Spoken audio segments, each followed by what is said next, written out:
Chapter 81. The Room of the Retired Baker.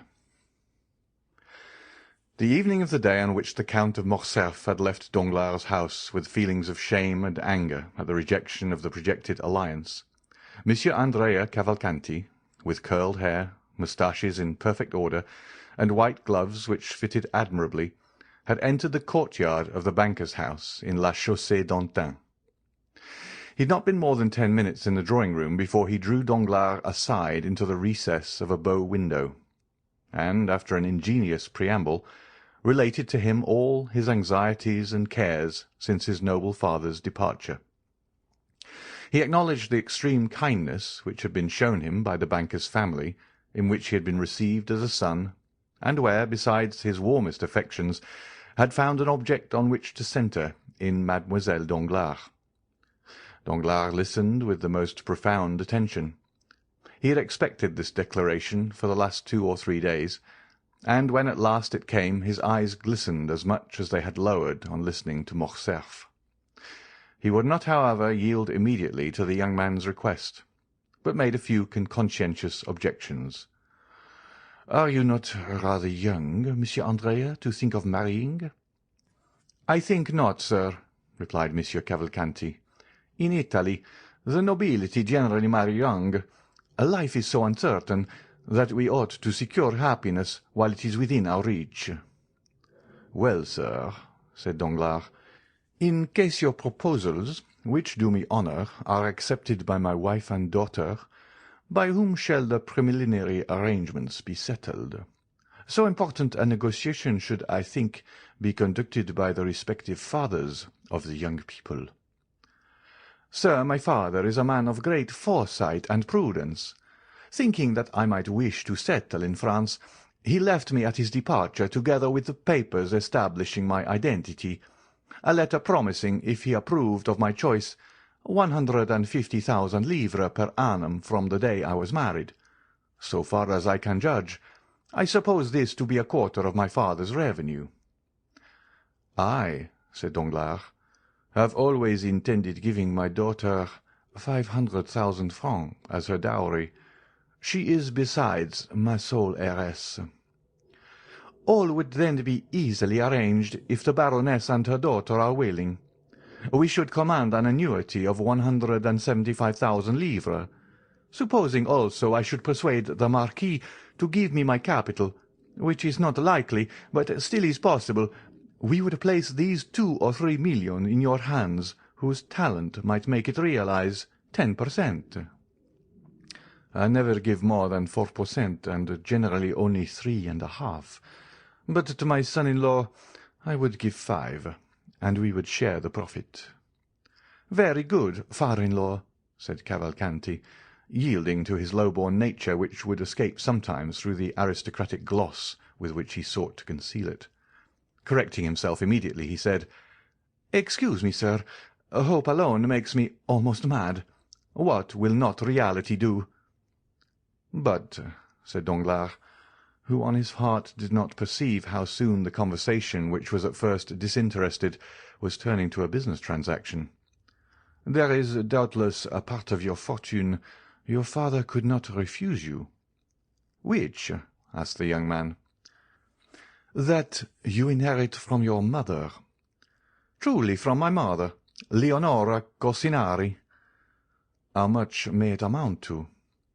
"Indeed, sir," said Andrea, "I assure you, I have never given the subject a thought, but I suppose it must have been at least 2 millions. Danglars felt as much overcome with joy as the miser who finds a lost treasure, or as the shipwrecked mariner who feels himself on solid ground instead of in the abyss which he expected would swallow him up. "Well, sir," said Andrea, bowing to the banker respectfully, "may I hope?" "You may not only hope," said Danglars, "but consider it a settled thing, if no obstacle arises on your part." "I am indeed rejoiced," said Andrea. "But," said Danglars thoughtfully, "how is it that your patron, Monsieur de Monte-Cristo, did not make his proposal for you?" Andrea blushed imperceptibly. "I have just left the Count, sir," said he. "He is doubtless a delightful man, but inconceivably peculiar in his ideas. He esteems me highly. He even told me he had not the slightest doubt that my father would give me the capital instead of the interest of my property. He has promised to use his influence to obtain it for me, but he also declared that he never had taken on himself the responsibility of making proposals for another, and he never would. I must, however, do him the justice to add that he assured me if ever he had regretted the repugnance he felt to such a step it was on this occasion, because he thought the projected union would be a happy and suitable one. Besides, if he will do nothing officially, he will answer any questions you propose to him. And now," continued he with one of his most charming smiles, "having finished talking to the father-in-law, I must address myself to the banker." "And what may you have to say to him?" said Danglars, laughing in his turn. "That the day after tomorrow I shall have to draw upon you for about 4,000 francs, but the Count, expecting my bachelor's revenue could not suffice for the coming month's outlay, has offered me a draft for 20,000 francs. It bears his signature, as you see, which is all sufficient." "Bring me 1,000,000 such as that," said Danglars. "I shall be well pleased," putting the draft in his pocket. "Fix your own hour for tomorrow, and my cashier shall call on you with a cheque for 80,000 francs." "At 10 o'clock, then, if you please. I should like it early, as I am going into the country tomorrow." "Very well. At 10 o'clock you are still at the Hôtel des Princes?" "Yes." The following morning, with the banker's usual punctuality, the 80,000 francs were placed in the young man's hands as he was on the point of starting, after having left 200 francs for Caderousse. He went out chiefly to avoid this dangerous enemy, and returned as late as possible in the evening. But scarcely had he stepped out of his carriage when the porter met him with a parcel in his hand. "Sir," said he, "that man has been here." "What man?" said Andrea carelessly, apparently forgetting him whom he but too well recollected. "Him to whom your Excellency pays that little annuity." "Oh," said Andrea, "my father's old servant. Well, you gave him the 200 francs I had left for him." "Yes, your Excellency." Andrea had expressed a wish to be thus addressed. "But," continued the porter, "he would not take them." Andrea turned pale, but as it was dark his pallor was not perceptible. "What, he would not take them?" said he with slight emotion. "No, he wished to speak to your Excellency. I told him you were gone out, and after some dispute he believed me and gave me this letter, which he had brought with him already sealed." "Give it to me," said Andrea, and he read by the light of his carriage lamp. "You know where I live. I expect you tomorrow morning at 9 o'clock." Andrea examined it carefully to ascertain if the letter had been opened, or if any indiscreet eyes had seen its contents. But it was so carefully folded that no one could have read it, and the seal was perfect. "Very well," said he. "Poor man, he is a worthy creature." He left the porter to ponder on these words, not knowing which most to admire, the master or the servant. "Take out the horses quickly, and come up to me," said Andrea to his groom. In 2 seconds the young man had reached his room and burnt Caderousse's letter. The servant entered just as he had finished. "You are about my height, Pierre," said he. "I have that honour, your Excellency." "You have a new livery yesterday." "Yes, sir." "I have an engagement with a pretty little girl for this evening, and do not wish to be known. Lend me your livery till tomorrow. I may sleep, perhaps, at an inn." Pierre obeyed. 5 minutes after, Andrea left the hotel, completely disguised, took a cabriolet, and ordered the driver to take him to the Cheval Rouge at Picpus. The next morning he left that inn as he had left the Hôtel des Princes, without being noticed, walked down the Faubourg Saint-Antoine, along the boulevard to Rue Ménilmontant, and stopped at the door of the third house on the left, looking for some one of whom to make inquiry in the porter's absence. "For whom are you looking, my fine fellow?"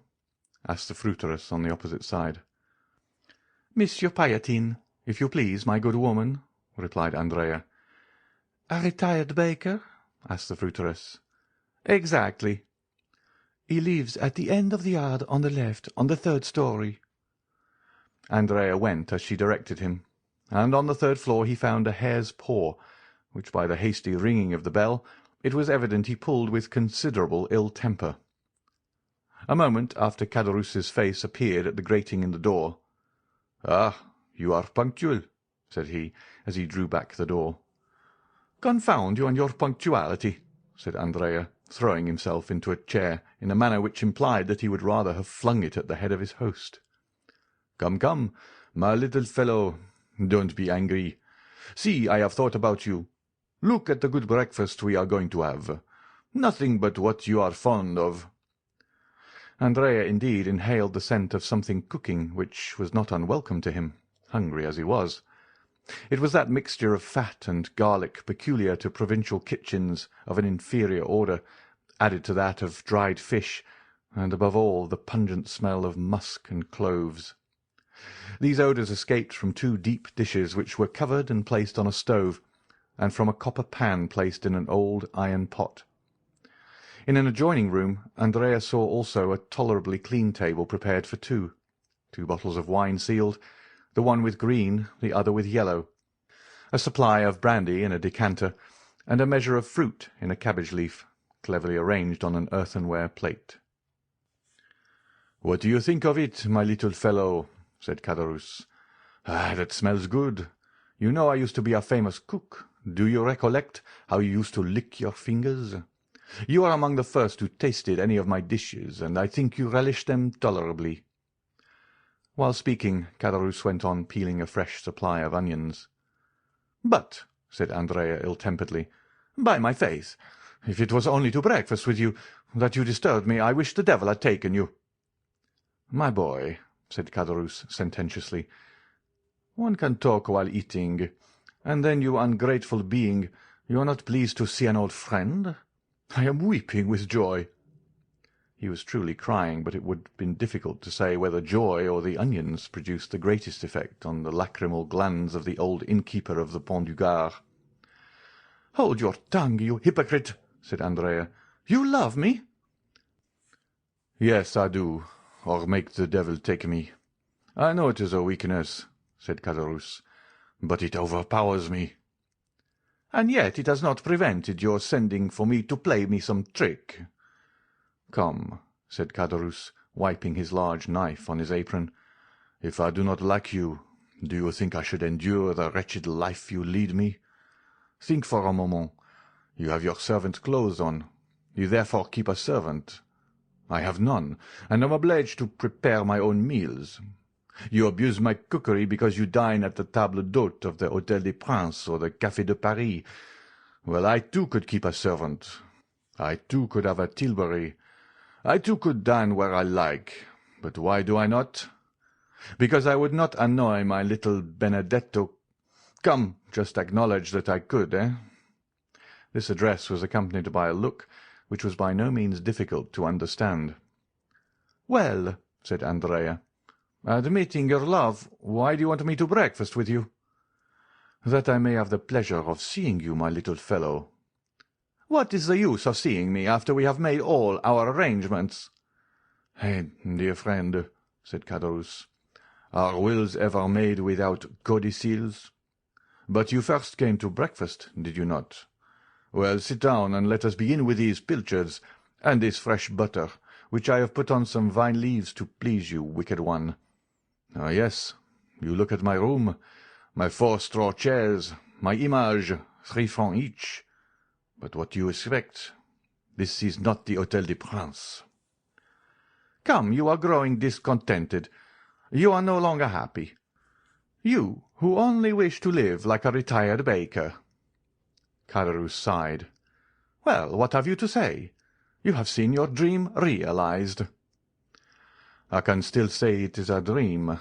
A retired baker, my poor Benedetto, is rich. He has an annuity." "Well, you have an annuity." "I have?" "Yes, since I bring you your 200 francs. Caderousse shrugged his shoulders.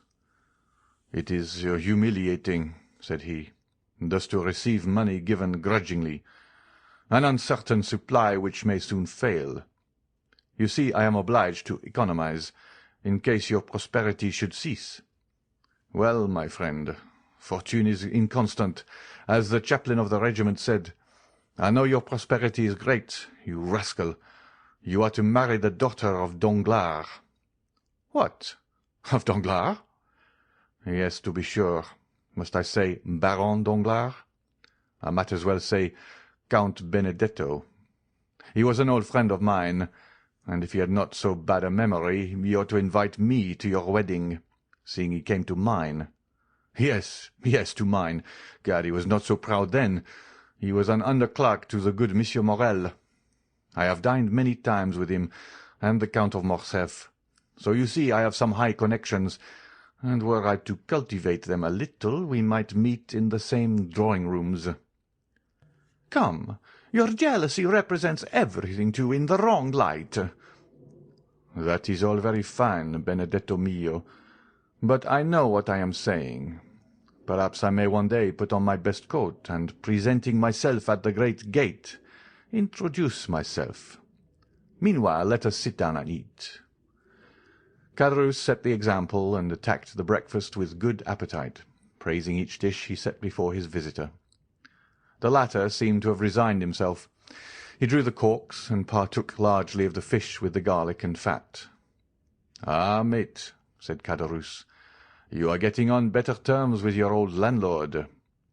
"Faith, yes," replied Andrea, whose hunger prevailed over every other feeling. "So you like it, you rogue?" "So much that I wonder how a man who can cook thus can complain of hard living." "Do you see?" said Caderousse. "All my happiness is marred by one thought." "What is that?" "That I am dependent on another. I, who have always gained my own livelihood honestly." "Do not let that disturb you. I have enough for two." "No, truly, you may believe me if you will. At the end of every month I am tormented by remorse." "Good Caderousse!" "So much so that yesterday I would not take the 200 francs." "Yes, you wished to speak to me. But was it indeed remorse? Tell me." "True remorse, and besides, an idea had struck me." Andrea shuddered. He always did so at Caderousse's ideas. "It is miserable, do you see? Always to wait till the end of the month." "Oh," said Andrea philosophically, determined to watch his companion narrowly. "Does not life pass in waiting? Do I, for instance, fare better? Well, I wait patiently, do I not?" "Yes, because instead of expecting 200 wretched francs, you expect 5 or 6,000, perhaps 10, perhaps even 12, for you take care not to let anyone know the utmost. Down there you always had little presents and Christmas boxes which you tried to hide from your poor friend Caderousse. Fortunately, he is a cunning fellow, that friend Caderousse." "There, you are beginning again to ramble, to talk again and again of the past. But what is the use of teasing me with going all over that again?" "Ah, you are only 21, and can forget the past. I am 50, and am obliged to recollect it. But let us return to business." "Yes." "I was going to say, if I were in your place—" "Well?" "I would realize—" "How would you realize?" "I would ask for 6 months in advance, under pretence of being able to purchase a farm. Then with my 6 months I would decamp." "Well, well," said Andrea, "that isn't a bad idea." "My dear friend," said Caderousse, "eat of my bread and take my advice. You'll be none the worse off, physically or morally." "But," said Andrea, "why do you not act on the advice you gave me? Why do you not realize a 6 months, a year's advance even, and retire to Brussels? Instead of leaving the retired baker, you might live as a bankrupt, using his privileges. That would be very good." "But how the devil would you have me retire on 1,200 francs?" "Ah, Caderousse," said Andrea, "how covetous you are! 2 months ago you were dying with hunger." "The appetite grows by what it feeds on," said Caderousse, grinning, and showing his teeth like a monkey laughing or a tiger growling. "And," added he, biting off with his large white teeth an enormous mouthful of bread, "I have formed a plan." Caderousse's plans alarmed Andrea still more than his ideas. Ideas were but the germ. The plan was reality. "Let me see your plan. I dare say it is a pretty one." "Why not? Who formed the plan by which we left the establishment of— was it not I, and was no bad one, I believe, since here we are?" "I do not say," replied Andrea, "that you never make a good one, but let us see your plan." "Well," pursued Caderousse, "can you, without expending 1 sou, put me in the way of getting 15,000 francs? No, 15,000 are not enough. I cannot again become an honest man with less than 30,000 francs." "No," replied Andrea dryly. "No, I cannot." "I do not think you understand me," replied Caderousse calmly. "I said without your laying out a sou." "Do you want me to commit a robbery, to spoil all my good fortune and yours with mine, and both of us to be dragged down there again?" "It would make very little difference to me," said Caderousse, "if I were retaken. I am a poor creature to live alone, and sometimes pine for my old comrades, not like you, heartless creature, who would be glad never to see them again." Andrea did more than tremble this time. He turned pale.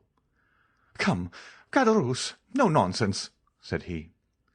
"Don't alarm yourself, my little Benedetto, but just point out to me some means of gaining those 30,000 francs without your assistance, and I will contrive it." "Well, I'll see. I'll try to contrive some way," said Andrea. "Meanwhile, you raise my monthly allowance to 500 francs, my little fellow. I have a fancy, and mean to get a housekeeper." "Well, you shall have your 500 francs," said Andrea. "But it is very hard for me, my poor Caderousse. You take advantage." "Ah," said Caderousse, "when you have access to countless stores." One would have said Andrea anticipated his companion's words, so did his eye flash like lightning. But it was but for a moment. "True," he replied, "and my protector is very kind." "That dear protector," said Caderousse. "And how much does he give you monthly?" 5,000 francs. "As many thousands as you give me hundreds. Truly it is only bastards who are thus fortunate. 5,000 francs per month. What the devil can you do with all that?" "Oh, it is no trouble to spend that. And I'm like you, I want capital." "Capital. Yes, I understand. Every one would like capital." "Well, and I shall get it." "Who will give it to you? Your prince?" "Yes, my prince, but unfortunately I must wait." "You must wait for what?" asked Caderousse. "For his death." "The death of your prince?" "Yes." "How so?" "Because he has made his will in my favour." "Indeed?" "On my honour." "For how much?" For 500,000. "Only that? It's little enough." "But so it is." "No, it cannot be." "Are you my friend, Caderousse?" "Yes, in life or death." "Well, I will tell you a secret." "What is it?" "But remember—" "Ah, pardieu, mute as a carp." "Well, I think—" Andrea stopped and looked around. "You think? Do not fear, pardieu, we are alone." "I think I have discovered my father." "Your true father?" "Yes." "Not old Cavalcanti?" "No, for he has gone again. The true one, as you say." "And what father is—" "Well, Caderousse, it is Monte Cristo." "Ah!" Yes, you understand, that explains all. He cannot acknowledge me openly, it appears, but he does it through Monsieur Cavalcanti, and gives him 50,000 francs for it." 50,000 francs for being your father? I would have done it for half that, for 20,000, for 15,000. Why did you not think of me, ungrateful man?" "Did I know anything about it, when it was all done, when I was down there?"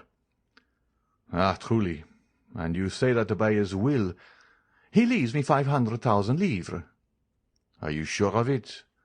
"He showed it to me.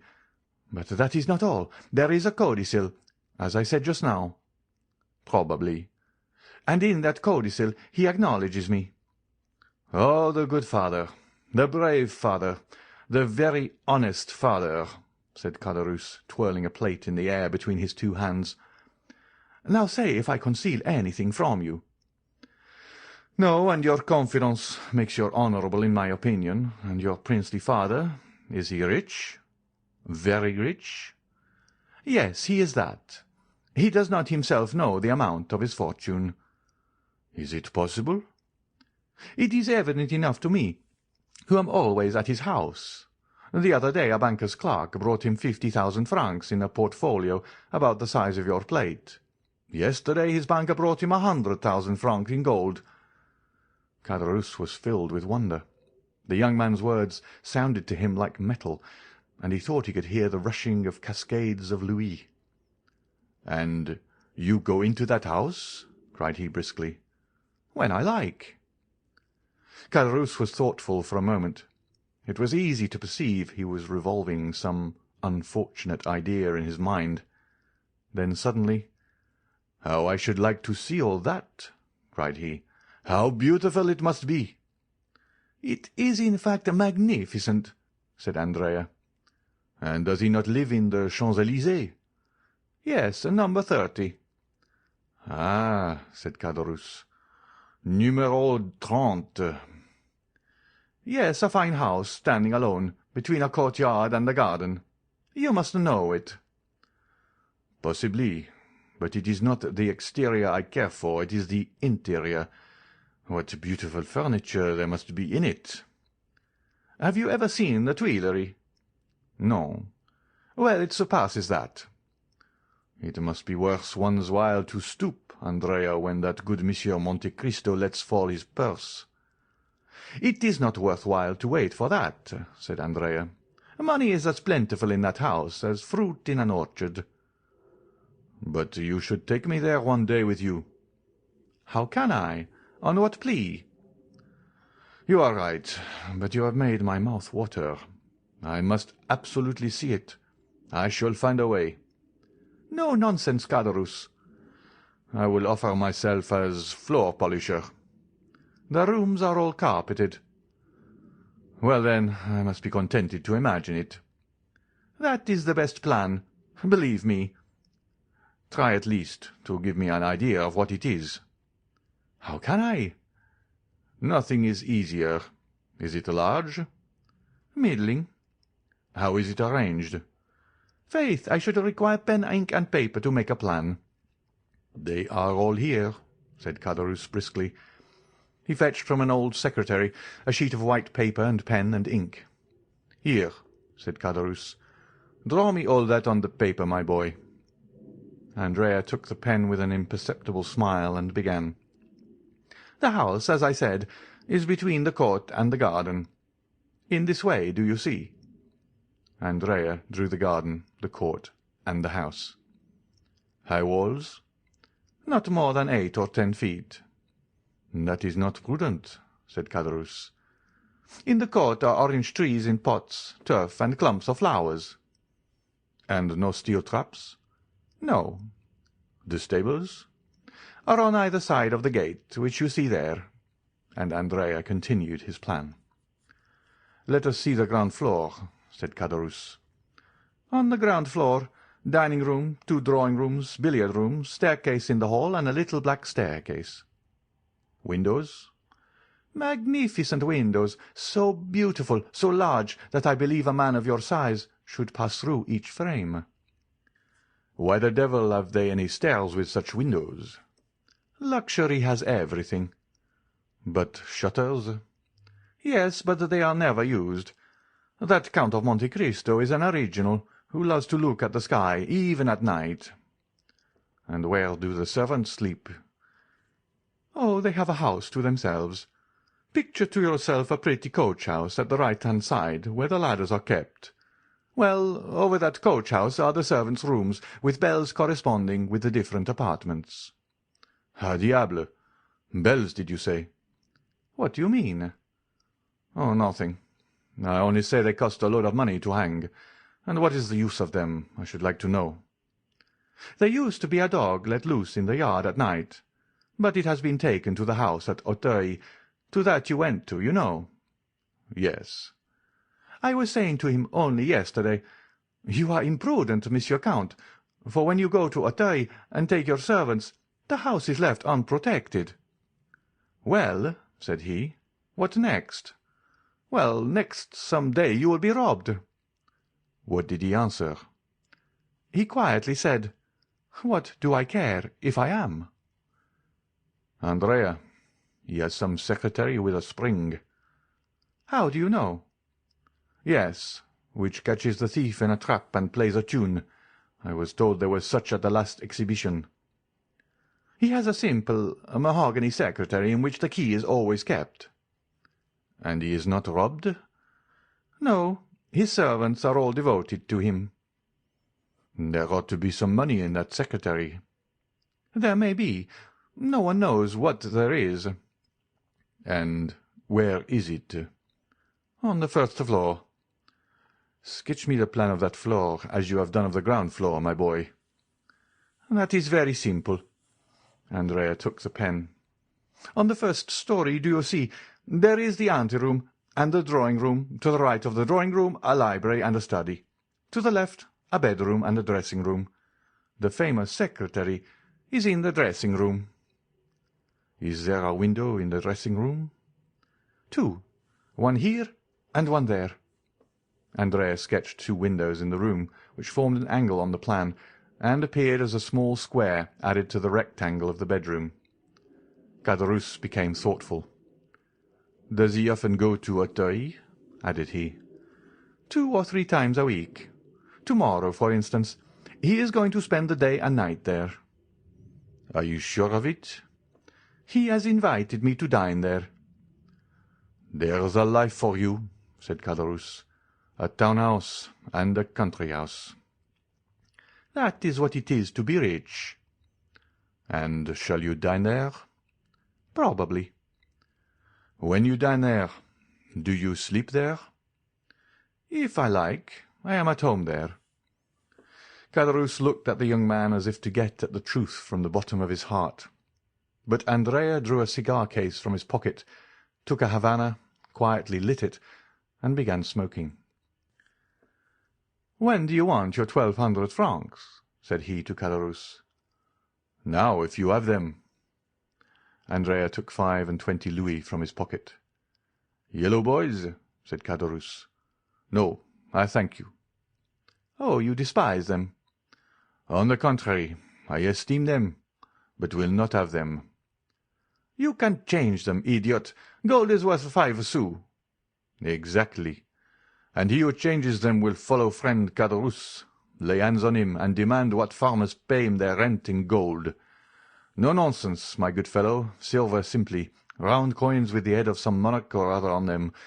Anybody may possess a 5-franc piece." "But do you suppose I carry 500 francs about with me? I should want a porter." "Well, leave them with your porter. He is to be trusted. I will call for them." "Today?" "No, tomorrow. I shall not have time today." "Well, tomorrow I will leave them when I go to Auteuil." "May I depend on it?" "Certainly." "Because I shall secure my housekeeper on the strength of it." "Now see here. Will that be all? And will you not torment me any more?" "Never." Caderousse had become so gloomy that Andrea feared he should be obliged to notice the change. He redoubled his gaiety and carelessness. "How sprightly you are," said Caderousse. "One would say you were already in possession of your property." "No, unfortunately. But when I do obtain it, well, I shall remember old friends, I can tell you that. Yes, since you have such a good memory. What do you want? It looks as if you are trying to fleece me. I? What an idea! I, who am going to give you another piece of good advice. What is it? To leave behind you the diamond you have on your finger. We shall both get into trouble. You will ruin both yourself and me by your folly. How so? Said Andrea. How? You put on a livery, you disguise yourself as a servant, and yet keep a diamond on your finger worth 4,000 or 5,000 francs. You guess well. I know something of diamonds.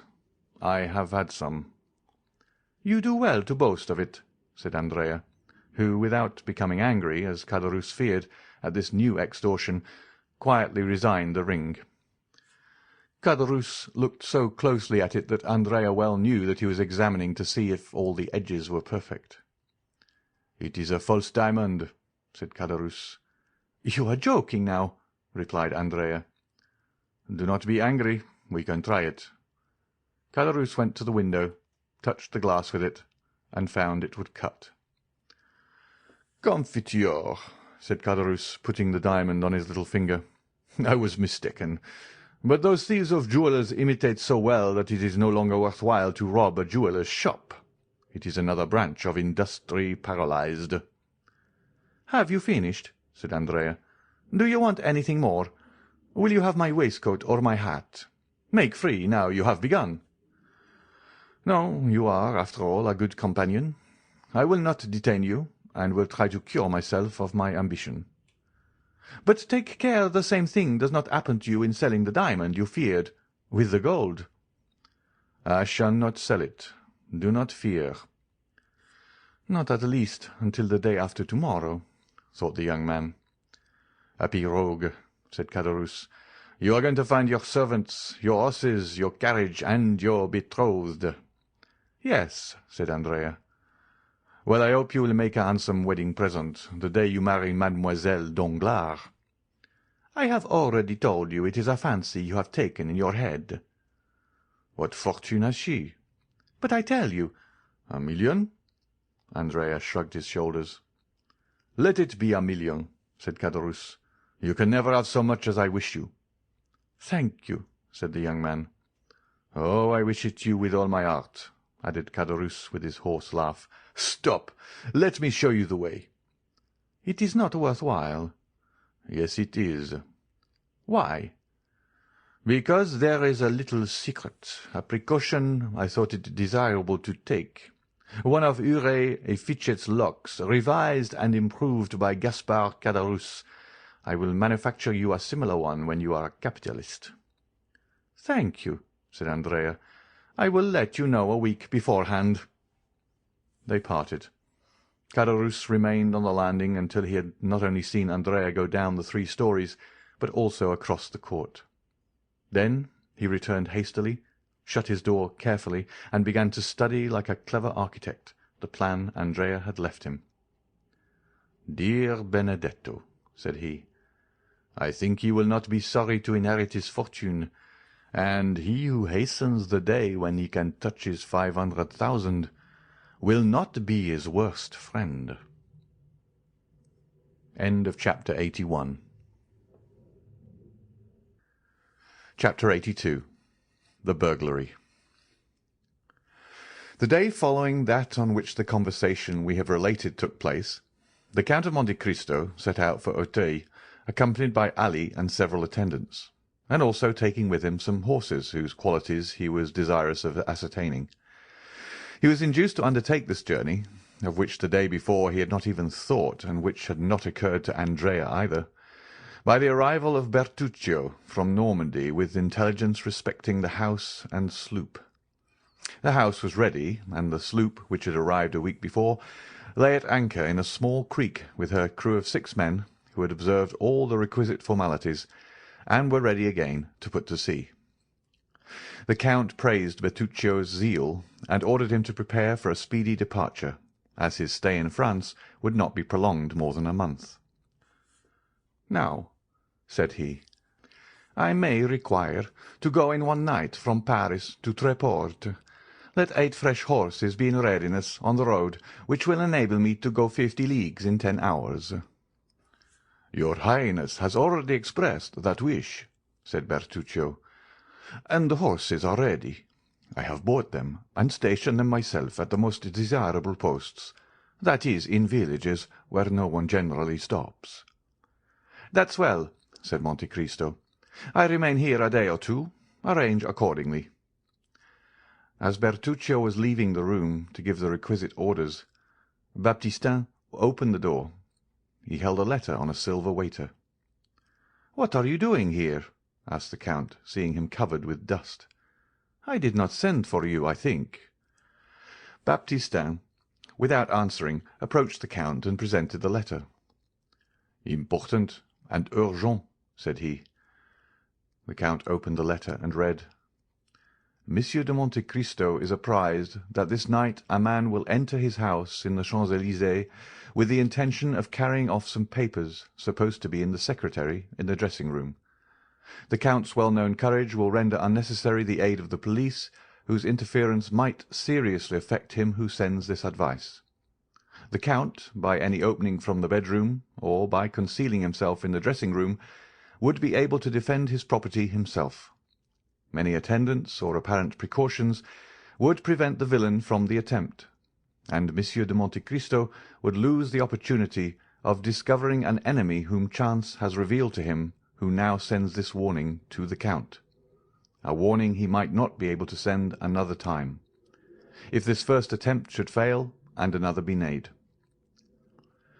The Count's first idea was that this was an artifice, a gross deception to draw his attention from a minor danger in order to expose him to a greater.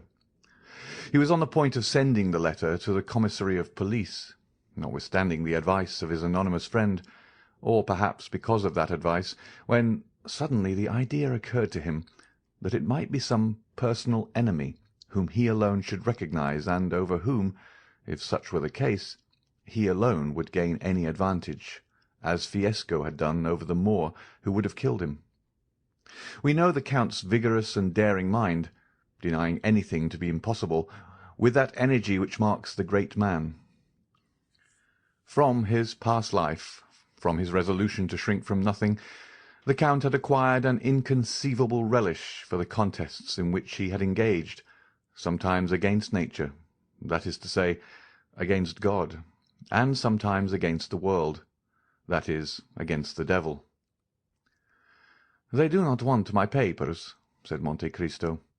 "They want to kill me. They are no robbers, but assassins. I will not allow the prefect of police to interfere with my private affairs. I am rich enough, forsooth, to distribute his authority on this occasion." The Count recalled Baptistin, who had left the room after delivering the letter. "Return to Paris," said he. "Assemble the servants who remain there. I want all my household at Auteuil." "But will no one remain in the house, my lord?" asked Baptistin. "Yes, the porter." "My lord will remember that the lodge is at a distance from the house." "Well?" "The house might be stripped without his hearing the least noise." "By whom?" "By thieves." "You are a fool, Monsieur Baptistin. Thieves might strip the house. It would annoy me less than to be disobeyed." Baptistin bowed. "You understand me?" said the Count. "Bring your comrades here, one and all, but let everything remain as usual. Only close the shutters of the ground floor." "And those of the second floor?" "You know they are never closed. Go." The Count signified his intention of dining alone, and that no one but Ali should attend him. Having dined with his usual tranquillity and moderation, the Count, making a signal to Ali to follow him, went out by the side gate, and on reaching the Bois de Boulogne, turned, apparently without design, towards Paris, and at twilight found himself opposite his house in the Champs-Élysées. All was dark. One solitary, feeble light was burning in the porter's lodge, about 40 paces distant from the house, as Baptistin had said. Monte Cristo leaned against a tree, and with that scrutinizing glance which was so rarely deceived, looked up and down the avenue, examined the passers-by, and carefully looked down the neighbouring streets to see that no one was concealed. 10 minutes passed thus, and he was convinced that no one was watching him. He hastened to the side door with Ali, entered hurriedly, and by the servants' staircase, of which he had the key, gained his bedroom without opening or disarranging a single curtain, without even the porter having the slightest suspicion that the house, which he supposed empty, contained its chief occupant. Arrived in his bedroom, the Count motioned to Ali to stop. Then he passed into the dressing-room, which he examined. Everything appeared as usual, the precious secretary in its place, and the key in the secretary. He double-locked it, took the key, returned to the bedroom door, removed the double staple of the bolt, and went in. Meanwhile Ali had procured the arms the Count required, namely a short carbine and a pair of double-barrelled pistols, with which as sure an aim might be taken as with a single-barrelled one. Thus armed, the Count held the lives of 5 men in his hands. It was about 9:30. The Count and Ali ate in haste a crust of bread and drank a glass of Spanish wine. Then Monte Cristo slipped aside one of the movable panels which enabled him to see into the adjoining room. He had within his reach his pistols and carbine, and Ali, standing near him, held one of the small Arabian hatchets, whose form has not varied since the Crusades. Through one of the windows of the bedroom, on a line with that in the dressing-room, the Count could see into the street. 2 hours passed thus. It was intensely dark. Still Ali, thanks to his wild nature, and the Count, thanks doubtless to his long confinement, could distinguish in the darkness the slightest movement of the trees. The little light in the lodge had long been extinct.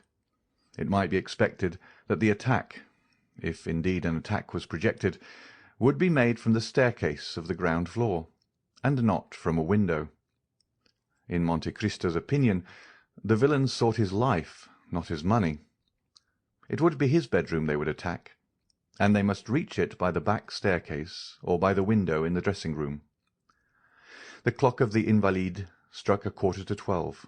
The west wind bore on its moistened gusts the doleful vibration of the 3 strokes. As the last stroke died away, the Count thought he heard a slight noise in the dressing-room.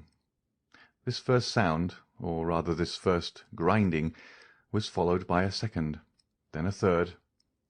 At the 4th, the Count knew what to expect. A firm and well-practised hand was engaged in cutting the 4 sides of a pane of glass with a diamond. The Count felt his heart beat more rapidly. Inured as men may be to danger, forewarned as they may be of peril, they understand by the fluttering of the heart and the shuddering of the frame the enormous difference between a dream and a reality, between the project and the execution. However, Monte Cristo only made a sign to apprise Ali, who, understanding that danger was approaching from the other side, drew nearer to his master. Monte Cristo was eager to ascertain the strength and number of his enemies. The window whence the noise proceeded was opposite the opening by which the Count could see into the dressing-room.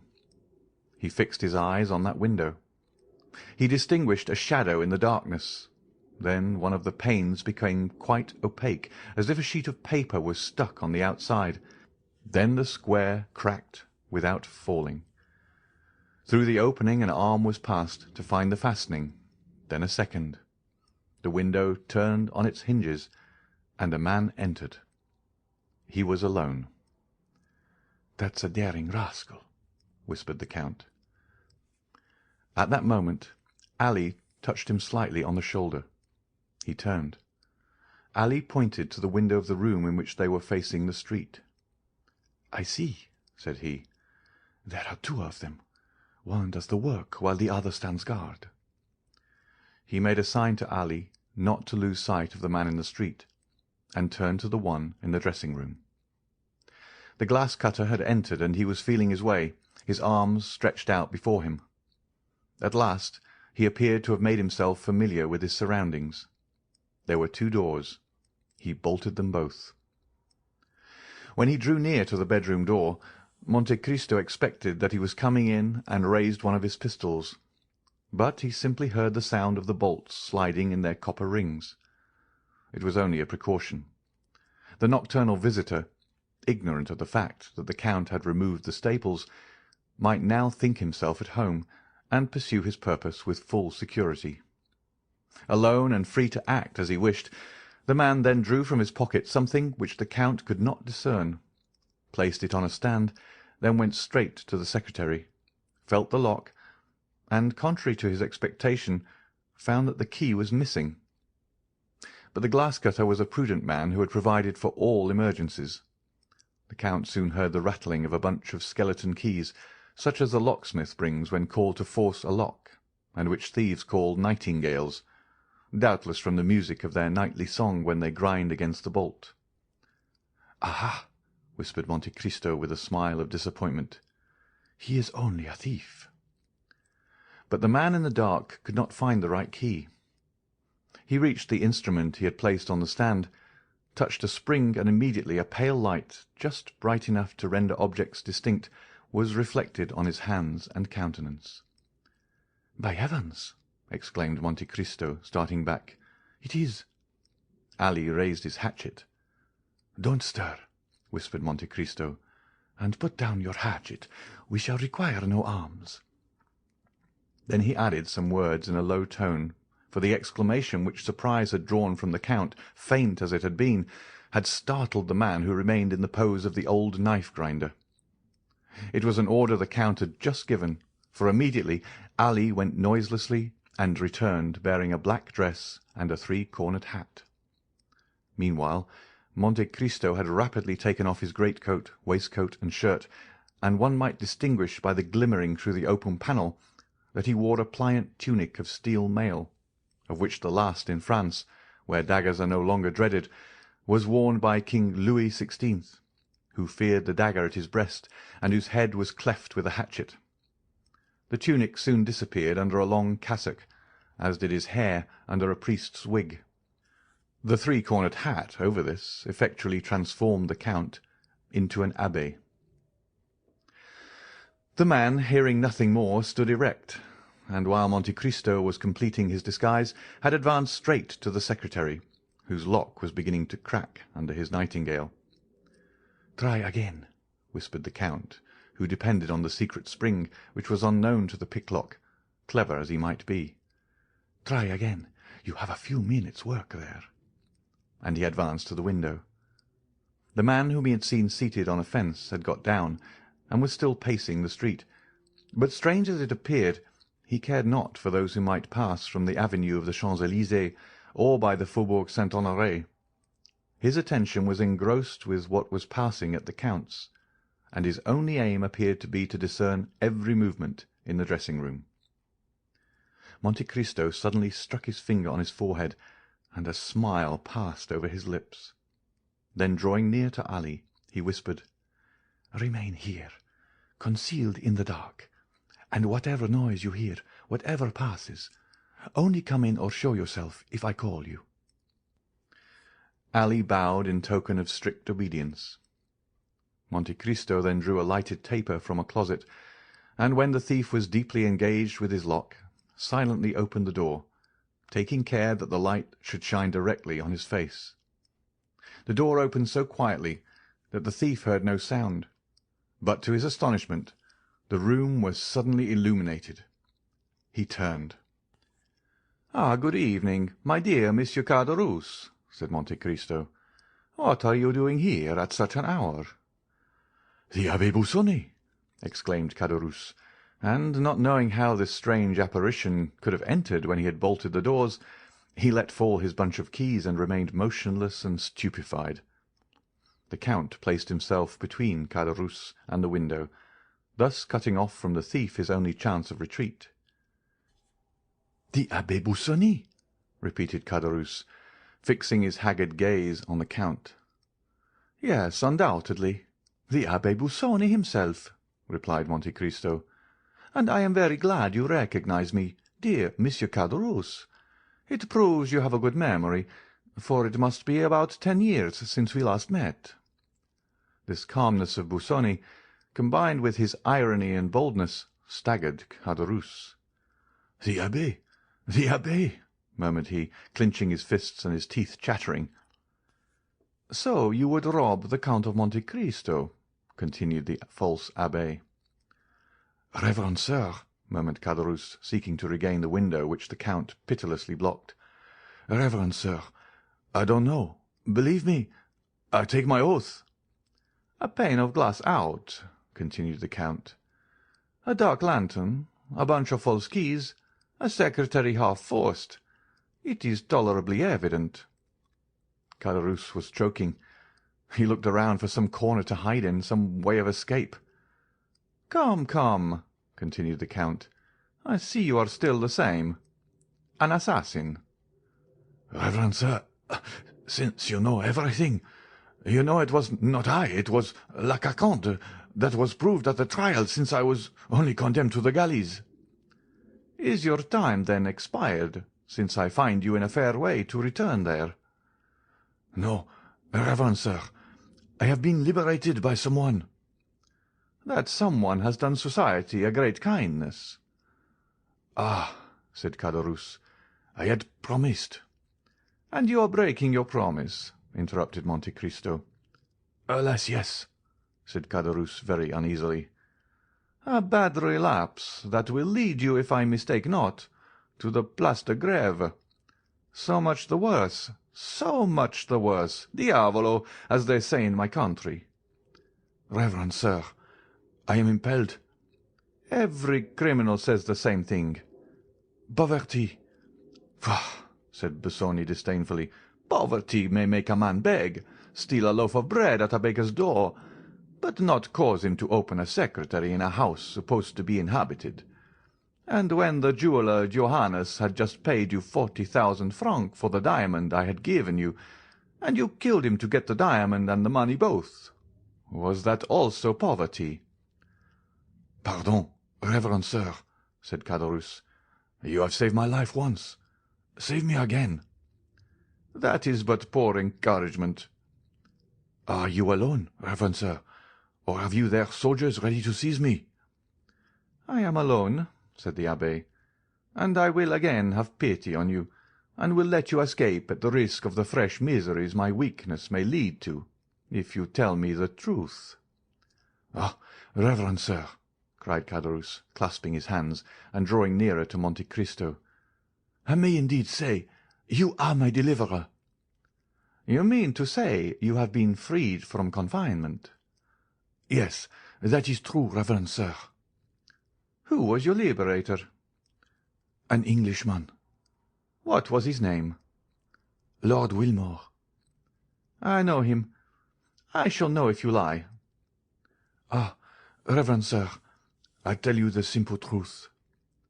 "Was this Englishman protecting you?" "No, no, not me, but a young Corsican, my companion." "What was this Corsican's name?" "Benedetto." "Is that his Christian name?" "He had no other. He was a foundling." "Then this young man escaped with you?" "He did." "In what way?" "We were working at Saint-Mandrier, near Toulon. Do you know Saint-Mandrier?" "I do." "In the hour of rest between noon and 1 o'clock." "Galley slaves have a nap after dinner. We may well pity the poor fellows," said the abbé. "Nay," said Caderousse, "one can't always work. One is not a dog." "So much the better for the dogs," said Monte Cristo. "While the rest slept, then we went away a short distance. We severed our fetters with a file the Englishman had given us, and swam away." "And what is become of this Benedetto?" "I don't know." "You ought to know." "No, in truth, we parted at Hyères."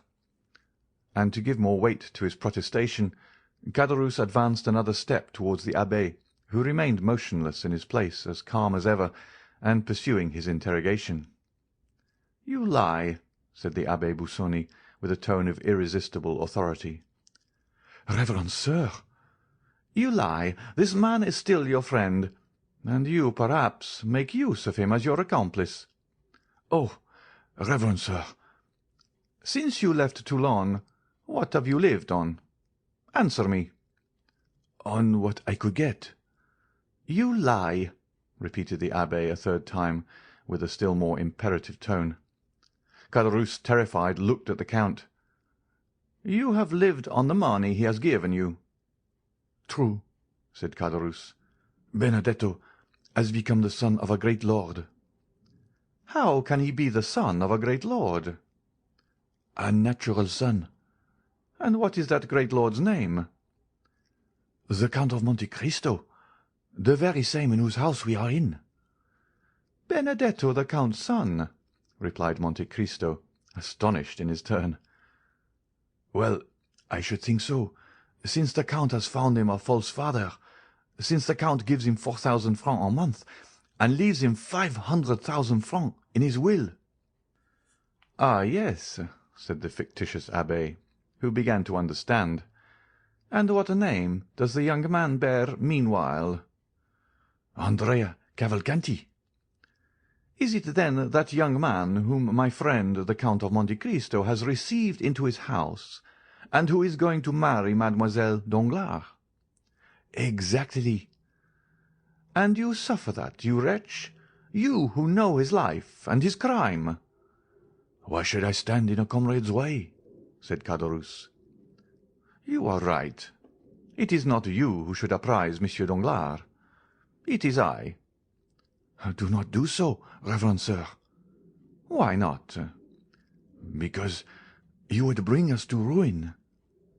And you think that to save such villains as you, I will become an abettor of their plot, an accomplice in their crimes? Reverend sir, said Caderousse, drawing still nearer, I will expose all. To whom? To Monsieur Danglars. By heaven! cried Caderousse, drawing from his waistcoat an open knife and striking the count in the breast. You shall disclose nothing, reverend sir. To Caderousse's great astonishment, the knife, instead of piercing the count's breast, flew back blunted. At the same moment, the count seized with his left hand the assassin's wrist and wrung it with such strength that the knife fell from his stiffened fingers, and Caderousse uttered a cry of pain. But the count, disregarding his cry, continued to wring the bandit's wrist until his arm being dislocated, he fell first on his knees, then flat on the floor. The count then placed his foot on his head, saying, I know what restrains me from crushing the skull, rascal. Oh, mercy, mercy! cried Caderousse. The count withdrew his foot. Rise, said he. Caderousse rose. What a wrist you have, reverend sir, said Caderousse, stroking his arm, all bruised by the fleshy pincers which had held it. What a wrist! Silence! God gives me strength to overcome a wild beast like you. In the name of that God I act. Remember that wretch. And to spare thee at this moment is still serving him. Oh, said Caderousse, groaning with pain. Take this pen and paper, and write what I dictate. I don't know how to write, reverend sir. You lie. Take this pen and write. Caderousse, awed by the superior power of the abbe, sat down and wrote. Sir, the man whom you are receiving at your house, and to whom you intend to marry your daughter, is a felon who escaped with me from confinement at Toulon. He was number 59 and I number 58. He was called Benedetto, but he is ignorant of his real name, having never known his parents. Sign it, continued the count. But you would ruin me. If I sought your ruin, fool, I should drag you to the first guard-house. Besides, when that note is delivered, in all probability you will have no more to fear. Sign it. Caderousse signed it. The address: to Monsieur the Baron Danglars, banker, Rue de la Chaussée-d'Antin. Caderousse wrote the address. The abbe took the note. Now, said he, That suffices. Begone." "Which way?" "The way you came." "You wish me to get out at the window?" "You got in very well." "Oh, you have some design against me, reverend sir." "Idiot, what design can I have?" "Why, then, not let me out of the door?" "What would be the advantage of waking the porter?" "Ah, reverend sir, tell me, do you wish me dead?" "I wish what God wills." "But swear that you will not strike me as I go down." "Cowardly fool!" "What do you intend doing with me?" "I ask you what can I do? I have tried to make you a happy man, and you have turned out a murderer." "Oh, monsieur," said Caderousse, "make one more attempt. Try me once more." "I will," said the Count. "Listen. You know if I may be relied on?" "Yes," said Caderousse. "If you arrive safely at home?" "What have I to fear, except from you?" "If you reach your home safely, leave Paris, leave France, and wherever you may be, so long as you conduct yourself well, I will send you a small annuity. For if you return home safely, then—" "Then?" asked Caderousse, shuddering. "Then I shall believe God has forgiven you, and I will forgive you too." "As true as I am a Christian," stammered Caderousse, "you will make me die of fright." "Now begone," said the Count, pointing to the window. Caderousse, scarcely yet relying on this promise, put his legs out of the window and stood on the ladder. "Now go down," said the abbé, folding his arms. Understanding he had nothing more to fear from him, Caderousse began to go down. Then the Count brought the taper to the window, that it might be seen in the Champs-Élysées that a man was getting out of the window while another held a light. "What are you doing, reverend sir? Suppose a watchman should pass?" And he blew out the light. He then descended, but it was only when he felt his foot touch the ground that he was satisfied of his safety. Monte Cristo returned to his bedroom, and glancing rapidly from the garden to the street, he saw first Caderousse, who, after walking to the end of the garden, fixed his ladder against the wall at a different part from where he came in. The Count, then looking over into the street, saw the man who appeared to be waiting run in the same direction, and place himself against the angle of the wall where Caderousse would come over. Caderousse climbed the ladder slowly, and looked over the coping to see if the street was quiet. No one could be seen or heard. The clock of the Invalides struck 1. Then Caderousse sat astride the coping, and drawing up his ladder, passed it over the wall. Then he began to descend, or rather to slide down by the 2 stanchions, which he did with an ease which proved how accustomed he was to the exercise. But once started, he could not stop. In vain did he see a man start from the shadow when he was half-way down. In vain did he see an arm raised as he touched the ground. Before he could defend himself, that arm struck him so violently in the back that he let go the ladder, crying, "Help!" A second blow struck him almost immediately in the side, and he fell, calling, "Help! Murder!" Then, as he rolled on the ground, his adversary seized him by the hair and struck him a third blow in the chest. This time Caderousse endeavoured to call again, but he could only utter a groan, and he shuddered as the blood flowed from his 3 wounds. The assassin, finding that he no longer cried out, lifted his head up by the hair. His eyes were closed, and the mouth was distorted. The murderer, supposing him dead, let fall his head and disappeared. Then Caderousse, feeling that he was leaving him, raised himself on his elbow, and with a dying voice cried with great effort, "Murder!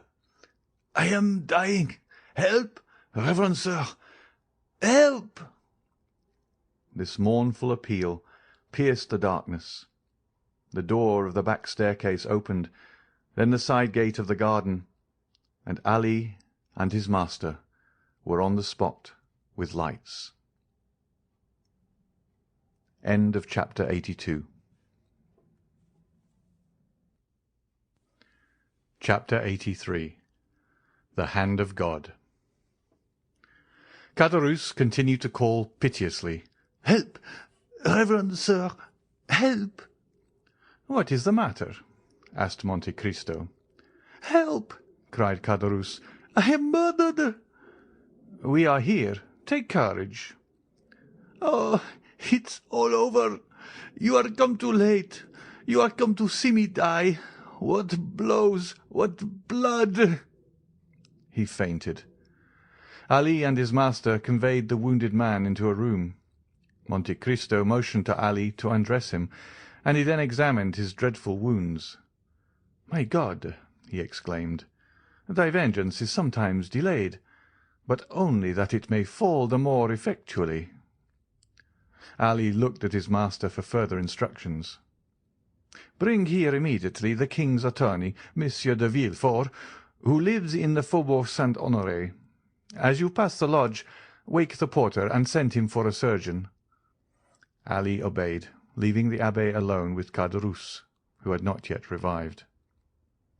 When the wretched man again opened his eyes, the count looked at him with a mournful expression of pity, and his lips moved as if in prayer. "A surgeon, reverend sir, a surgeon," said Caderousse. "I have sent for one," replied the abbé. "I know he cannot save my life, but he may strengthen me to give my evidence." "Against whom?" "Against my murderer." "Did you recognize him?" "Yes, it was Benedetto." "The young Corsican?" "Himself." "Your comrade?" "Yes.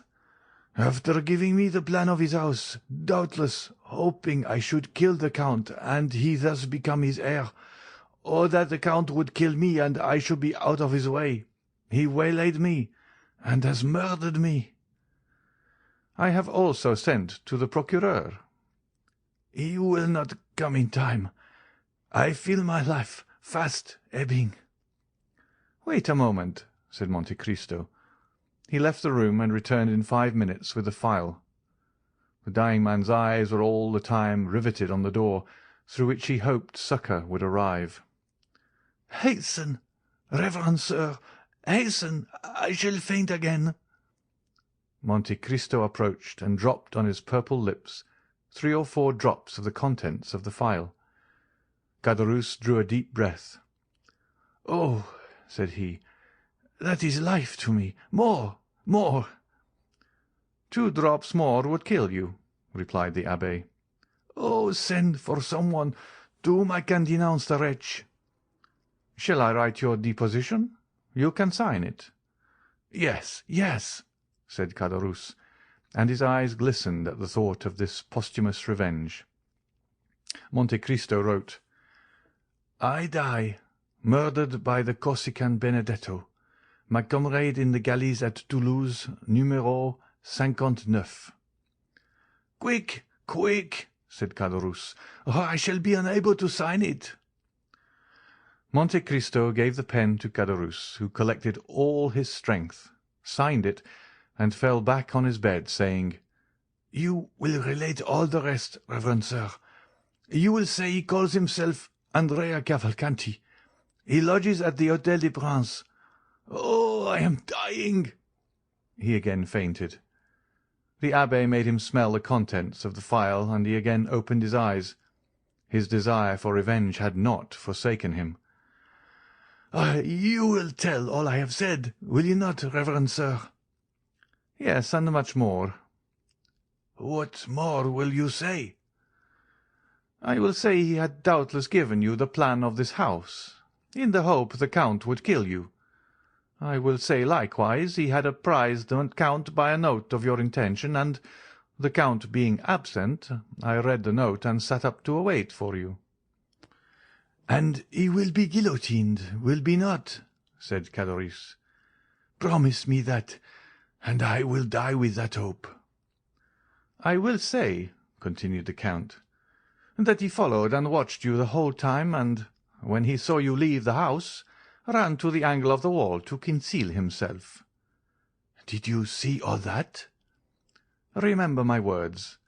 If you return home safely, I shall believe God has forgiven you, and I will forgive you also." "And you did not warn me?" cried Caderousse, raising himself on his elbows. "You knew I should be killed on leaving this house, and did not warn me?" "No, for I saw God's justice placed in the hands of Benedetto, and should have thought it sacrilege to oppose the designs of Providence." "God's justice! Speak not of it, reverend sir. If God were just, you know how many would be punished who now escape." "Patience," said the abbe, in a tone which made the dying man shudder. "Have patience." Caderousse looked at him with amazement. "Besides," said the abbe, "God is merciful to all, as he has been to you. He is first a father, then a judge." "Do you then believe in God?" said Caderousse. "Had I been so unhappy as not to believe in him until now," said Monte Cristo, "I must believe on seeing you." Caderousse raised his clenched hands towards heaven. "Listen," said the abbe, extending his hand over the wounded man, as if to command him to believe. "This is what the God in whom, on your deathbed, you refuse to believe, has done for you. He gave you health, strength, regular employment, even friends. A life, in fact, which a man might enjoy with a calm conscience. Instead of improving these gifts, rarely granted so abundantly, this has been your course. You have given yourself up to sloth and drunkenness, and in a fit of intoxication have ruined your best friend." "Help!" cried Caderousse. "I require a surgeon, not a priest. Perhaps I am not mortally wounded. I may not die. Perhaps they can yet save my life." "Your wounds are so far mortal that, without the 3 drops I gave you, you would now be dead. Listen, then." "Ah," murmured Caderousse, "what a strange priest you are! You drive the dying to despair instead of consoling them." "Listen," continued the abbe. "When you had betrayed your friend, God began not to strike, but to warn you. Poverty overtook you. You had already passed half your life in coveting that which you might have honourably acquired, and already you contemplated crime under the excuse of want, when God worked a miracle in your behalf, sending you by my hands a fortune, brilliant indeed for you who had never possessed any. But this unexpected, unhoped for, unheard of fortune sufficed you no longer when you once possessed it. You wished to double it, and how? By a murder. You succeeded, and then God snatched it from you and brought you to justice." "It was not I who wished to kill the Jew," said Caderousse. "It was La Carconte." "Yes," said Monte Cristo, "and God. I cannot say injustice, for his justice would have slain you, but God in his mercy spared your life." "Pardieu, to transport me for life! How merciful!" "You thought it a mercy then, miserable wretch? The coward who feared death rejoiced at perpetual disgrace, for like all galley slaves you said, 'I may escape from prison, I cannot from the grave.' And you said truly, the way was opened for you unexpectedly. An Englishman visited Toulon, who had vowed to rescue 2 men from infamy, and his choice fell on you and your companion. You received a second fortune. Money and tranquillity were restored to you, and you, who had been condemned to a felon's life, might live as other men. Then, wretched creature, then you tempted God a 3rd time. 'I have not enough,' you said, when you had more than you before possessed, and you committed a 3rd crime, without reason, without excuse. God is wearied. He has punished you." Caderousse was fast sinking. "Give me a drink," said he. "I thirst. I burn." Monte Cristo gave him a glass of water. "And yet that villain Benedetto will escape." "No one, I tell you, will escape. Benedetto will be punished." "Then you too will be punished, for you did not do your duty as a priest. You should have prevented Benedetto from killing me." "I?" said the Count, with a smile which petrified the dying man. "When you had just broken your knife against the coat of mail which protected my breast? Yet perhaps if I had found you humble and penitent, I might have prevented Benedetto from killing you. But I found you proud and bloodthirsty, and I left you in the hands of God." "I do not believe there is a God," howled Caderousse. "You do not believe it. You lie! You lie!" "Silence!" said the abbe. "You will force the last drop of blood from your veins. What, you do not believe in God when he is striking you dead? You will not believe in him who requires but a prayer, a word, a tear, and he will forgive. God, who might have directed the assassin's dagger so as to end your career in a moment, has given you this quarter of an hour for repentance. Reflect, then, wretched man, and repent." "No," said Caderousse. "No, I will not repent. There is no God. There is no Providence. All comes by chance." "There is a Providence. There is a God," said Monte Cristo, "of whom you are a striking proof, as you lie in utter despair, denying him, while I stand before you, rich, happy, safe, and entreating that God in whom you endeavour not to believe, while in your heart you still believe in him." "But who are you, then?" asked Caderousse, fixing his dying eyes on the Count. "Look well at me," said Monte Cristo, putting the light near his face. "Well, the Abbé Busoni." Monte Cristo took off the wig which disfigured him, and let fall his black hair which added so much to the beauty of his pallid features. "Oh!" said Caderousse, thunderstruck. "But for that black hair, I should say you were the Englishman, Lord Wilmore." "I am neither the Abbé Busoni nor Lord Wilmore," said Monte Cristo. "Think again. Do you not recollect me?" There was a magic effect in the Count's words, which once more revived the exhausted powers of the miserable man. "Yes, indeed," said he. "I think I have seen you and known you formerly." "Yes, Caderousse, you have seen me. You knew me once." "Who, then, are you, and why, if you knew me, do you let me die?" "Because nothing can save you. Your wounds are mortal. Had it been possible to save you, I should have considered it another proof of God's mercy, and I would again have endeavoured to restore you. I swear by my father's tomb." "By your father's tomb?" said Caderousse, supported by a supernatural power, and half raising himself to see more distinctly the man who had just taken the oath which all men hold sacred. "Who, then, are you?" The Count had watched the approach of death. He knew this was the last struggle.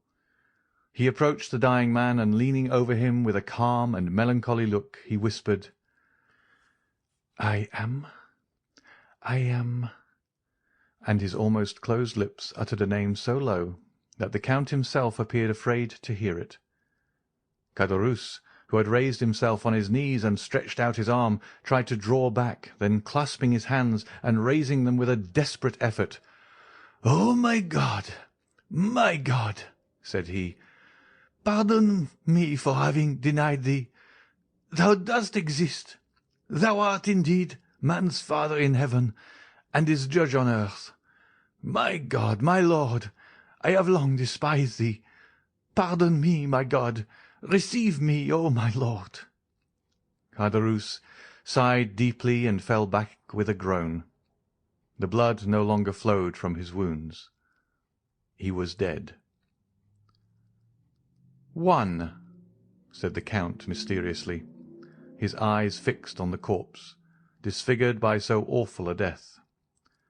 10 minutes afterwards, the surgeon and the procureur arrived, the one accompanied by the porter, the other by Ali, and were received by the Abbé Busoni, who was praying by the side of the corpse.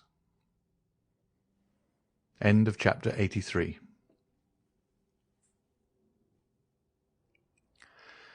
Chapter 84. Beauchamp. The daring attempt to rob the Count was the topic of conversation throughout Paris for the next fortnight. The dying man had signed a deposition declaring Benedetto to be the assassin. The police had orders to make the strictest search for the murderer. Caderousse's knife, dark lantern, bunch of keys, and clothing, excepting the waistcoat, which could not be found, were deposited at the registry. The corpse was conveyed to the morgue. The Count told everyone that this adventure had happened during his absence at Auteuil, and that he only knew what was related by the Abbé Busoni, who that evening, by mere chance, had requested to pass the night in his house, to examine some valuable books in his library. Bertuccio alone turned pale whenever Benedetto's name was mentioned in his presence, but there was no reason why anyone should notice his doing so. Villefort, being called on to prove the crime, was preparing his brief with the same ardour that he was accustomed to exercise when required to speak in criminal cases. But 3 weeks had already passed, and the most diligent search had been unsuccessful. The attempted robbery and the murder of the robber by his comrade were almost forgotten in anticipation of the approaching marriage of Mademoiselle Danglars to the Count Andrea Cavalcanti. It was expected that this wedding would shortly take place, as the young man was received at the banker's as the betrothed. Letters had been dispatched to Monsieur Cavalcanti, as the Count's father, who highly approved of the union, regretted his inability to leave Parma at that time, and promised a wedding gift of 150,000 livres. It was agreed that the 3 millions should be entrusted to Danglars to invest. Some persons had warned the young man of the circumstances of his future father-in-law, who had of late sustained repeated losses. But with sublime disinterestedness and confidence the young man refused to listen or to express a single doubt to the Baron. The Baron adored Count Andrea Cavalcanti. Not so Mademoiselle Eugénie Danglars. With an instinctive hatred of matrimony, she suffered Andrea's attentions in order to get rid of Morcerf, but when Andrea urged his suit, she betrayed an entire dislike to him. The Baron might possibly have perceived it, but attributing it to a caprice, feigned ignorance. The delay demanded by Beauchamp had nearly expired. Morcerf appreciated the advice of Monte Cristo to let things die away of their own accord. No one had taken up the remark about the general, and no one had recognized in the officer who betrayed the castle at Janina the noble count in the House of Peers. Albert, however, felt no less insulted. The few lines which had irritated him were certainly intended as an insult. Besides, the manner in which Beauchamp had closed the conference left a bitter recollection in his heart. He cherished the thought of the duel, hoping to conceal its true cause even from his seconds. Beauchamp had not been seen since the day he visited Albert, and those of whom the latter inquired always told him he was out on a journey which would detain him some days. Where he was, no one knew. One morning Albert was awakened by his valet de chambre, who announced Beauchamp. Albert rubbed his eyes, ordered his servant to introduce him into the small smoking-room on the ground floor, dressed himself quickly, and went down. He found Beauchamp pacing the room. On perceiving him, Beauchamp stopped. "Your arrival here, without waiting my visit at your house to-day, looks very well, sir," said Albert. "Tell me, may I shake hands with you, saying, 'Beauchamp, acknowledge you have injured me and retain my friendship,' or must I simply propose to you a choice of arms?" "Albert," said Beauchamp, with a look of sorrow which stupefied the young man, "let us first sit down and talk." "Rather, sir. Before we sit down, I must demand your answer." "Albert," said the journalist, "these are questions which it is difficult to answer." "I will facilitate it by repeating the question. Will you or will you not retract?" Morcerf, it is not enough to answer yes or no to questions which concern the honour, the social interest, and the life of such a man as Lieutenant General the Count of Morcerf, peer of France." "What must then be done?" "What I have done, Albert. I reason thus. Money, time, and fatigue are nothing compared with the reputation and interests of a whole family. Probabilities will not suffice.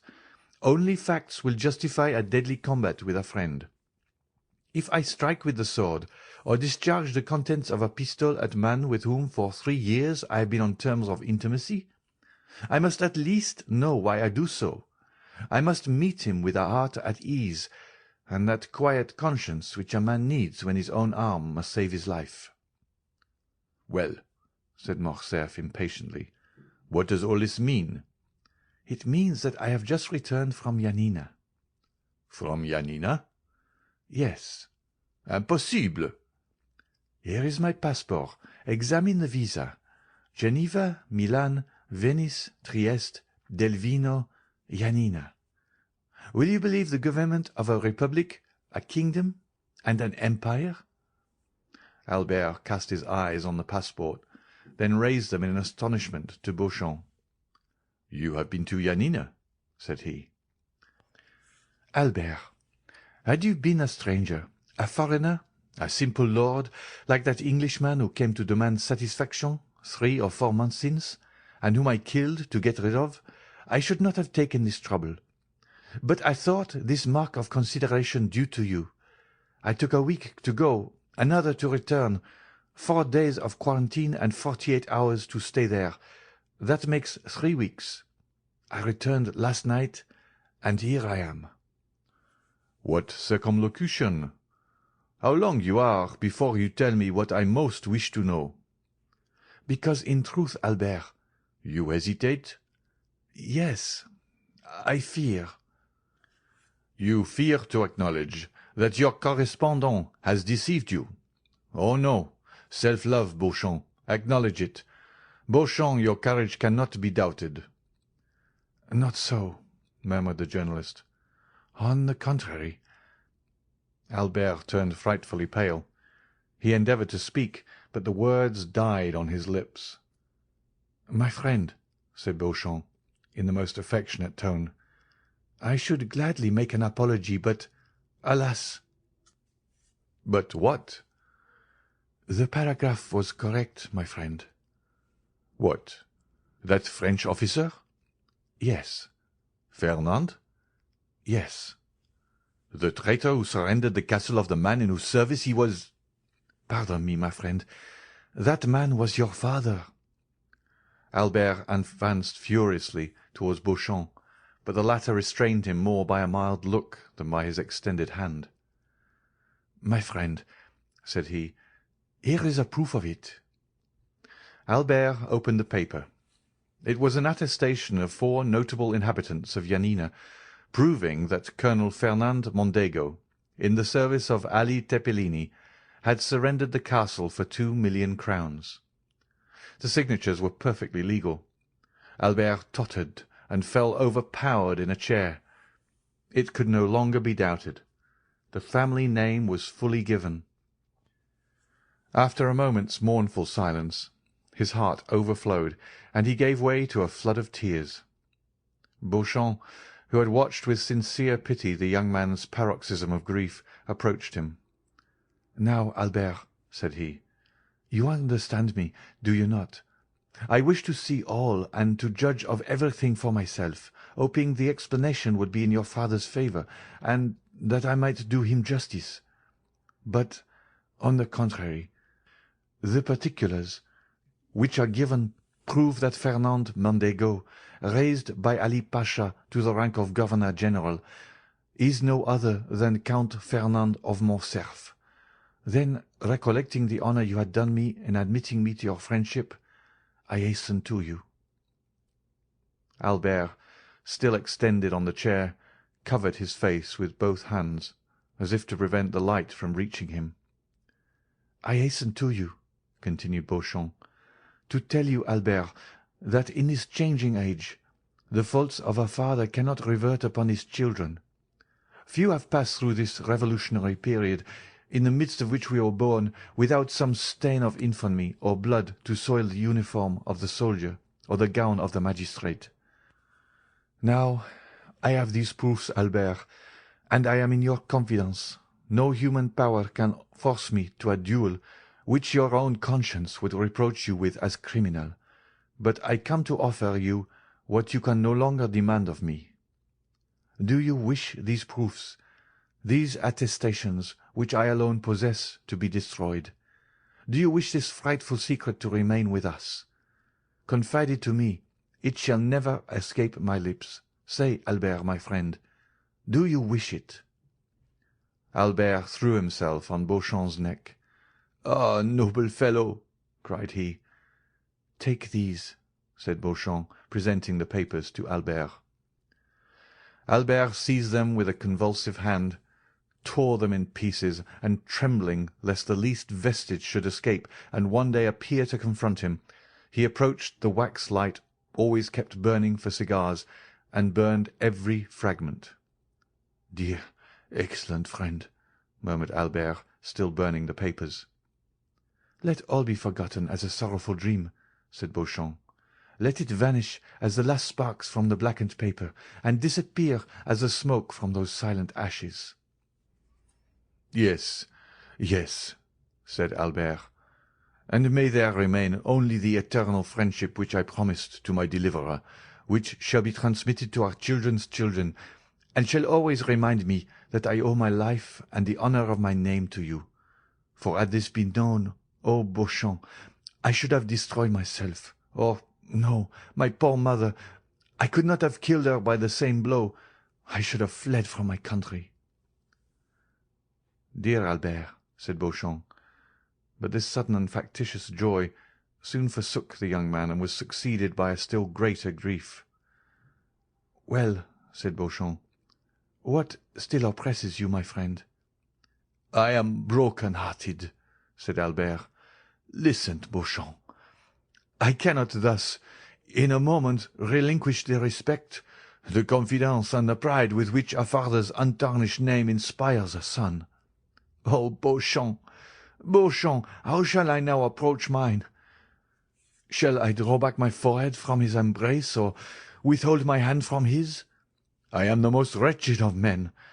Oh, my mother, my poor mother!" said Albert, gazing through his tears at his mother's portrait. "If you know this, how much you must suffer!" "Come," said Beauchamp, taking both his hands. "Take courage, my friend." "But how came that first note to be inserted in your journal?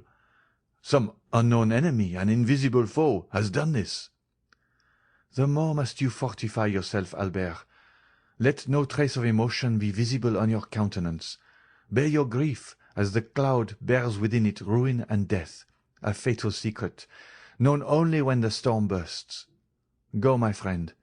Reserve your strength for the moment when the crash shall come." "You think, then, all is not over yet?" said Albert, horror-stricken. "I think nothing, my friend, but all things are possible. By the way—" "What?" said Albert, seeing that Beauchamp hesitated.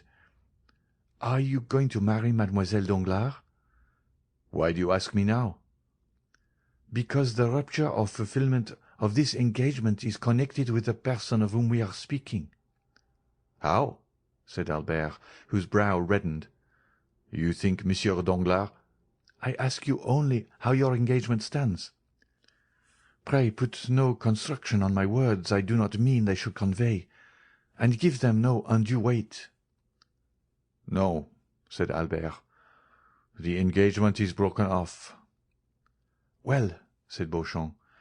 Then, seeing the young man was about to relapse into melancholy, "Let us go, Albert," said he. "A ride in the wood in the phaeton or on horseback will refresh you. We will then return to breakfast, and you shall attend to your affairs, and I to mine." "Willingly," said Albert. "But let us walk. I think a little exertion would do me good." The two friends walked out on the fortress. When arrived at the Madeleine, "Since we are out," said Beauchamp, Let us call on Monsieur de Monte Cristo. He is admirably adapted to revive one's spirits, because he never interrogates, and in my opinion those who ask no questions are the best comforters." "Gladly," said Albert. "I love him. Let us call." End of chapter 84. Chapter 85. The Journey. Monte Cristo uttered a joyful exclamation on seeing the young men together. "Aha!" said he. "I hope all is over, explained and settled."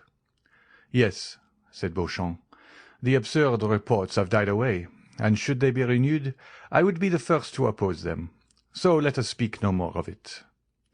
"Albert will tell you," replied the Count, "that I gave him the same advice. Look," added he, "I am finishing the most execrable morning's work." "What is it?" said Albert. "Arranging your papers, apparently." "My papers? Thank God, no. My papers are in capital order, because I have none, but Monsieur Cavalcanti's." "Monsieur Cavalcanti's?" asked Beauchamp. "Yes. Do you not know that this is a young man whom the Count is introducing?" said Morcerf. "Let us not misunderstand each other," replied Monte Cristo. "I introduce no one, and certainly not Monsieur Cavalcanti." "And who," said Albert with a forced smile, "is to marry Mademoiselle Danglars instead of me, which grieves me cruelly." "What? Cavalcanti is going to marry Mademoiselle Danglars?" asked Beauchamp.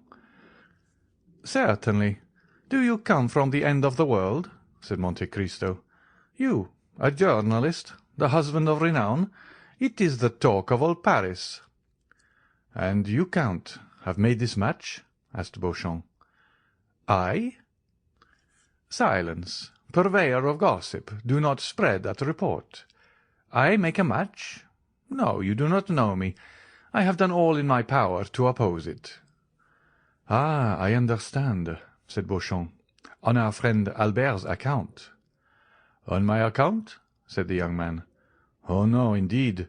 The Count will do me the justice to assert that I have, on the contrary, always entreated him to break off my engagement, and happily it is ended. The Count pretends I have not him to thank. So be it. I will erect an altar Deo ignoto." "Listen," said Monte Cristo. "I have had little to do with it, for I am at variance both with the father-in-law and the young man. There is only Mademoiselle Eugénie, who appears but little charmed with the thoughts of matrimony, and who, seeing how little I was disposed to persuade her to renounce her dear liberty, retains any affection for me." "And do you say this wedding is at hand?" "Oh, yes, in spite of all I could say. I do not know the young man. He is said to be of good family and rich, but I never trust to vague assertions. I have warned Monsieur Danglars of it till I am tired, but he is fascinated with his Luccanese.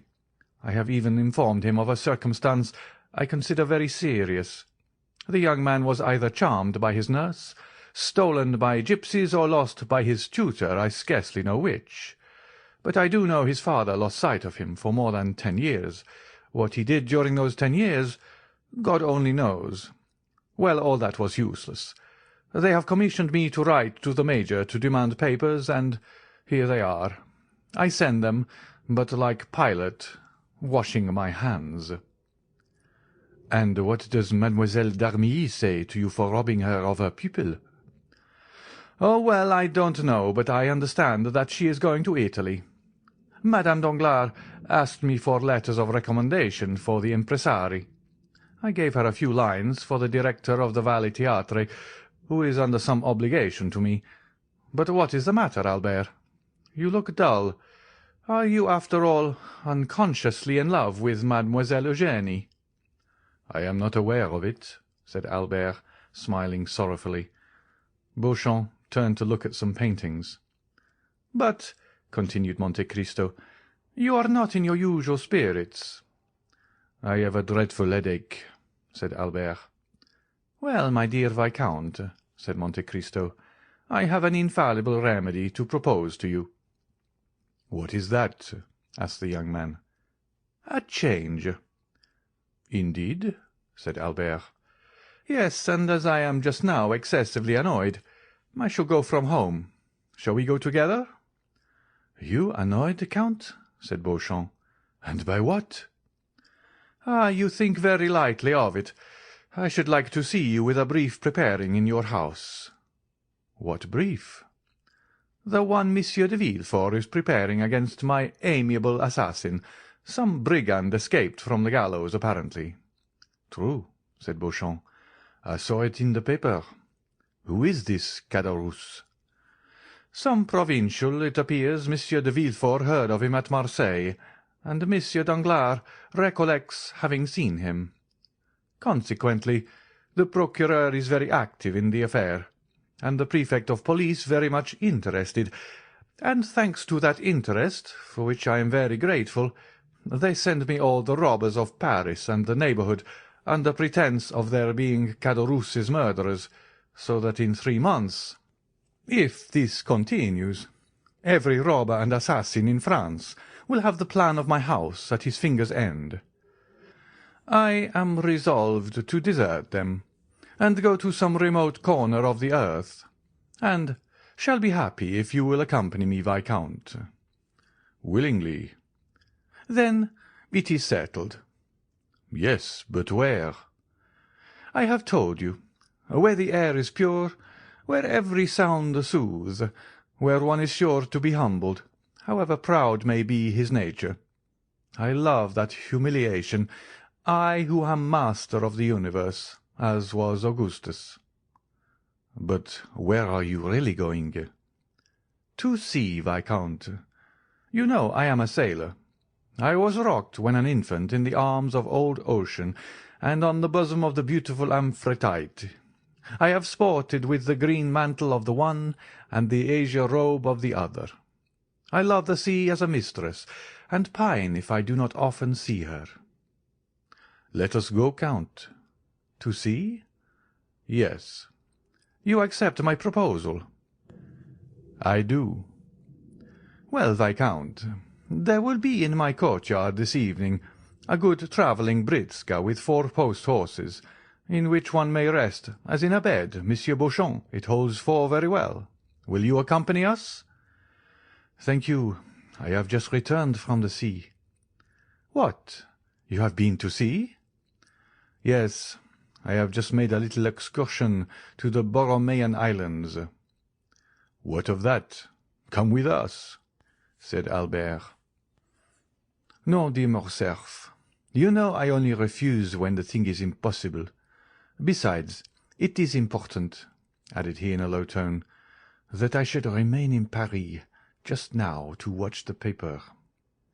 "Ah, you are good and excellent friend," said Albert. "Yes, you are right. Watch, watch, Beauchamp, and try to discover the enemy who made this disclosure." Albert and Beauchamp parted, the last pressure of their hands expressing what their tongues could not before a stranger. "Beauchamp is a worthy fellow," said Monte Cristo, when the journalist was gone. "Is he not, Albert?" "Yes, and a sincere friend. I love him devotedly. But now we are alone, although it is immaterial to me. Where are we going?" "Into Normandy, if you like." "Delightful. Shall we be quite retired? Have no society, no neighbours?" "Our companions will be riding horses, dogs to hunt with, and a fishing boat." "Exactly what I wish for. I will apprise my mother of my intention, and return to you." "But shall you be allowed to go into Normandy?" "I may go where I please." "Yes, I am aware you may go alone, since I once met you in Italy, but to accompany the mysterious Monte Cristo." "You forget, Count, that I have often told you of the deep interest my mother takes in you." "Woman is fickle," said Francis I. "Woman is like a wave of the sea," said Shakespeare. Both the great king and the great poet ought to have known woman's nature well. "Woman's, yes. My mother is not a woman, but a woman. As I am only a humble foreigner, you must pardon me if I do not understand all the subtle refinements of your language. What I mean to say is that my mother is not quick to give her confidence, but when she does, she never changes." "Ah, yes, indeed," said Monte Cristo with a sigh. "And do you think she is in the least interested in me?" "I repeat it, you must really be a very strange and superior man, for my mother is so absorbed by the interest you have excited that when I am with her she speaks of no one else." "And does she try to make you dislike me?" "On the contrary, she often says, 'Morcerf, I believe the Count has a noble nature. Try to gain his esteem.'" "Indeed," said Monte Cristo, sighing. "You see, then," said Albert, "that instead of opposing, she will encourage me." "Adieu, then. Until 5 o'clock. Be punctual, and we shall arrive at 12 or 1. "At Treport?" "Yes, or in the neighbourhood." "But can we travel 48 leagues in 8 hours?" "Easily," said Monte Cristo. "You are certain a prodigy. You will soon not only surpass the railway, which would not be very difficult in France, but even the telegraph." "But, Viscount, since we cannot perform the journey in less than 7 or 8 hours, do not keep me waiting." "Do not fear. I have little to prepare." Monte Cristo smiled as he nodded to Albert, then remained a moment absorbed in deep meditation, but passing his hand across his forehead as if to dispel his reverie, he rang the bell twice, and Bertuccio entered. "Bertuccio," said he, "I intend going this evening to Normandy instead of tomorrow or the next day.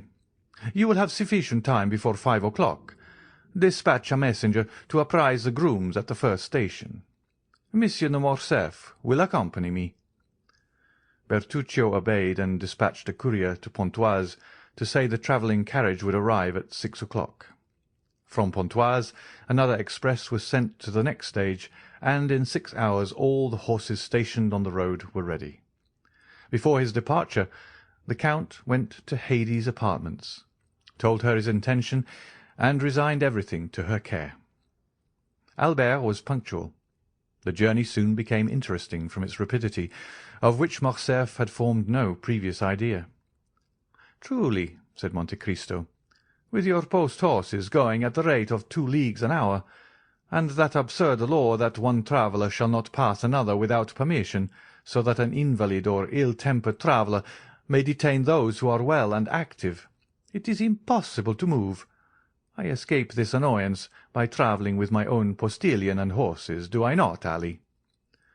The Count put his head out of the window and whistled, and the horses appeared to fly. The carriage rolled with a thundering noise over the pavement, and every one turned to notice the dazzling meteor. Ali, smiling, repeated the sound, grasped the reins with a firm hand, and spurred his horses, whose beautiful manes floated in the breeze. This child of the desert was in his element, and with his black face and sparkling eyes appeared in the cloud of dust he raised like the genius of the simoom and the god of the hurricane. "I never knew till now the delight of speed," said Morcerf, and the last cloud disappeared from his brow. "But where the devil do you get such horses? Are they made to order?" "Precisely," said the Count. 6 years since I bought a horse in Hungary remarkable for its swiftness. The 32 that we shall use to-night are its progeny. They are all entirely black, with the exception of a star upon the forehead." "That is perfectly admirable. But what do you do, Count, with all these horses?" "You see, I travel with them." "But you are not always travelling." "When I no longer require them, Bertuccio will sell them, and he expects to realize 30 or 40,000 francs by the sale." "But no monarch in Europe will be wealthy enough to purchase them." "Then he will sell them to some Eastern vizier, who will empty his coffers to purchase them, and refill them by applying the bastinado to his subjects." "Count, may I suggest one idea to you?" "Certainly." It is that, next to you, Bertuccio must be the richest gentleman in Europe." "You are mistaken, Viscount. I believe he has not a franc in his possession." "Then he must be a wonder, my dear Count. If you tell me many more marvellous things, I warn you I shall not believe them." "I countenance nothing that is marvellous, Monsieur Albert. Tell me, why does a steward rob his master?" "Because I suppose it is his nature to do so, for the love of robbing." "You are mistaken. It is because he has a wife and family, and ambitious desires for himself and them. Also because he is not sure of always retaining his situation, and wishes to provide for the future. Now Monsieur Bertuccio is alone in the world. He uses my property without accounting for the use he makes of it. He is sure never to leave my service." "Why?" "Because I should never get a better." "Probabilities are deceptive." "But I deal in certainties. He is the best servant over whom one has the power of life and death." "Do you possess that right over Bertuccio?" "Yes." There are words which close a conversation with an iron door. Such was the Count's yes. The whole journey was performed with equal rapidity. The 32 horses, dispersed over 7 stages, brought them to their destination in 8 hours. At midnight they arrived at the gate of a beautiful park. The porter was in attendance. He had been apprised by the groom of the last stage of the Count's approach. At 2:30 in the morning, Morcerf was conducted to his apartments, where a bath and supper were prepared. The servant who had travelled at the back of the carriage waited on him. Baptistin, who rode in front, attended the Count. Albert bathed, took his supper, and went to bed. All night he was lulled by the melancholy noise of the surf. On rising, he went to his window, which opened on a terrace, having the sea in front, and at the back a pretty park bounded by a small forest. In a creek lay a little sloop with a narrow keel and high masts, bearing on its flag the Monte Cristo arms, which were a mountain on a sea azure, with the cross gules on the shield. Around the schooner lay a number of small fishing boats belonging to the fishermen of the neighbouring village, like humble subjects awaiting orders from their queen. There, as in every spot where Monte Cristo stopped, if but for 2 days, luxury abounded, and life went on with the utmost ease. Albert found in his anteroom 2 guns, with all the accoutrements for hunting. A lofty room on the ground floor containing all the ingenious instruments the English, eminent in piscatory pursuits, since they are patient and sluggish, have invented for fishing. The day passed in pursuing those exercises in which Monte Cristo excelled. They killed a dozen pheasants in the park, as many trout in the stream, dined in a summer-house overlooking the ocean, and took tea in the library. Towards the evening of the 3rd day, Albert, completely exhausted with the exercise which invigorated Monte Cristo, was sleeping in an armchair near the window, while the Count was designing with his architect the plan of a conservatory in his house, when the sound of a horse at full speed on the high road made Albert look up. He was disagreeably surprised to see his own valet de chambre, whom he had not brought, that he might not inconvenience Monte Cristo. "Florentin here!" cried he, starting up. "Is my mother ill?" And he hastened to the door. Monte Cristo watched and saw him approach the valet, who drew a small sealed parcel from his pocket, containing a newspaper and a letter. "From whom is this?" said he eagerly. "From Monsieur Beauchamp," replied Florentin. "Did he send you?" "Yes, sir. He sent for me to his house, gave me money for my journey, procured a horse, and made me promise not to stop till I had reached you. I have come in 15 hours." Albert opened the letter with fear, uttered a shriek on reading the first line, and seized the paper. His sight was dimmed, his legs sank under him, and he would have fallen had not Florentin supported him. "Poor young man," said Monte Cristo in a low voice. "It is then true that the sin of the father shall fall on the children to the 3rd and 4th generation?" Meanwhile Albert had revived, and continuing to read, he threw back his head, saying, "Florentin, is your horse fit to return immediately?" "It is a poor lame post-horse." "In what state was the house when you left?" "All was quiet, but on returning from Monsieur Beauchamp, I found Madame in tears. She had sent for me to know when you would return. I told her my orders from Monsieur Beauchamp.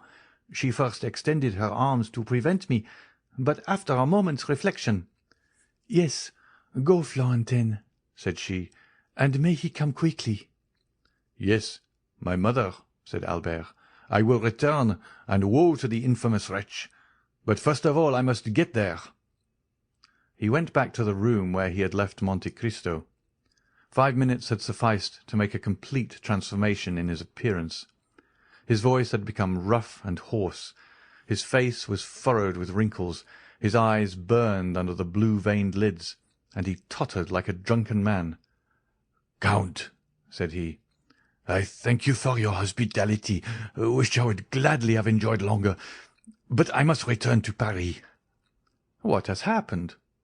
"A great misfortune, more important to me than life. Don't question me, I beg of you, but lend me a horse." "My stables are at your command, Viscount, but you will kill yourself by riding on horseback. Take a post-chaise or a carriage." "No, it would delay me, and I need the fatigue you warn me of. It will do me good." Albert reeled as if he had been shot, and fell on a chair near the door. Monte Cristo did not see this second manifestation of physical exhaustion. He was at the window calling, "Ali, a horse for Monsieur de Morcerf. Quick, he is in a hurry." These words restored Albert. He darted from the room, followed by the Count. "Thank you," cried he, throwing himself on his horse. "Return as soon as you can, Florentin. Must I use any password to procure a horse?" "Only dismount. Another will be immediately saddled." Albert hesitated a moment. "You may think my departure strange and foolish," said the young man. "You do not know how a paragraph in a newspaper may exasperate one. Read that," said he, "when I am gone, that you may not be witness of my anger." While the Count picked up the paper, he put spurs to his horse, which leapt in astonishment at such an unusual stimulus, and shot away with the rapidity of an arrow. The Count watched him with a feeling of compassion, and when he had completely disappeared, read as follows: "The French officer in the service of Ali Pasha of Yanina alluded to 3 weeks since in the Impartial, who not only surrendered the castle of Yanina, but sold his benefactor to the Turks, styled himself truly at that time Fernand, as our esteemed contemporary states. But he has since added to his Christian name a title of nobility and a family name. He now calls himself the Count of Morcerf, and ranks among the peers." Thus the terrible secret, which Beauchamp had so generously destroyed, appeared again like an armed phantom, and another paper, deriving its information from some malicious source, had published 2 days after Albert's departure for Normandy the few lines which had rendered the unfortunate young man almost crazy. End of chapter 85. Chapter 86. The Trial. At 8 o'clock in the morning, Albert had arrived at Beauchamp's door. The valet de chambre had received orders to usher him in at once. Beauchamp was in his bath. "Here I am," said Albert. "Well, my poor friend," replied Beauchamp, "I expected you." "I need not say. I think you are too faithful and too kind to have spoken of that painful circumstance. Your having sent for me is another proof of your affection. So, without losing time, tell me, have you the slightest idea whence this terrible blow proceeds?" "I think I have some clue." "But first tell me all the particulars of this shameful plot." Beauchamp proceeded to relate to the young man, who was overwhelmed with shame and grief, the following facts. 2 days previously, the article had appeared in another paper besides the Impartial, and, what was more serious, one that was well known as a government paper. Beauchamp was breakfasting when he read the paragraph. He sent immediately for a cabriolet and hastened to the publisher's office. Although professing diametrically opposite principles from those of the editor of the other paper, Beauchamp, as it sometimes, we may say often, happens, was his intimate friend. The editor was reading, with apparent delight, a leading article in the same paper on beet sugar, probably a composition of his own.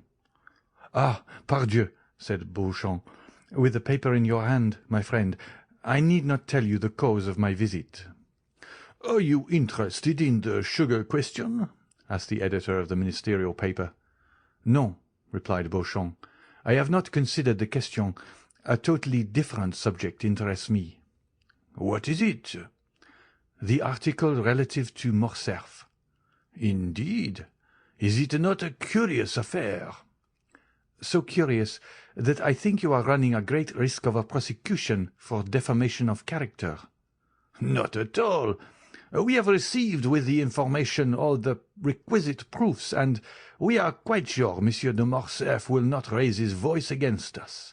Besides, it is rendering a service to one's country to denounce these wretched criminals who are unworthy of the honour bestowed on them." Beauchamp was thunderstruck. "Who, then, has so correctly informed you?" asked he. "For my paper, which gave the first information on the subject, has been obliged to stop for want of proof, and yet we are more interested than you in exposing Monsieur de Morcerf, as he is a peer of France, and we are of the opposition." "Oh, that is very simple. We have not sought to scandalize. This news was brought to us. A man arrived yesterday from Yanina, bringing a formidable array of documents, and when we hesitated to publish the accusatory article, he told us it should be inserted in some other paper." Beauchamp understood that nothing remained but to submit, and left the office to dispatch a courier to Morcerf. But he had been unable to send to Albert the following particulars, as the events had transpired after the messenger's departure, namely, that the same day a great agitation was manifest in the House of Peers among the usually calm members of that dignified assembly.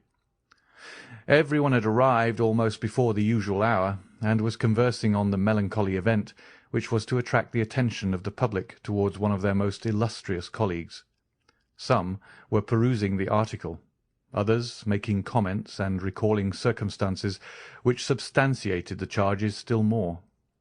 The Count of Morcerf was no favourite with his colleagues. Like all upstarts, he had had recourse to a great deal of haughtiness to maintain his position. The true nobility laughed at him, the talented repelled him, and the honourable instinctively despised him. He was, in fact, in the unhappy position of the victim marked for sacrifice. The finger of God once pointed at him, every one was prepared to raise the hue and cry. The Count of Morcerf alone was ignorant of the news. He did not take in the paper containing the defamatory article, and had passed the morning in writing letters and in trying a horse. He arrived at his usual hour, with a proud look and insolent demeanour. He alighted, passed through the corridors, and entered the house without observing the hesitation of the doorkeepers or the coolness of his colleagues. Business had already been going on for half an hour when he entered.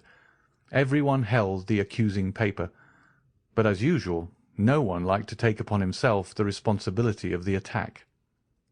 At length an honourable peer, Morcerf's acknowledged enemy, ascended the tribune with that solemnity which announced that the expected moment had arrived. There was an impressive silence.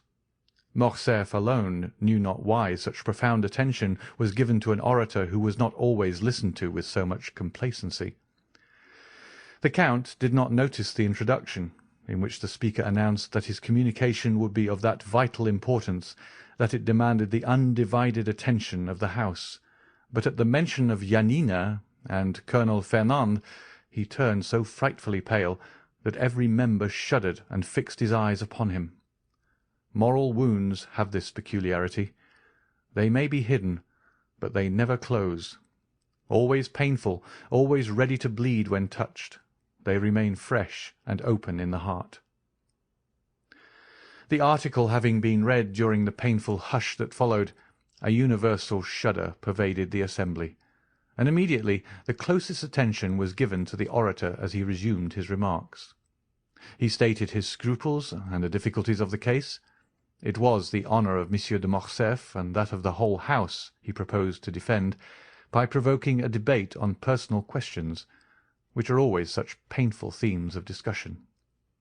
He concluded by calling for an investigation which might dispose of the calumnious report before it had time to spread, and restore Monsieur de Morcerf to the position he had long held in public opinion. Morcerf was so completely overwhelmed by this great and unexpected calamity that he could scarcely stammer a few words as he looked around on the assembly. This timidity, which might proceed from the astonishment of innocence as well as the shame of guilt, conciliated some in his favour, for men who are truly generous are always ready to compassionate when the misfortune of their enemy surpasses the limits of their hatred. The president put it to the vote, and it was decided that the investigation should take place. The count was asked what time he required to prepare his defence. Morcerf's courage had revived when he found himself alive after this horrible blow.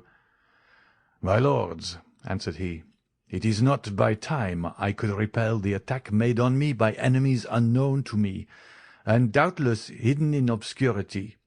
It is immediately and by a thunderbolt that I must repel the flash of lightning which for a moment startled me. Oh, that I could, instead of taking up this defence, shed my last drop of blood to prove to my noble colleagues that I am their equal in worth." These words made a favourable impression on behalf of the accused. "I demand, then, that the examination shall take place as soon as possible, and I will furnish the House with all necessary information." "What day do you fix?" asked the president. "To-day I am at your service," replied the count. The president rang the bell. "Does the House approve that the examination should take place to-day?" "Yes," was the unanimous answer. A committee of 12 members was chosen to examine the proofs brought forward by Morcerf. The investigation would begin at 8 o'clock that evening in the committee room, and, if postponement were necessary, the proceedings would be resumed each evening at the same hour. Morcerf asked leave to retire. He had to collect the documents he had long been preparing against this storm, which his sagacity had foreseen. Albert listened, trembling now with hope, then with anger, and then again with shame, for from Beauchamp's confidence he knew his father was guilty, and he asked himself how, since he was guilty, he could prove his innocence. Beauchamp hesitated to continue his narrative. "What next?" asked Albert. "What next, my friend? You impose a painful task on me. Must you know all?" "Absolutely, and rather from your lips than another's." "Muster up all your courage, then, for never have you required it more." Albert passed his hand over his forehead, as if to try his strength as a man who is preparing to defend his life proves his shield and bends his sword. He thought himself strong enough, for he mistook fever for energy. "Go on," said he. "The evening arrived. All Paris was in expectation. Many said your father had only to show himself to crush the charge against him.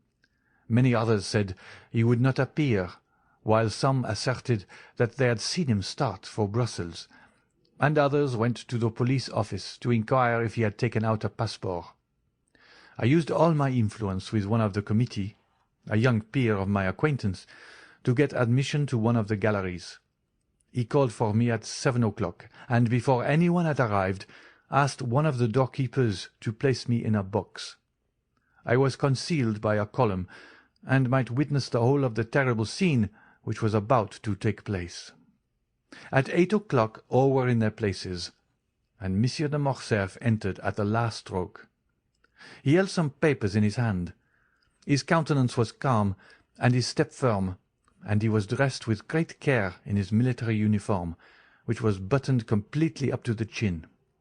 His presence produced a good effect. The committee was made up of Liberals, several of whom came forward to shake hands with him. Albert felt his heart bursting at these particulars, but gratitude mingled with his sorrow. He would gladly have embraced those who had given his father this proof of esteem at a moment when his honour was so powerfully attacked. At this moment one of the doorkeepers brought in a letter for the President. "You are at liberty to speak, Monsieur de Morcerf," said the President, as he unsealed the letter, and the Count began his defence. "I assure you, Albert, in a most eloquent and skilful manner. He produced documents proving that the Vizier of Yanina had up to the last moment honoured him with his entire confidence, since he had interested him with a negotiation of life and death with the Emperor. He produced a ring, his mark of authority, with which Ali Pasha generally sealed his letters, and which the latter had given him that he might, on his return at any hour of the day or night, gain access to the presence even in the harem. Unfortunately, the negotiation failed, and when he returned to defend his benefactor, he was dead. But, said the Count, so great was Ali Pasha's confidence that on his deathbed he resigned his favourite mistress and her daughter to my care." Albert started on hearing these words. The history of Haydée recurred to him, and he remembered what she had said of that message and the ring, and the manner in which she had been sold and made a slave. "And what effect did this discourse produce?" anxiously inquired Albert. "I acknowledge it affected me, and indeed all the committee also," said Beauchamp. Meanwhile the President carelessly opened the letter which had been brought to him, but the first lines aroused his attention. He read them again and again, and fixing his eyes on Monsieur de Morcerf, "Count," said he, "you have said that the Vizier of Yanina confided his wife and daughter to your care." "Yes, sir," replied Morcerf, "but in that, like all the rest, misfortune pursued me. On my return, Vasiliki and her daughter Haydée had disappeared. Did you know them? My intimacy with the Pasha and his unlimited confidence had gained me an introduction to them, and I had seen them about 20 times. Have you any idea what became of them?" "Yes, sir. I heard they had fallen victims to their sorrow and perhaps to their poverty. I was not rich. My life was in constant danger. I could not seek them, to my great regret." The President frowned imperceptibly. "Gentlemen," said he, "you have heard the Comte de Morcerf's defence. Can you, sir, produce any witnesses to the truth of what you have asserted?"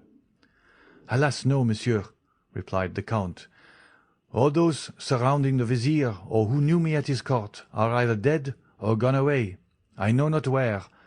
I believe that I alone of all my countrymen survived that dreadful war.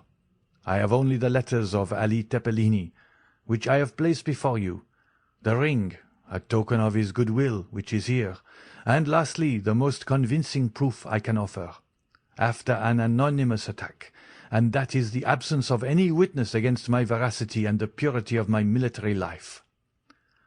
A murmur of approbation ran through the assembly, and at this moment Albert had nothing more transpired. Your father's cause had been gained. It only remained to put it to the vote, when the President resumed, "Gentlemen, and you, monsieur, you will not be displeased, I presume, to listen to one who calls himself a very important witness, and who has just presented himself. He is doubtless come to prove the perfect innocence of our colleague. Here is a letter I have just received on the subject. Shall it be read, or shall it be passed over? And shall we take no notice of this incident?" Monsieur de Morcerf turned pale, and clinched his hands on the papers he held. The committee decided to hear the letter. The Count was thoughtful and silent. The President read, "Monsieur President, I can furnish the committee of inquiry into the conduct of the Lieutenant General the Count of Morcerf in Epirus and in Macedonia with important particulars."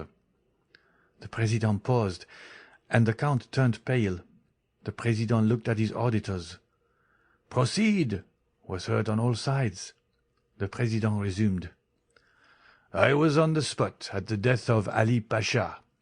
I was present during these last moments. I know what is become of Vasiliki and Hedi.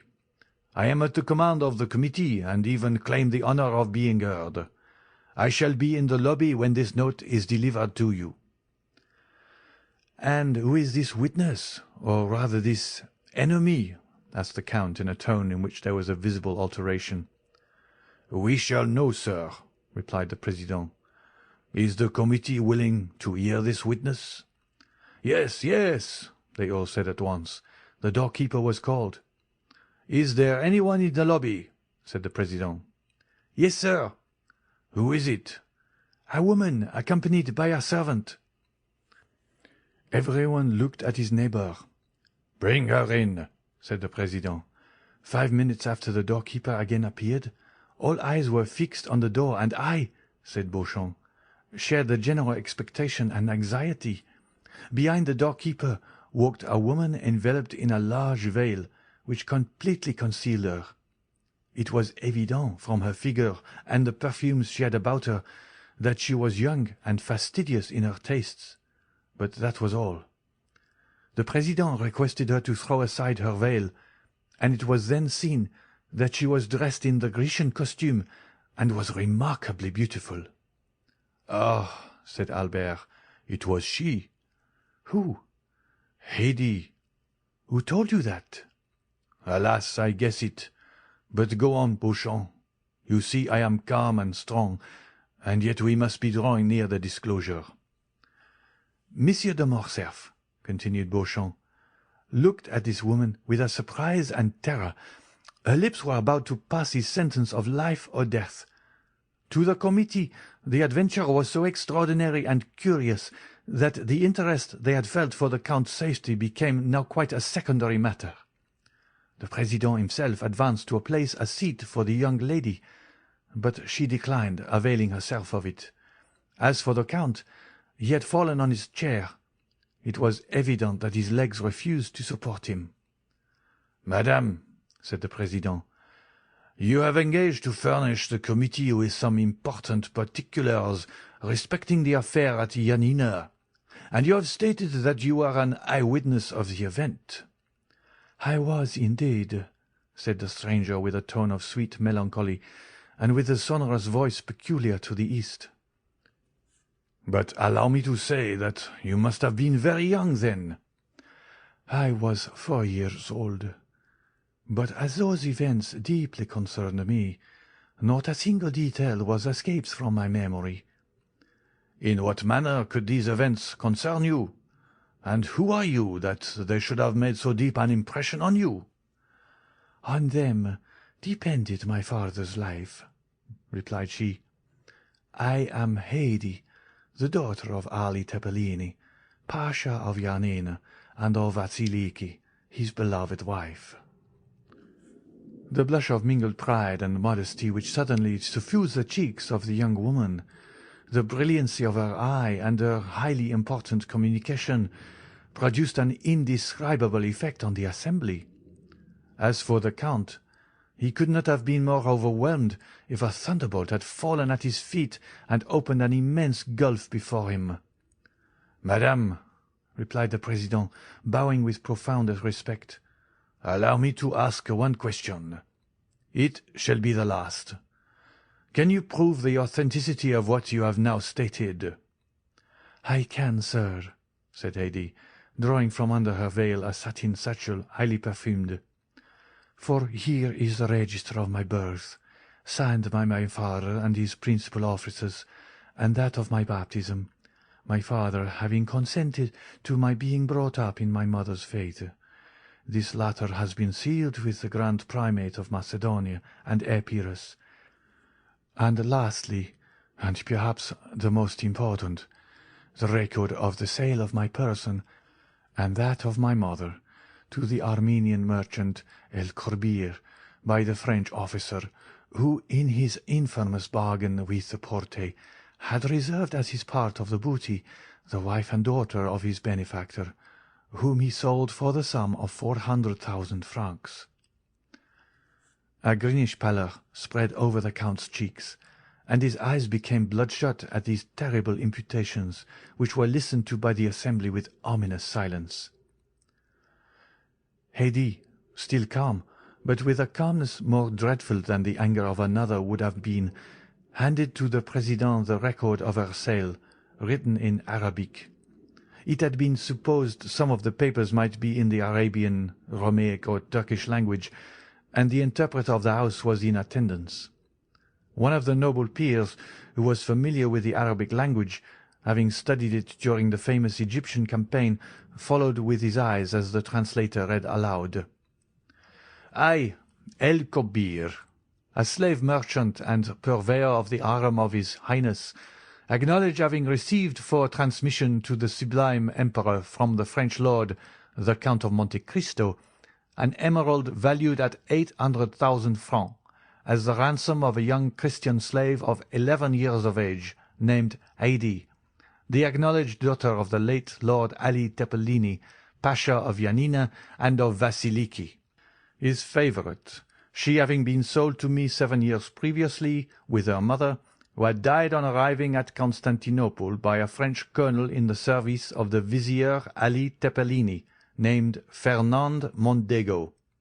The above-mentioned purchase was made on His Highness's account, whose mandate I had for the sum of 400,000 francs. Given at Constantinople by authority of His Highness in the year 1247 of the Hegira, signed El Kobir. That this record should have all due authority, it shall bear the imperial seal, which the vendor is bound to have affixed to it. Near the merchant's signature there was indeed the seal of the sublime Emperor. A dreadful silence followed the reading of this document. The Count could only stare, and his gaze, fixed as if unconsciously on Haydée, seemed one of fire and blood. "Madame," said the President, "may reference be made to the Count of Monte Cristo, who is now, I believe, in Paris." "Sir," replied Haydée, "the Count of Monte Cristo, my foster father, has been in Normandy the last 3 days." "Who, then, has counselled you to take this step, one for which the court is deeply indebted to you, and which is perfectly natural, considering your birth and your misfortunes?" "Sir," replied Haydée, "I have been led to take this step from a feeling of respect and grief. Although a Christian, may God forgive me, I have always sought to revenge my illustrious father. Since I set my foot in France, and knew the traitor lived in Paris, I have watched carefully. I live retired in the house of my noble protector, but I do it from my choice. I love retirement and silence, because I can live with my thoughts and recollections of my past days. But the Count of Monte Cristo surrounds me with every paternal care, and I am ignorant of nothing which passes in the world. I learn all in the silence of my apartments, for instance. I see all the newspapers, every periodical as well as every new piece of music, and by thus watching the course of the life of others, I learned what had transpired this morning in the House of Peers, and what was to take place this evening when I wrote." "Then," remarked the President, "the Count of Monte Cristo knows nothing of your present proceedings." "He is quite unaware of them, and I have but one fear, which is that he should disapprove of what I have done. But it is a glorious day for me," continued the young girl, raising her ardent gaze to heaven, "that on which I find at last an opportunity of avenging my father." The Count had not uttered one word the whole of this time. His colleagues looked at him and doubtless pitied his prospects, blighted under the perfumed breath of a woman. His misery was depicted in sinister lines on his countenance. "Monsieur de Morcerf," said the President, "do you recognize this lady as the daughter of Ali Tepelini, Pasha of Yanina?" "No," said Morcerf, attempting to rise. "It is a base plot, contrived by my enemies." Haydée, whose eyes had been fixed on the door as if expecting someone, turned hastily, and seeing the Count standing, shrieked, "You do not know me?" said she. "Well, I fortunately recognize you. You are Fernand Mondego, the French officer who led the troops of my noble father. It is you who surrendered the castle of Janina. It is you who were sent by him to Constantinople to treat with the emperor for the life or death of your benefactor, brought back a false mandate granting full pardon. It is you who, with that mandate, obtained the Pasha's ring, which gave you authority over Selim, the firekeeper. It is you who stabbed Selim. It is you who sold us, my mother and me, to the merchant El-Kobir. Assassin! Assassin! Assassin! You have still on your brow your master's blood. Look, gentlemen, all!"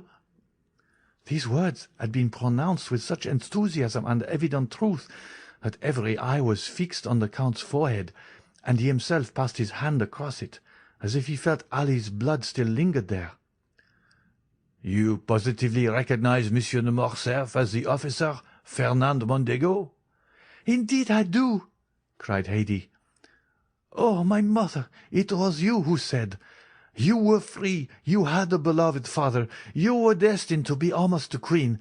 Look well at that man. It is he who raised your father's head on the point of a spear. It is he who sold us. It is he who forsook us. Look well at his right hand, on which he has a large wound. If you forgot his features, you would know him by that hand, into which fell, one by one, the gold pieces of the merchant El-Kobir. I know him. Ah, let him say now if he does not recognize me." Each word fell like a dagger on Morcerf, and deprived him of a portion of his energy as she uttered the last. He hid his mutilated hand hastily on his bosom, and fell back on his seat, overwhelmed by wretchedness and despair. This scene completely changed the opinion of the assembly respecting the accused Count. "Count of Morcerf," said the President, "do not allow yourself to be cast down. Answer. The justice of the court is supreme and impartial as that of God. It will not suffer you to be trampled on by your enemies without giving you an opportunity of defending yourself. Shall further inquiries be made? Shall 2 members of the House be sent to Janina? Speak." Morcerf did not reply. Then all the members looked at each other with terror. They knew the Count's energetic and violent temper. It must be indeed a dreadful blow which would deprive him of courage to defend himself. They expected that his stupefied silence would be followed by a fiery outburst. "Well," asked the President, "what is your decision?" "I have no reply to make," said the Count in a low tone. "Has the daughter of Ali Tepelin spoken the truth?" said the President. "Is she, then, the terrible witness to whose charge you dare not plead not guilty? Have you really committed the crimes of which you are accused?" The Count looked around him with an expression which might have softened tigers, but which could not disarm his judges. Then he raised his eyes toward the ceiling, but withdrew them immediately, as if he feared the roof would open and reveal to his distressed view that second tribunal called Heaven, and that other judge named God. Then, with a hasty movement, he tore open his coat, which seemed to stifle him, and flew from the room like a madman. His footstep was heard one moment in the corridor, then the rattling of his carriage wheels as he was driven rapidly away. "Gentlemen," said the President, when silence was restored, "is the Count of Morcerf convicted of felony, treason, and conduct unbecoming a member of this House?" "Yes," replied all the members of the Committee of Inquiry with a unanimous voice. Haydée had remained until the close of the meeting. She heard the Count's sentence pronounced without betraying an expression of joy or pity. Then, drawing her veil over her face, she bowed majestically to the councillors, and left with that dignified step which Virgil attributes to his goddesses. End of chapter 86. Chapter 87. The Challenge. "Then," continued Beauchamp, "I took advantage of the silence and the darkness to leave the house without being seen. The usher who had introduced me was waiting for me at the door, and he conducted me through the corridors to a private entrance opening into the Rue de Vaugirard. I left with mingled feelings of sorrow and delight. Excuse me, Albert, sorrow on your account, and delight with that noble girl, thus pursuing paternal vengeance. Yes, Albert, from whatever source the blow may have proceeded, it may be from an enemy, but that enemy is only the agent of Providence." Albert held his head between his hands.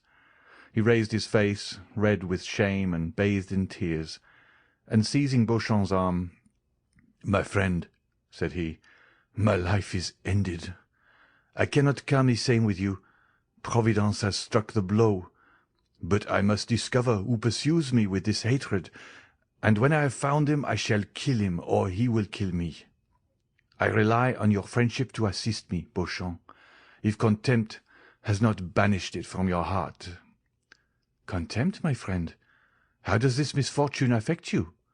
"No, happily that unjust prejudice is forgotten which made the son responsible for the father's actions. Review your life, Albert. Although it is only just beginning, did a lovely summer's day ever dawn with greater purity than has marked the commencement of your career? No, Albert. Take my advice. You are young and rich. Leave Paris. All is soon forgotten in this great Babylon of excitement and changing tastes. You will return after 3 or 4 years with a Russian princess for a bride, and no one will think more of what occurred yesterday than if it had happened 16 years ago." "Thank you, my dear Beauchamp. Thank you for the excellent feeling which prompts your advice. But it cannot be. I have told you my wish, or rather my determination. You understand that, interested as I am in this affair, I cannot see it in the same light as you do. What appears to you to emanate from a celestial source seems to me to proceed from one far less pure. Providence appears to me to have no share in this affair, and happily so, for instead of the invisible, impalpable agent of celestial rewards and punishments, I shall find one, both palpable and visible, on whom I shall revenge myself.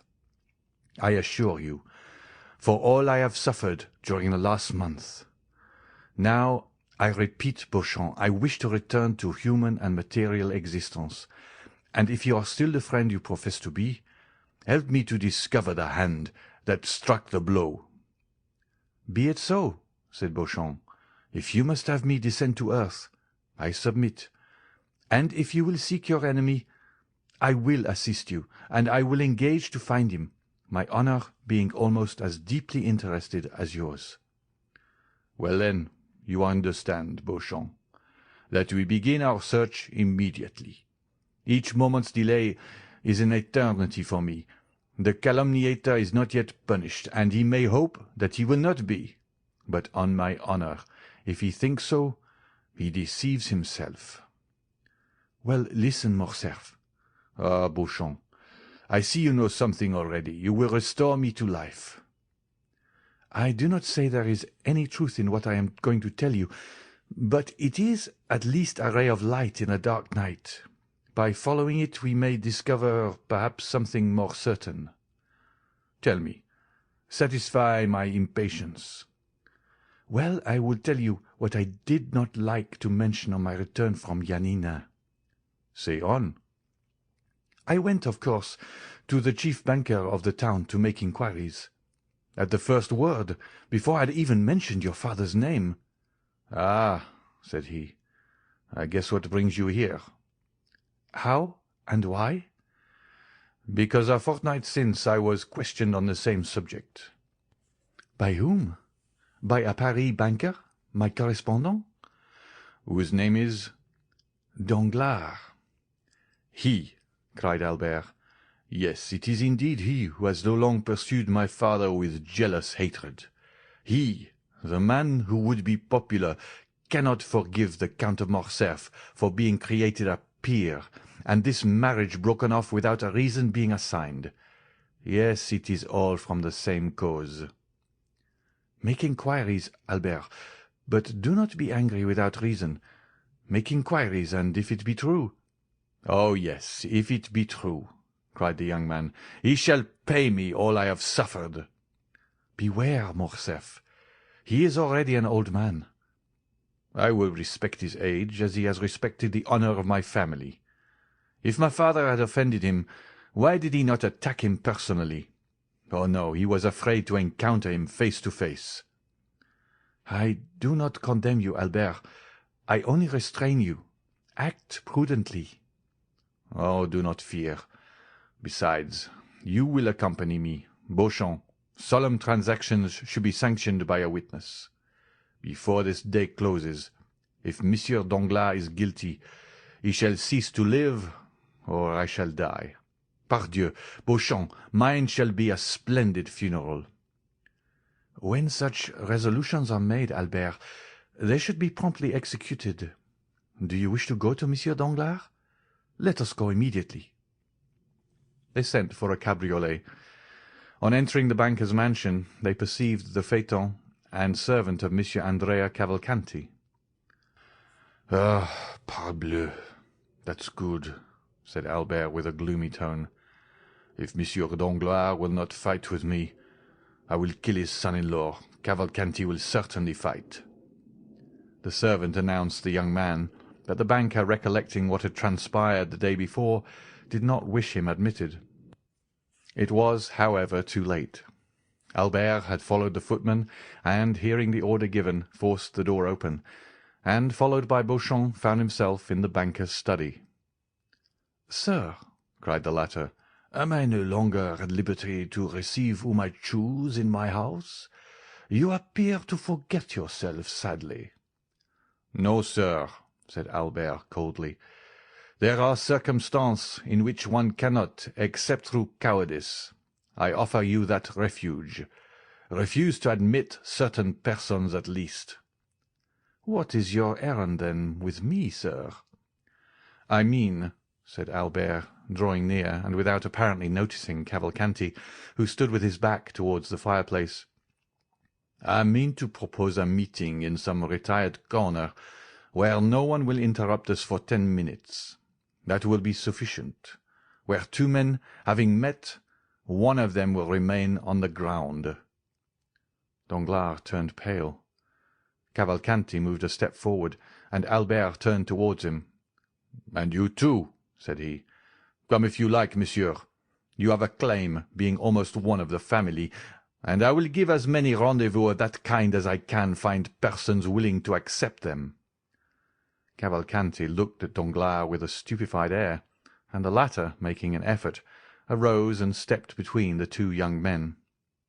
Albert's attack on Andrea had placed him on a different footing, and he hoped this visit had another cause than that he had first supposed. "Indeed, sir," said he to Albert, "if you are come to quarrel with this gentleman because I have preferred him to you, I shall resign the case to the king's attorney." "You mistake, sir," said Morcerf with a gloomy smile. "I am not referring in the least to matrimony, and I only address myself to Monsieur Cavalcanti because he appeared disposed to interfere between us. In one respect, you are right, for I am ready to quarrel with everyone to-day, but you have the first claim, Monsieur Danglars." "Sir," replied Danglars, pale with anger and fear, "I warn you, when I have the misfortune to meet with a mad dog, I kill it, and far from thinking myself guilty of a crime, I believe I do society a kindness. Now, if you are mad and try to bite me, I will kill you without pity. Is it my fault that your father has dishonoured himself?" "Yes, miserable wretch!" cried Morcerf. "It is your fault." Danglars retreated a few steps. "My fault?" said he. "You must be mad. What do I know of the Grecian affair? Have I travelled in that country? Did I advise your father to sell the castle of Yanina, to betray—" "Silence!" said Albert, with a thundering voice. "No, it is not you who have directly made this exposure and brought this sorrow on us, but you hypocritically provoked it." "I?" "Yes, you. How came it known?" "I suppose you read it in the paper on the account from Yanina." "Who wrote to Yanina?" To Janina? Yes, who wrote for particulars concerning my father? I imagine any one may write to Janina. But one person only wrote. One only? Yes, and that was you. I doubtless wrote. It appears to me that when about to marry your daughter to a young man, it is right to make some inquiries respecting his family. It is not only a right, but a duty. You wrote, sir, knowing what answer you would receive. I? Indeed, I assure you, cried Danglars with a confidence and security proceeding less from fear than from the interest he really felt for the young man. I solemnly declare to you that I should never have thought of writing to Janina did I know anything of Ali Pasha's misfortunes. Who then urged you to write? Tell me. Pardieu, it was the most simple thing in the world. I was speaking of your father's past history. I said the origin of his fortune remained obscure. The person to whom I addressed my scruples asked me where your father had acquired his property. I answered, in Greece. Then, said he, write to Janina. And who thus advised you? No other than your friend, Monte Cristo. The Count of Monte Cristo told you to write to Janina? Yes, and I wrote, and will show you my correspondence, if you like. Albert and Beauchamp looked at each other. Sir, said Beauchamp, who had not yet spoken, you appear to accuse the Count, who is absent from Paris at this moment, and cannot justify himself. I accuse no one, sir, said Danglars. I relate, and I will repeat before the Count what I have said to you. Does the Count know what answer you received? Yes, I showed it to him. Did he know my father's Christian name was Fernand, and his family name Mondego? Yes, I had told him that long since, and I did only what any other would have done in my circumstances, and perhaps less. When, the day after the arrival of this answer, your father came by the advice of Monte Cristo to ask my daughter's hand for you, I decidedly refused him, but without any explanation or exposure. In short, why should I have any more to do with the affair? How did the honour or disgrace of Monsieur de Morcerf affect me? It neither increased nor decreased my income. Albert felt the blood mounting to his brow. There was no doubt upon the subject. Danglars defended himself with the baseness, but at the same time with the assurance of a man who speaks the truth, at least in part, if not wholly, not for conscience's sake, but through fear. Besides, what was Morcerf seeking? It was not whether Danglars or Monte Cristo was more or less guilty. It was a man who would answer for the offence, whether trifling or serious. It was a man who would fight, and it was evident Danglars would not fight. And in addition to this, everything forgotten or unperceived before presented itself now to his recollection. Monte Cristo knew everything, as he had bought the daughter of Ali Pasha, and knowing everything, he had advised Danglars to write to Janina. The answer known, he had yielded to Albert's wish to be introduced to Haydée, and allowed the conversation to turn on the death of Ali, and had not opposed Haydée's recital, but having doubtless warned the young girl in the few Romaic words he spoke to her not to implicate Morcerf's father. Besides, had he not begged of Morcerf not to mention his father's name before Haydée? Lastly, he had taken Albert to Normandy when he knew the final blow was near. There could be no doubt that all had been calculated and previously arranged. Monte Cristo, then, was in league with his father's enemies. Albert took Beauchamp aside, and communicated these ideas to him. "You are right," said the latter.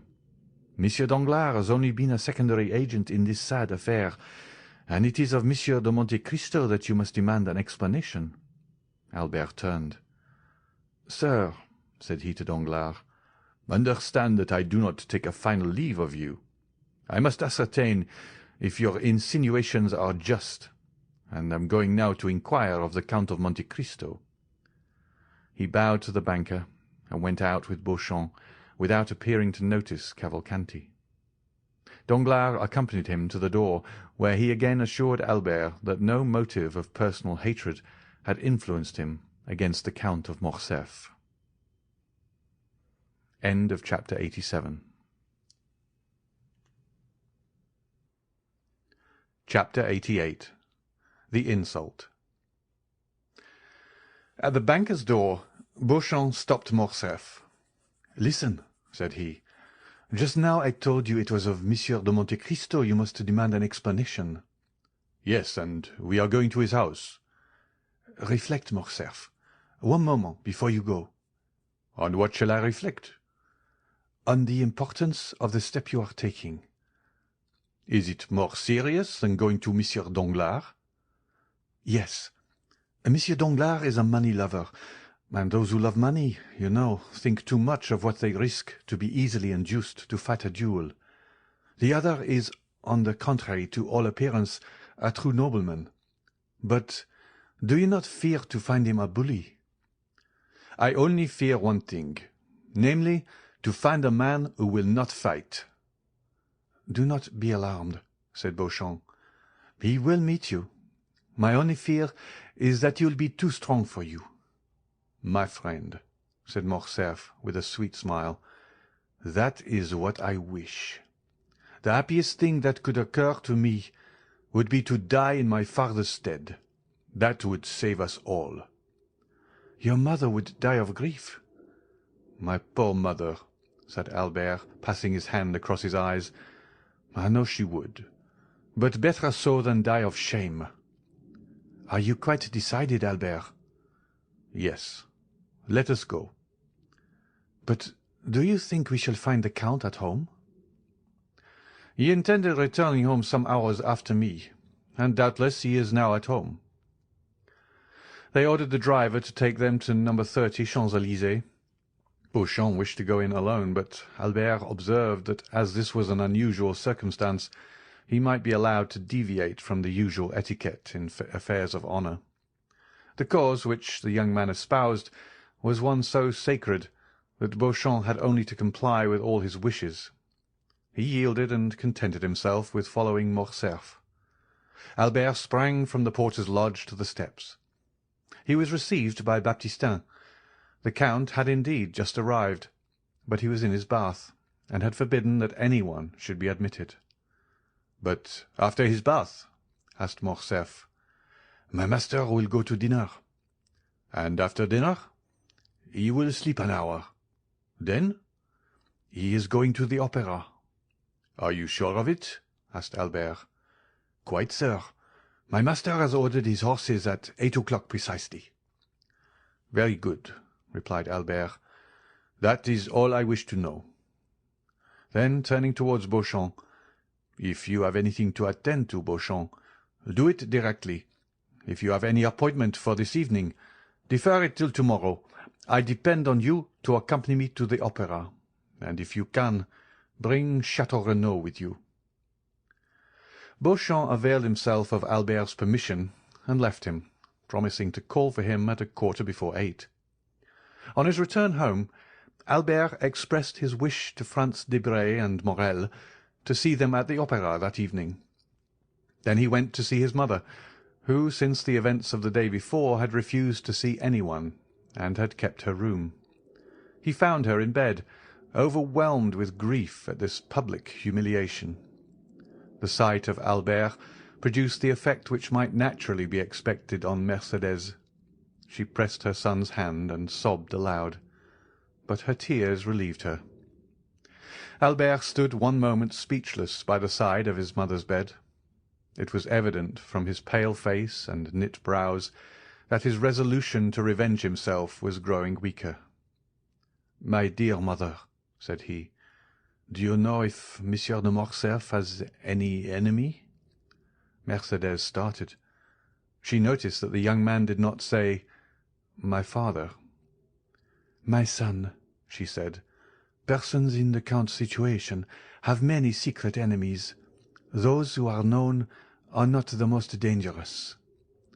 "I know it, and appeal to your penetration. You are of so superior a mind, nothing escapes you." "Why did you say so?" "Because, for instance, you noticed on the evening of the ball we gave that Monsieur de Monte-Cristo would eat nothing in our house." Mercédès raised herself on her feverish arm. "Monsieur de Monte-Cristo!" she exclaimed. "And how is he connected with the question you asked me?" "You know, mother, Monsieur de Monte-Cristo is almost an Oriental, and it is customary with the Orientals to secure full liberty for revenge by not eating or drinking in the houses of their enemies." "Do you say Monsieur de Monte-Cristo is our enemy?" replied Mercédès, becoming paler than the sheet which covered her. "Who told you so? Why, you are mad, Albert. Monsieur de Monte-Cristo has only shown us kindness. Monsieur de Monte-Cristo saved your life. You yourself presented him to us. Oh, I entreat you, my son, if you had entertained such an idea, dispel it. And my counsel to you, nay, my prayer, is to retain his friendship." "Mother," replied the young man, "you have special reasons for telling me to conciliate the man." "I?" said Mercédès, blushing as rapidly as she had turned pale, and again became paler than ever. "Yes, doubtless. And is it not that he may never do us any harm?" Mercédès shuddered, and, fixing on her son a scrutinizing gaze, "You speak strangely," said she to Albert, "and you appear to have some singular prejudices. What has the Count done? 3 days since you were with him in Normandy, only 3 days since we looked on him as our best friend." An ironical smile passed over Albert's lips. Mercédès saw it, and with the double instinct of woman and mother guessed all. But as she was prudent and strong-minded, she concealed both her sorrows and her fears. Albert was silent. An instant after, the Countess resumed. "You came to inquire after my health. I will candidly acknowledge that I am not well. You should install yourself here, and cheer my solitude. I do not wish to be left alone." "Mother," said the young man, "you know how gladly I would obey your wish, but an urgent and important affair obliges me to leave you for the whole evening." "Well," replied Mercédès, sighing, "go, Albert. I will not make you a slave to your filial piety." Albert pretended he did not hear, bowed to his mother, and quitted her. Scarcely had he shut her door, when Mercédès called a confidential servant and ordered him to follow Albert wherever he should go that evening, and to come and tell her immediately what he observed. Then she rang for her lady's maid, and, weak as she was, she dressed in order to be ready for whatever might happen. The footman's mission was an easy one. Albert went to his room and dressed with unusual care. At 10 minutes to 8, Beauchamp arrived. He had seen Château Renaud, who had promised to be in the orchestra before the curtain was raised. Both got into Albert's coupé, and as the young man had no reason to conceal where he was going, he called aloud, "To the opera!" In his impatience, he arrived before the beginning of the performance. Château Renaud was at his post. Apprised by Beauchamp of the circumstances, he required no explanation from Albert. The conduct of the son in seeking to avenge his father was so natural that Château Renaud did not seek to dissuade him, and was content with renewing his assurances of devotion. Debray was not yet come, but Albert knew that he seldom lost a scene at the opera. Albert wandered about the theatre until the curtain was drawn up. He hoped to meet with Monsieur de Monte-Cristo either in the lobby or on the stairs. The bell summoned him to his seat, and he entered the orchestra with Château Renaud and Beauchamp. But his eyes scarcely quitted the box between the columns, which remained obstinately closed during the whole of the first act.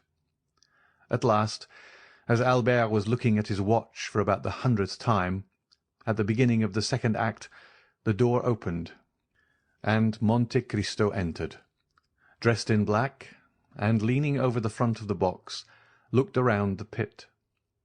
Morrel followed him, and looked also for his sister and brother-in-law.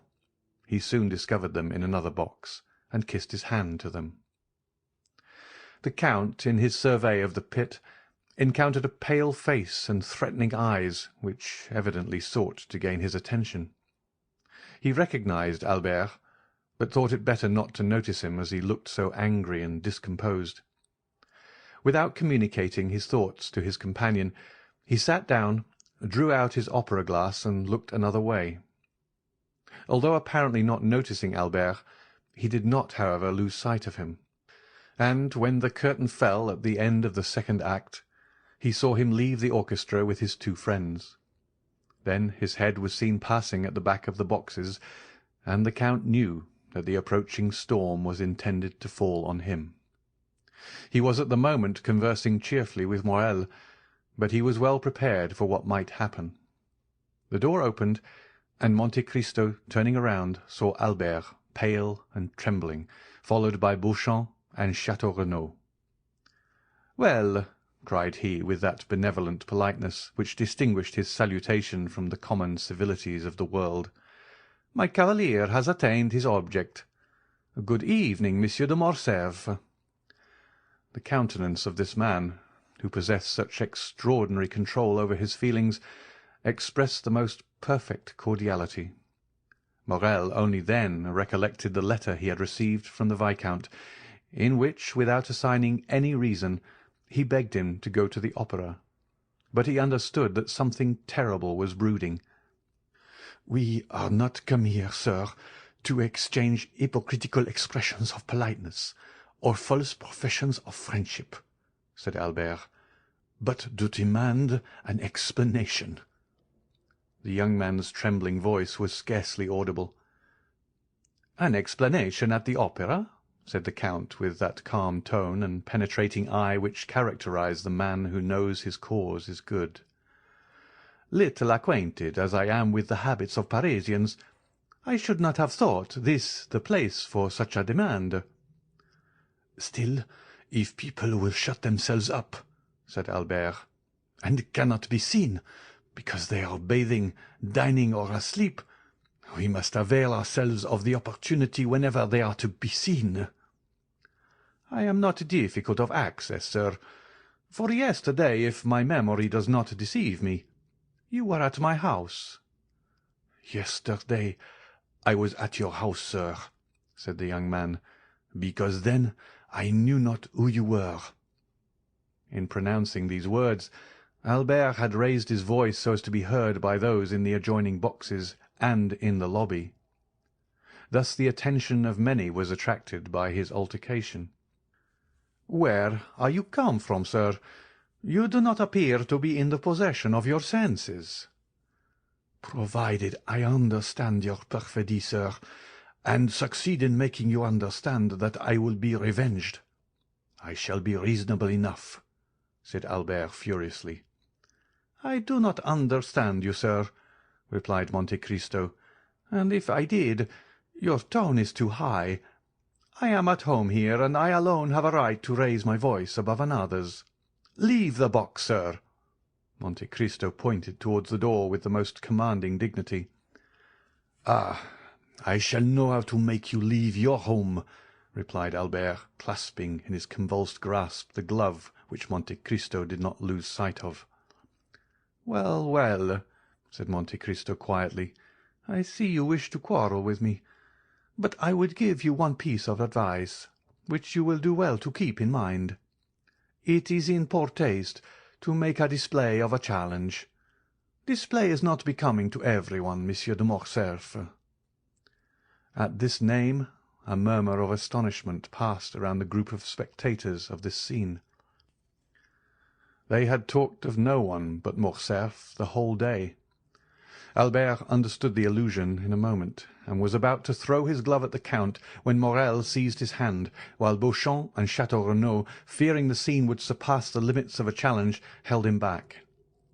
But Monte Cristo, without rising, and leaning forward in his chair, merely stretched out his arm, and, taking the damp, crushed glove from the clinched hand of the young man, "Sir," said he in a solemn tone, I consider your glove thrown, and will return it to you wrapped around a bullet. Now leave me, or I will summon my servants to throw you out the door." Wild, almost unconscious, and with eyes inflamed, Albert stepped back, and Morrel closed the door. Monte Cristo took up his glass again, as if nothing had happened.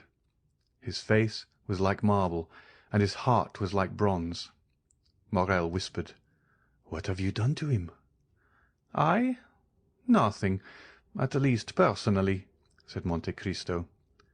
"But there must be some cause for this strange scene." "The Count of Morcerf's adventure exasperates the young man." "Have you anything to do with it?" "It was through Haydée that the Chamber was informed of his father's treason." "Indeed," said Morrel. "I had been told, but would not credit it, that the Grecian slave I have seen with you here in this very box was the daughter of Ali Pasha." "It is true, nevertheless." "Then," said Morrel, "I understand it all, and this scene was premeditated." "How so?" "Yes, Albert wrote to request me to come to the opera, doubtless that I might be a witness to the insult he meant to offer you." "Probably," said Monte Cristo with his imperturbable tranquillity. "But what shall you do with him?" "With whom?" "With Albert." "What shall I do with Albert? As certainly, Maximilian, as I now press your hand. I shall kill him before 10 o'clock tomorrow morning." Morrel, in his turn, took Monte Cristo's hand in both of his, and he shuddered to feel how cold and steady it was. "Ah, Count," said he, "his father loves him so much." "Do not speak to me of that," said Monte Cristo, with the first movement of anger he had betrayed. "I will make him suffer." Morrel, amazed, let fall Monte Cristo's hand. "Count, Count!" said he. "Dear Maximilian," interrupted the Count, "listen how adorably Dupré is singing that line: "'O Mathilde, idole de mon âme.'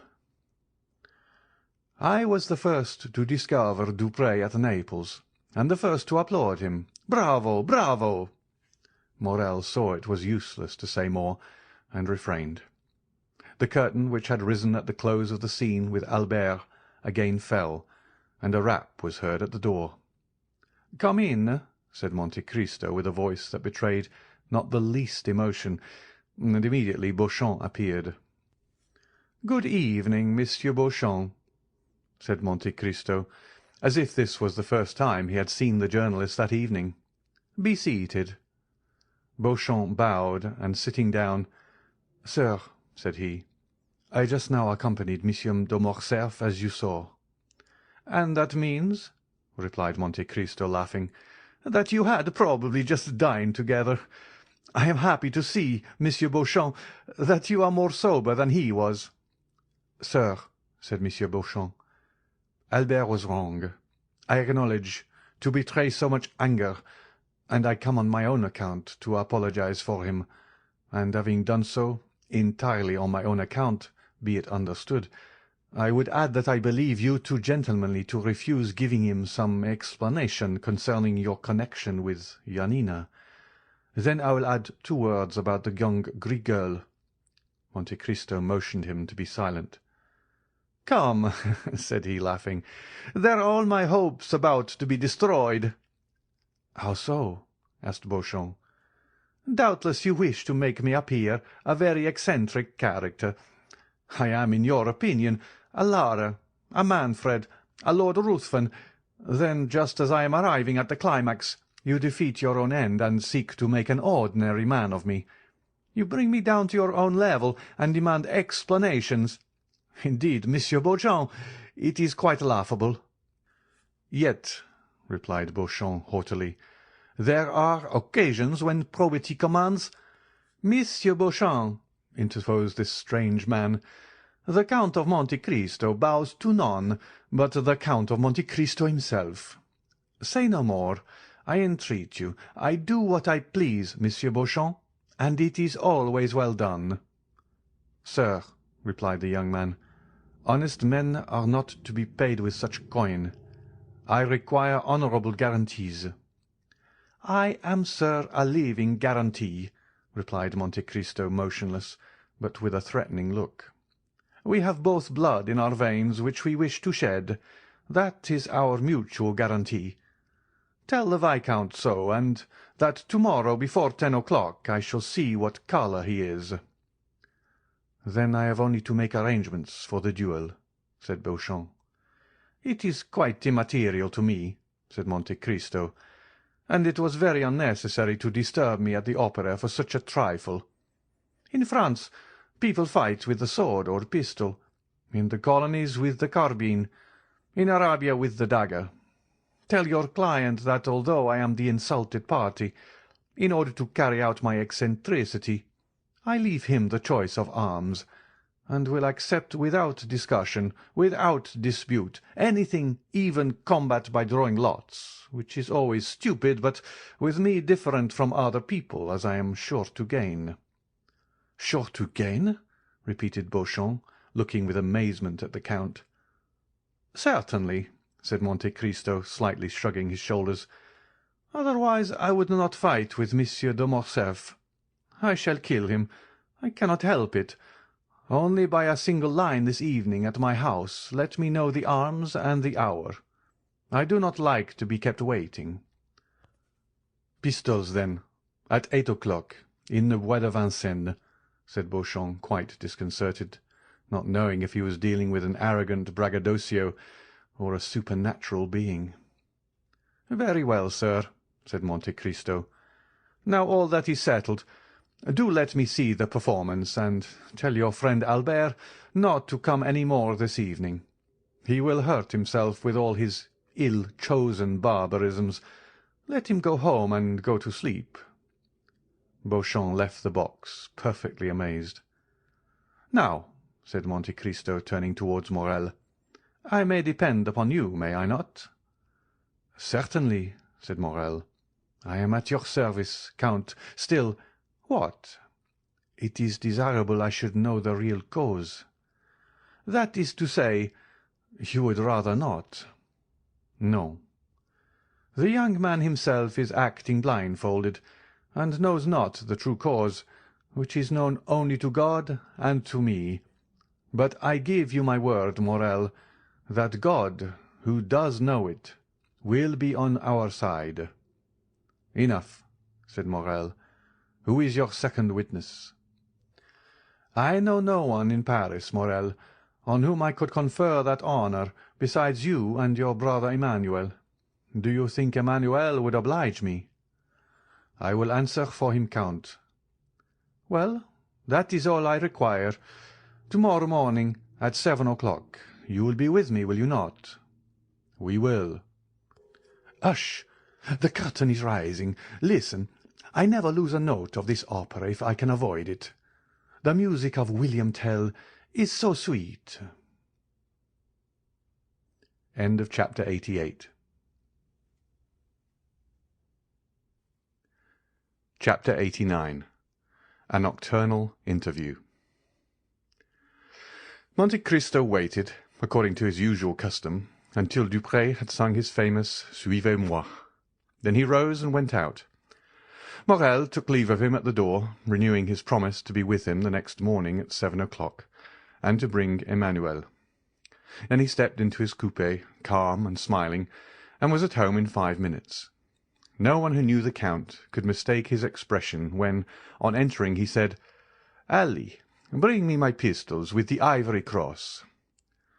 Ali brought the box to his master, who examined the weapons with a solicitude very natural to a man who is about to entrust his life to a little powder and shot. These were pistols of an especial pattern, which Monte Cristo had made for target practice in his own room. A cap was sufficient to drive out the bullet, and from the adjoining room no one would have suspected that the Count was, as sportsmen would say, keeping his hand in. He was just taking one up and looking for the point to aim at on a little iron plate which served him as a target, when his study door opened, and Baptistin entered. Before he had spoken a word, the Count saw in the next room a veiled woman, who had followed closely after Baptistin, and now, seeing the Count with a pistol in his hand and swords on the table, rushed in. Baptistin looked at his master, who made a sign to him, and he went out, closing the door after him. "Who are you, madame?" said the Count to the veiled woman. The stranger cast one look around her to be certain that they were quite alone. Then bending as if she would have knelt, and joining her hands, she said with an accent of despair, "Edmond, you will not kill my son." The Count retreated a step, uttered a slight exclamation, and let fall the pistol he held. "What name did you pronounce, then, Madame de Morcerf?" said he. "Yours," cried she, throwing back her veil. "Yours, which I alone, perhaps, have not forgotten, Edmond. It is not Madame de Morcerf who is come to you. It is Mercédès." "Mercédès is dead, madame," said Monte Cristo. "I know no one now of that name."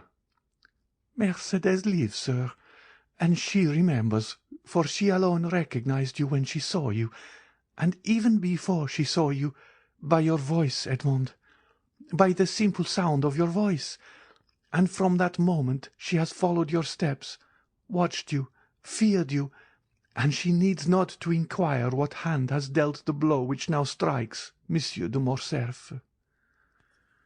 "Fernand, do you mean?" replied Monte Cristo with bitter irony. "Since we are recalling names, let us remember them all." Monte Cristo had pronounced the name of Fernand with such an expression of hatred that Mercédès felt a thrill of horror run through every vein.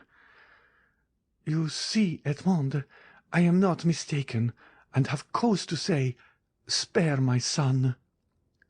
"And who told you, madam, that I have any hostile intentions against your son?" "No one, in truth. But a mother has twofold sight. I guessed all. I followed him this evening to the opera, and concealed in a parquet box, have seen all."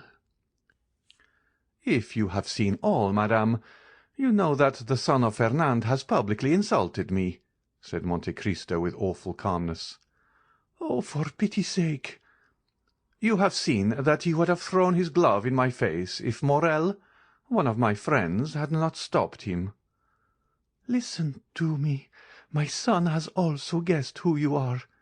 He attributes his father's misfortunes to you."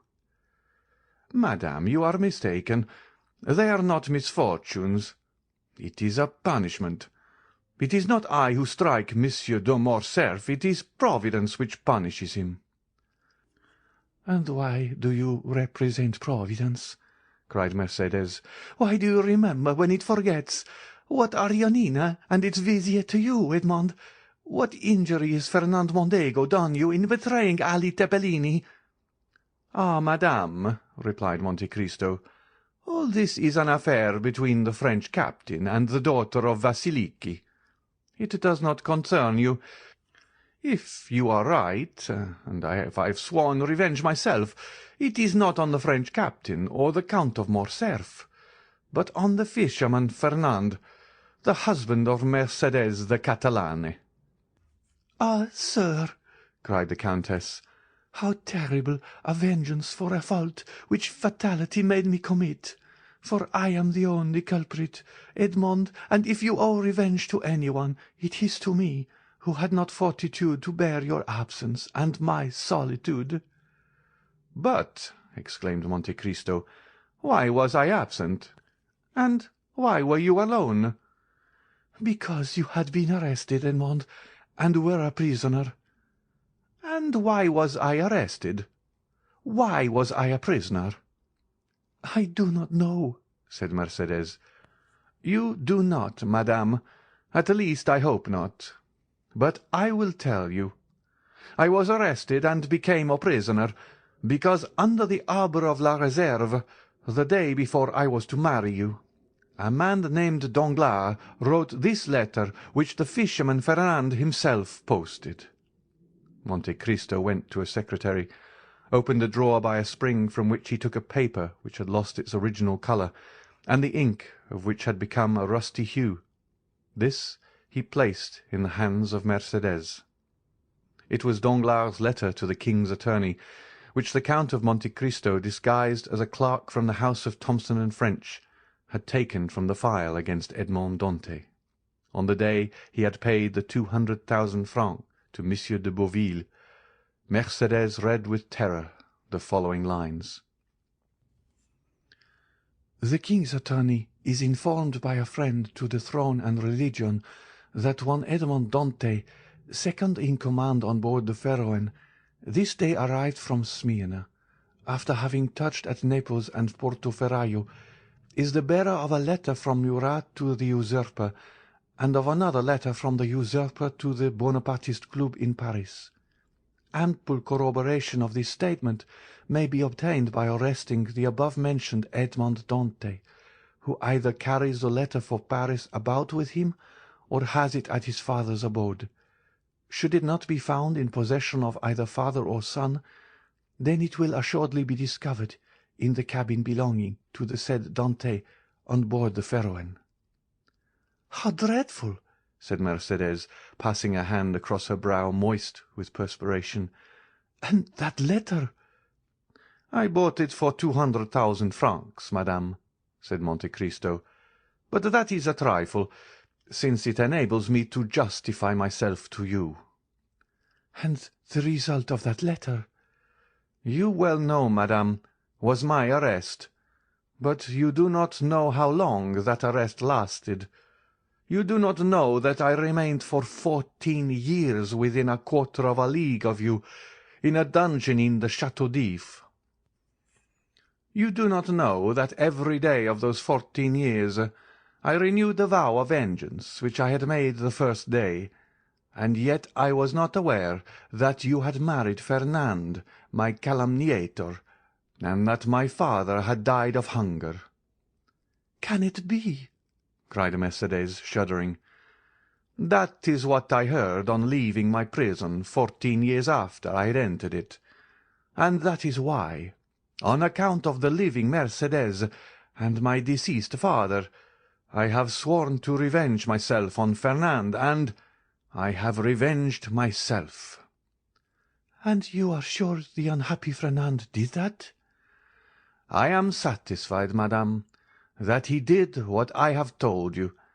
Besides, that is not much more odious than that a Frenchman by adoption should pass over to the English, that a Spaniard by birth should have fought against the Spaniards, that a stipendiary of Ali should have betrayed and murdered Ali. Compared with such things, what is the letter you have just read? A lover's deception, which the woman who has married that man ought certainly to forgive, but not so the lover who was to have married her. Well, the French did not avenge themselves on the traitor. The Spaniards did not shoot the traitor. Ali in his tomb left the traitor unpunished, but I, betrayed, sacrificed, buried, have risen from my tomb, by the grace of God, to punish that man. He sends me for that purpose, and here I am." The poor woman's head and arms fell. Her legs bent under her, and she fell on her knees. "Forgive, Edmond, forgive for my sake, who love you still." The dignity of the wife checked the fervour of the lover and the mother. Her forehead almost touched the carpet, when the Count sprang forward and raised her. Then, seated on a chair, she looked at the manly countenance of Monte Cristo, on which grief and hatred still impressed a threatening expression. "Not crushed at a cursed race?" murmured he. "Abandon my purpose at the moment of its accomplishment? Impossible, madame, impossible!" "Edmond," said the poor mother, who tried every means. "when I called you Edmond, why do you not call me Mercédès?" "Mercédès!" repeated Monte Cristo. "Mercédès! Well, yes, you are right. That name has still its charms, and this is the first time for a long period that I have pronounced it so distinctly. Oh, Mercédès! I have uttered your name with the sigh of melancholy, with the groan of sorrow, with the last effort of despair. I have uttered it when frozen with cold, crouched on the straw in my dungeon. I have uttered it consumed with heat, rolling on the stone floor of my prison. Mercédès, I must revenge myself, for I suffered 14 years. 14 years I wept, I cursed. Now I tell you, Mercédès, I must revenge myself." The Count, fearing to yield to the entreaties of her he had so ardently loved, called his sufferings to the assistance of his hatred. "Revenge yourself, then, Edmond," cried the poor mother, "but let your vengeance fall on the culprits, on him, on me, but not on my son." "It is written in the good book," said Monte Cristo, "that the sins of the fathers shall fall upon their children to the 3rd and 4th generation, since God himself dictated those words to his prophet. Why should I seek to make myself better than God?" "Edmond," continued Mercédès, with her arms extended towards the Count, "since I first knew you, I have adored your name, have respected your memory. Edmond, my friend, do not compel me to tarnish that noble and pure image reflected incessantly on the mirror of my heart. Edmond, if you knew all the prayers I have addressed to God for you while I thought you were living, and since I have thought you must be dead. Yes, dead, alas!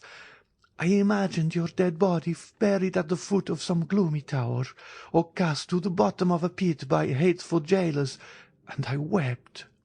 What could I do for you, Edmond, besides pray and weep? Listen, for 10 years I dreamed each night in the same dream. I had been told that you had endeavoured to escape, that you had taken the place of another prisoner, that you had slipped into the winding sheet of a dead body, that you had been thrown alive from the top of the Château d'If, and that the cry you uttered as you dashed upon the rocks first revealed to your jailers that they were your murderers. Well, Edmond, I swear to you, by the head of that son for whom I entreat your pity, Edmond, for 10 years I saw every night every detail of that frightful tragedy, and for 10 years I heard every night the cry which awoke me shuddering and cold. And I too, Edmond, oh, believe me, guilty as I was, oh yes, I too have suffered much." "Have you known what it is to have your father starve to death in your absence?" cried Monte Cristo, thrusting his hands into his hair. "Have you seen the woman you love giving her hand to your rival, while you are perishing at the bottom of a dungeon?" "No," interrupted Mercédès. "but I have seen him whom I loved on the point of murdering my son." Mercédès uttered these words with such deep anguish, with an accent of such intense despair, that Monte Cristo could not restrain a sob. The lion was daunted, the avenger was conquered. "What do you ask of me?" said he. "Your son's life? Well, he shall live." Mercédès uttered a cry which made the tears start from Monte Cristo's eyes, but these tears disappeared almost instantaneously, for doubtless God had sent some angel to collect them. Far more precious were they in his eyes than the richest pearls of Guzerat and Ophir. "Oh," said she, seizing the Count's hand and raising it to her lips. "Oh, thank you, Edmond. Now you are exactly what I dreamt you were, the man I always loved. Oh, now I may say so." "So much the better," replied Monte Cristo, "as that poor Edmond will not have long to be loved by you. Death is about to return to the tomb, the phantom to retire in darkness." "What do you say, Edmond?" "I say, since you command me, Mercédès, I must die." "Die? And why so? Who talks of dying? Whence have you these ideas of death?" "You do not suppose that, publicly outraged, in the face of a whole theatre, in the presence of your friends and those of your son, challenged by a boy who will glory in my forgiveness as if it were a victory. You do not suppose that I can for one moment wish to live. What I most loved after you, Mercédès, was myself, my dignity, and that strength which rendered me superior to other men. That strength was my life. With one word, you have crushed it, and I die." "But the duel will not take place, Edmond, since you forgive." "It will take place," said Monte Cristo in a most solemn tone. "But instead of your son's blood to stain the ground, mine will flow." Mercédès shrieked and sprang towards Monte Cristo, but suddenly stopping. "Edmond," said she, "there is a God above. Since you live, and since I have seen you again, I trust to him from my heart. While waiting his assistance, I trust to your word. You have said that my son should live, have you not?" "Yes, madame, he shall live," said Monte Cristo, surprised that without much more emotion Mercédès had accepted the heroic sacrifice he made for her. Mercédès extended her hand to the Count. "Edmond," said she, and her eyes were wet with tears while looking at him to whom she spoke, "how noble it is of you! How great the action you have just performed! How sublime to have taken pity on a poor woman who appealed to you with every chance against her! Alas! I am grown old with grief more than with years, and cannot now remind my Edmond by a smile or by a look of that Mercédès whom he once spent so many hours in contemplating. Ah, believe me, Edmond, as I told you, I too have suffered much. I repeat, it is melancholy to pass one's life without having one joy to recall, without preserving a single hope. But that proves that all is not yet over.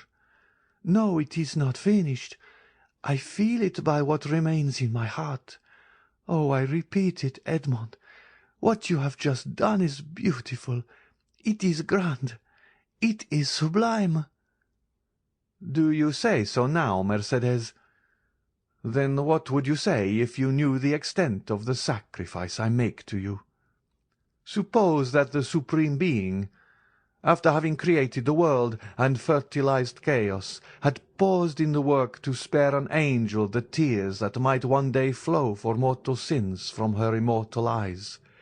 Suppose that when everything was in readiness, and the moment had come for God to look upon his work and see that it was good, suppose he had snuffed out the sun and tossed the world back into eternal night, then, even then, Mercédès, you could not imagine what I lose in sacrificing my life at this moment." Mercédès looked at the Count in a way which expressed at the same time her astonishment, her admiration, and her gratitude. Monte Cristo pressed his forehead on his burning hands, as if his brain could no longer bear alone the weight of its thoughts. "Edmond," said Mercédès, "I have but one word more to say to you." The Count smiled bitterly. "Edmond," continued she, "you will see that if my face is pale, if my eyes are dull, if my beauty is gone, if Mercédès, in short, no longer resembles her former self in her features, you will see that her heart is still the same. Adieu, then, Edmond. I have nothing more to ask of heaven. I have seen you again, and have found you as noble and as great as formerly you were. Adieu, Edmond. Adieu, and thank you." But the Count did not answer. Mercédès opened the door of the study, and had disappeared before he had recovered from the painful and profound reverie into which his thwarted vengeance had plunged him. The clock of the Invalides struck 1, when the carriage which conveyed Madame de Morcerf away rolled on the pavement of the Champs-Élysées, and made Monte Cristo raise his head. "What a fool I was," said he, "not to tear my heart out, on the day when I resolved to avenge myself. End of chapter 89. Chapter 90. The Meeting. After Mercédès had left Monte Cristo, he fell into profound gloom. Around him and within him the flight of thought seemed to have stopped. His energetic mind slumbered, as the body does after extreme fatigue. "What," said he to himself, while the lamp and the wax lights were nearly burnt out, and the servants were waiting impatiently in the ante-room, "what, this edifice which I have been so long preparing, which I have reared with so much care and toil, is to be crushed by a single touch, a word, a breath? Yes, this self of whom I thought so much, of whom I was so proud, who had appeared so worthless in the dungeons of the Château d'If, and whom I had succeeded in making so great, will be but a lump of clay tomorrow. Alas! It is not the death of the body I regret, for is not the destruction of the vital principle, the repose to which everything is tending, to which every unhappy being aspires, is not this the repose of matter after which I so long sighed, and which I was seeking to attain by the painful process of starvation when Faria appeared in my dungeon? What is death for me? One step farther into rest, two, perhaps, into silence. No, it is not existence, then, that I regret, but the ruin of projects so slowly carried out, so laboriously framed. Providence is now opposed to them. When I most thought it would be propitious, it is not God's will that they should be accomplished. This burden, almost as heavy as a world, which I had raised and I had thought to bear to the end, was too great for my strength, and I was compelled to lay it down in the middle of my career. Oh, shall I then again become a fatalist, whom 14 years of despair and 10 of hope had rendered a believer in Providence? And all this because my heart, which I thought dead, was only sleeping, because it has awakened and has begun to beat again, because I have yielded to the pain of the emotion excited in my breast by a woman's voice. Yet, continued the Count, becoming each moment more absorbed in the anticipation of the dreadful sacrifice for the morrow which Mercédès had accepted, yet it is impossible that so noble-minded a woman should thus through selfishness consent to my death, when I am in the prime of life and strength. It is impossible that she can carry to such a point maternal love, or rather delirium. There are virtues which become crimes by exaggeration. No, she must have conceived some pathetic scene.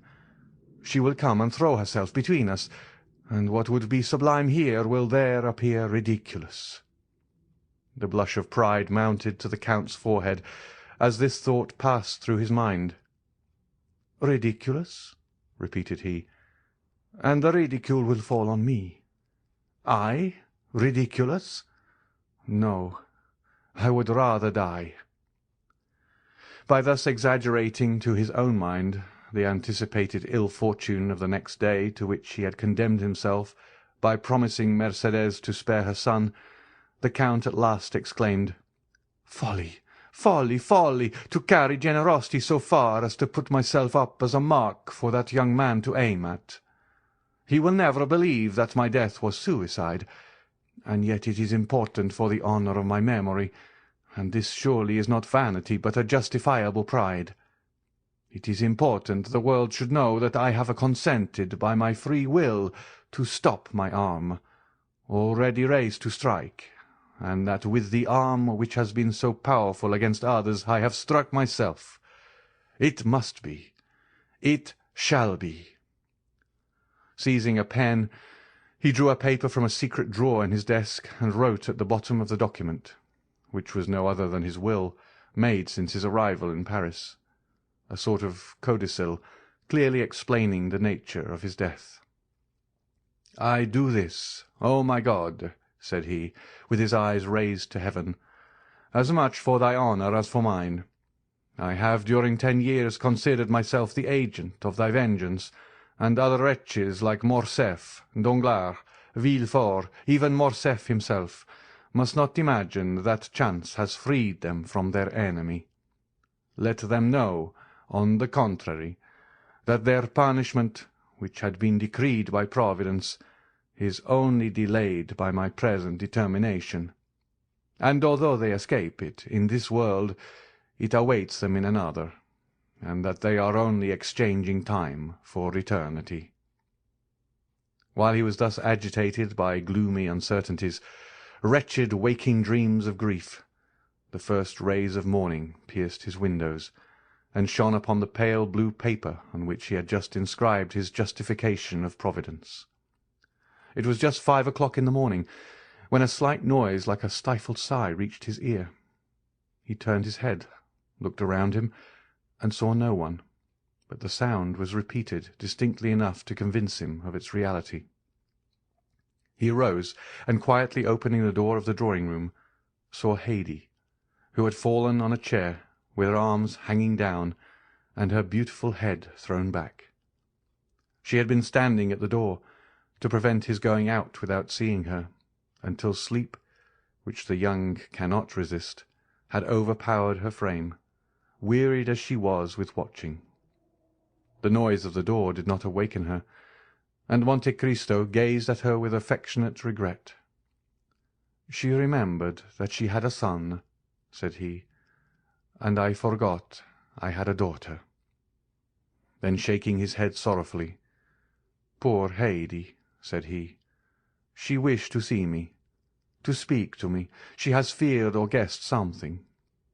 Oh, I cannot go without taking leave of her. I cannot die without confiding her to someone." He quietly regained his seat, and wrote under the other lines, "I bequeath to Maximilien Morel, captain of Spahis, and son of my former patron, Pierre Morel, ship-owner at Marseilles, the sum of 20 millions, a part of which may be offered to his sister Julia and brother-in-law Emmanuel, if he does not fear this increase of fortune may mar their happiness. These 20 millions are concealed in my grotto at Monte Cristo, of which Bertuccio knows the secret. If his heart is free, and he will marry Haydée, the daughter of Ali Pasha of Yanina, whom I have brought up with the love of a father, and who has shown the love and tenderness of a daughter for me, he will thus accomplish my last wish. This will has already constituted Haydée heiress of the rest of my fortune, consisting of lands, funds in England, Austria, and Holland, furniture in my different palaces and houses, and which without the 20 millions, and the legacies to my servants, may still amount to 60 millions. He was finishing the last line when a cry behind him made him start, and the pen fell from his hand. "Haydée," said he, "did you read it?" "Oh, my lord," said she, "why are you writing thus at such an hour? Why are you bequeathing all your fortune to me? Are you going to leave me?" "I am going on a journey, dear child," said Monte Cristo with an expression of infinite tenderness and melancholy, "and if any misfortune should happen to me—" The Count stopped. "Well?" asked the young girl with an authoritative tone the Count had never observed before, and which startled him. "Well, if any misfortune happened to me," replied Monte Cristo, "I wish my daughter to be happy." Haydée smiled sorrowfully and shook her head. "Do you think of dying, my lord?" said she. "The wise man, my child, has said, 'It is good to think of death.'" "Well, if you die," said she, "bequeath your fortune to others, for if you die I shall require nothing." And taking the paper she tore it into 4 pieces and threw it in the middle of the room. Then, the effort having exhausted her strength, she fell not asleep this time, but fainting on the floor. The Count leaned over her and raised her in his arms, and seeing that sweet pale face, those lovely eyes closed, that beautiful form motionless, and to all appearance lifeless, the idea occurred to him for the first time that perhaps she loved him otherwise than as a daughter loves a father. "Alas," murmured he with intense suffering, "I might, then, have been happy yet." Then he carried Haydée to her room, resigned her to the care of her attendants, and returning to his study, which he shut quickly this time, he again copied the destroyed will. As he was finishing, the sound of a cabriolet entering the yard was heard. Monte Cristo approached the window, and saw Maximilian and Emmanuel alight. "Good," said he. "It was time." And he sealed his will with 3 seals. A moment afterwards he heard a noise in the drawing-room, and went to open the door himself. Morrel was there. He had come 20 minutes before the time appointed.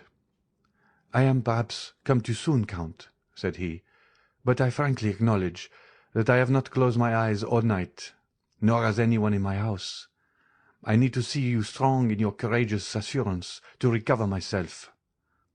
Monte Cristo could not resist this proof of affection. He not only extended his hand to the young man, but flew to him with open arms. "Morrel," said he, "it is a happy day for me to feel that I am beloved by such a man as you. Good morning, Emmanuel. You will come with me, then, Maximilian?" "Did you doubt it?" said the young captain. "But if I were wrong?" "I watched you during the whole scene of that challenge yesterday. I have been thinking of your firmness all night, and I said to myself that justice must be on your side, or man's countenance is no longer to be relied on." "But, Morrel, Albert is your friend." "Simply an acquaintance, sir." "You met on the same day you first saw me." "Yes, that is true, but I should not have recollected it if you had not reminded me." "Thank you, Morrel." Then ringing the bell once, "Look," said he to Ali, who came immediately, "take that to my solicitor. It is my will, Morrel. When I am dead you will go and examine it." "What?" said Morrel. "You dead?" "Yes. Must I not be prepared for everything, dear friend? But what did you do yesterday after you left me?" "I went to Tortoni's, where, as I expected, I found Beauchamp and Jette Renaud. I own I was seeking them." "Why, then all was arranged?" "Listen, Count. The affair is serious and unavoidable." "Did you doubt it?" "No. The offence was public, and everyone is already talking of it." "Well?"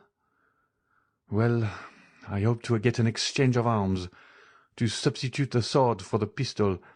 The pistol is blind." "Have you succeeded?" asked Monte Cristo quickly, with an imperceptible gleam of hope. "No, for your skill with the sword is so well known." "Ah, who has betrayed me?" "The skilful swordsman whom you have conquered." "And you failed?" "They positively refused." "Morrel," said the Count, "have you ever seen me fire a pistol?" "Never." "Well, we have time. Look."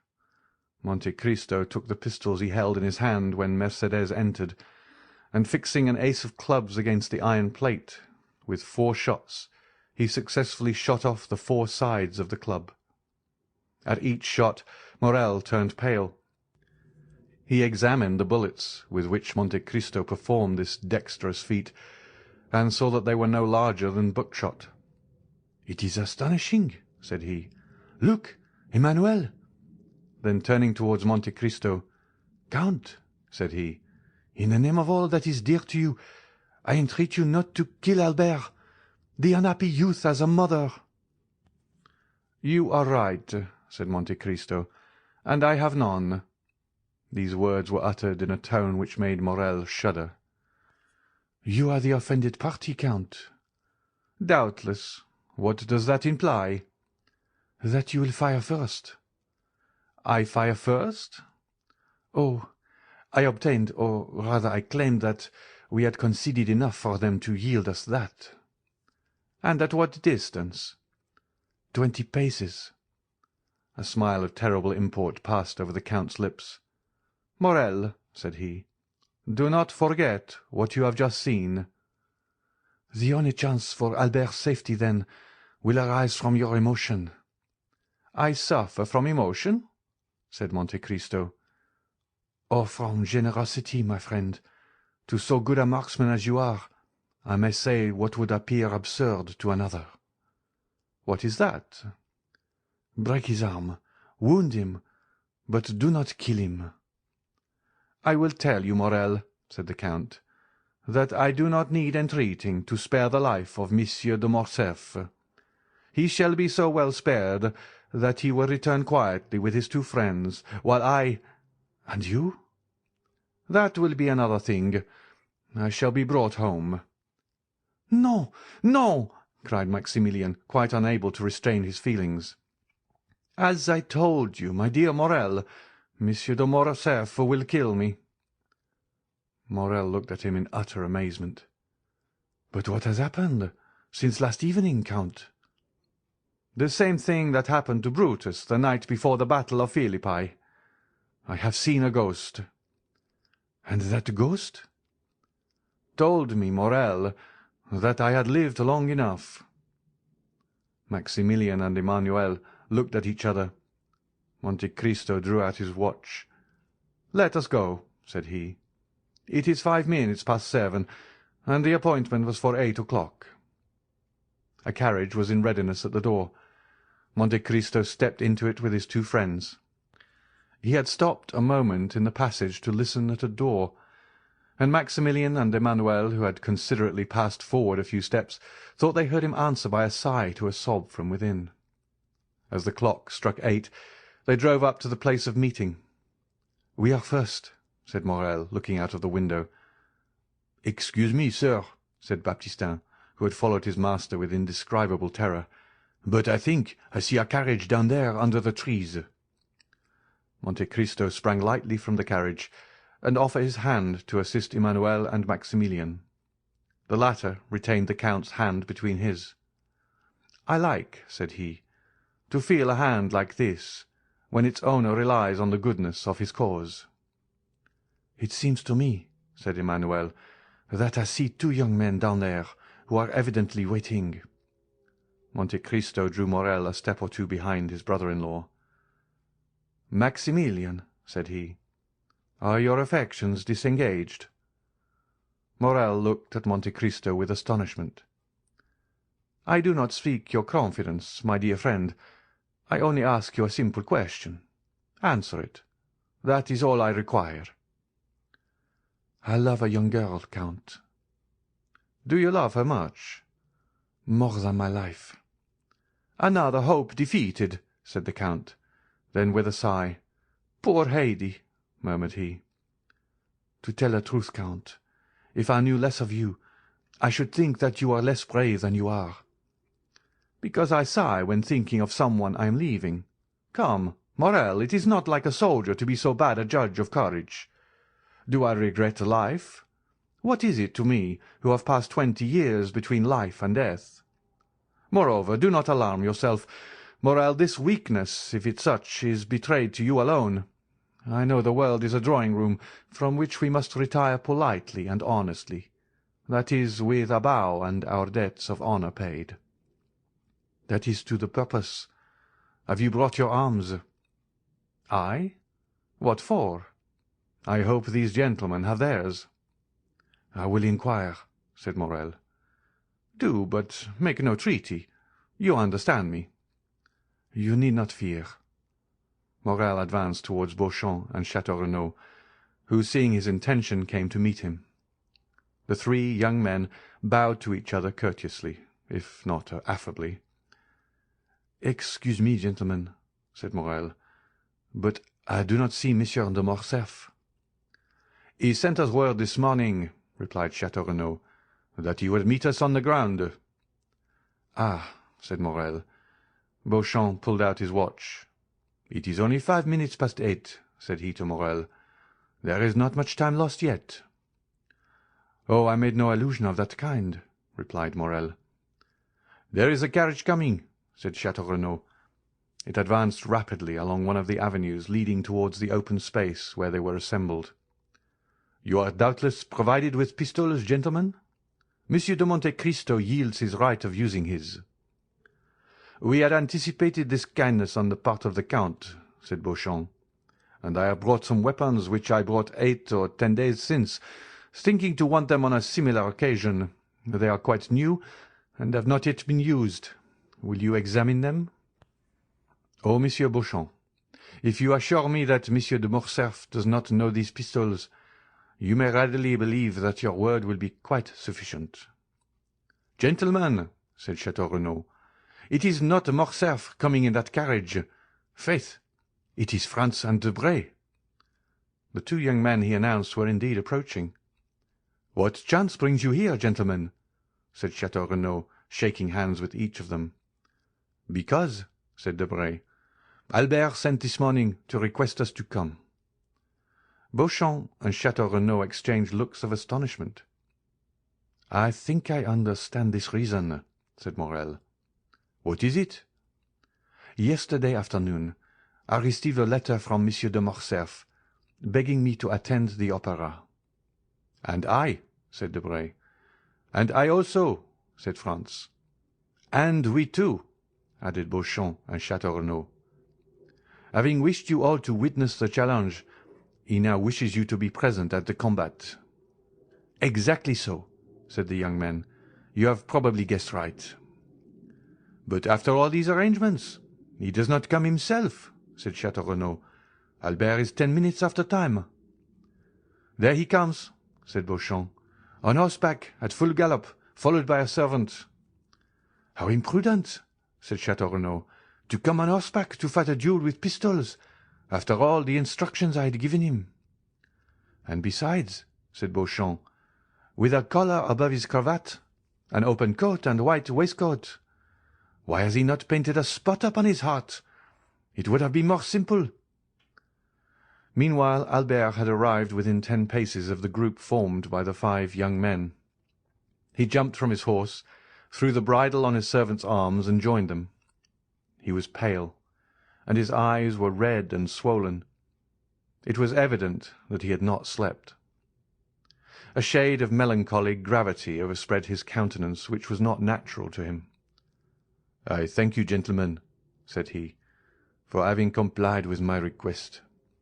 I feel extremely grateful for this mark of friendship." Morrel had stepped back as Morcerf approached, and remained at a short distance. "And to you also, Monsieur Morrel, my thanks are due. Come, there cannot be too many." "Sir," said Maximilian, "you are not perhaps aware that I am Monsieur de Monte-Cristo's friend?" "I was not sure, but I thought it might be so." "So much the better. The more honourable men there are here, the better I shall be satisfied." "Monsieur Morrel," said Château Renaud, "will you apprise the Count of Monte Cristo that Monsieur de Morcerf is arrived, and we are at his disposal?" Morrel was preparing to fulfil his commission. Beauchamp had meanwhile drawn the box of pistols from the carriage. "Stop, gentlemen," said Albert. "I have 2 words to say to the Count of Monte Cristo." "In private?" said Morrel. "No, sir, before all who are here." Albert's witnesses looked at each other. Franz and Debray exchanged some words in a whisper, and Morrel, rejoiced at this unexpected incident, went to fetch the Count, who was walking in a retired path with Emmanuel. "What does he want with me?" said Monte Cristo. "I do not know, but he wishes to speak to you." "Ah," said Monte Cristo, "I trust he is not going to tempt me by some fresh insult." "I do not think that such is his intention," said Morrel. The Count advanced, accompanied by Maximilian and Emmanuel. His calm and serene look formed a singular contrast to Albert's grief-stricken face, who approached also, followed by the other 4 young men. When at 3 paces distant from each other, Albert and the Count stopped. "Approach, gentlemen," said Albert. "I wish you not to lose one word of what I am about to have the honour of saying to the Count of Monte Cristo, for it must be repeated by you to all who will listen to it, strange as it may appear to you." "Proceed," said the Count. "Sir," said Albert, at first with a tremulous voice, but which gradually became firmer, "I reproached you with exposing the conduct of Monsieur de Morcerf in Epirus. For guilty as I knew he was, I thought you had no right to punish him. But I have since learned that you had that right. It is not Fernand Mondego's treachery toward Ali Pasha which induces me so readily to excuse you, but the treachery of the fisherman Fernand towards you, and the almost unheard-of miseries which were its consequences. And I say, and proclaim it publicly, that you were justified in revenging yourself on my father, and I, his son, thank you for not using greater severity." Had a thunderbolt fallen in the midst of the spectators of this unexpected scene, it would not have surprised them more than did Albert's declaration. As for Monte Cristo, his eyes slowly rose towards heaven with an expression of infinite gratitude. He could not understand how Albert's fiery nature, of which he had seen so much among the Roman bandits, had suddenly stooped to this humiliation. He recognized the influence of Mercédès, and saw why her noble heart had not opposed the sacrifice she knew beforehand would be useless.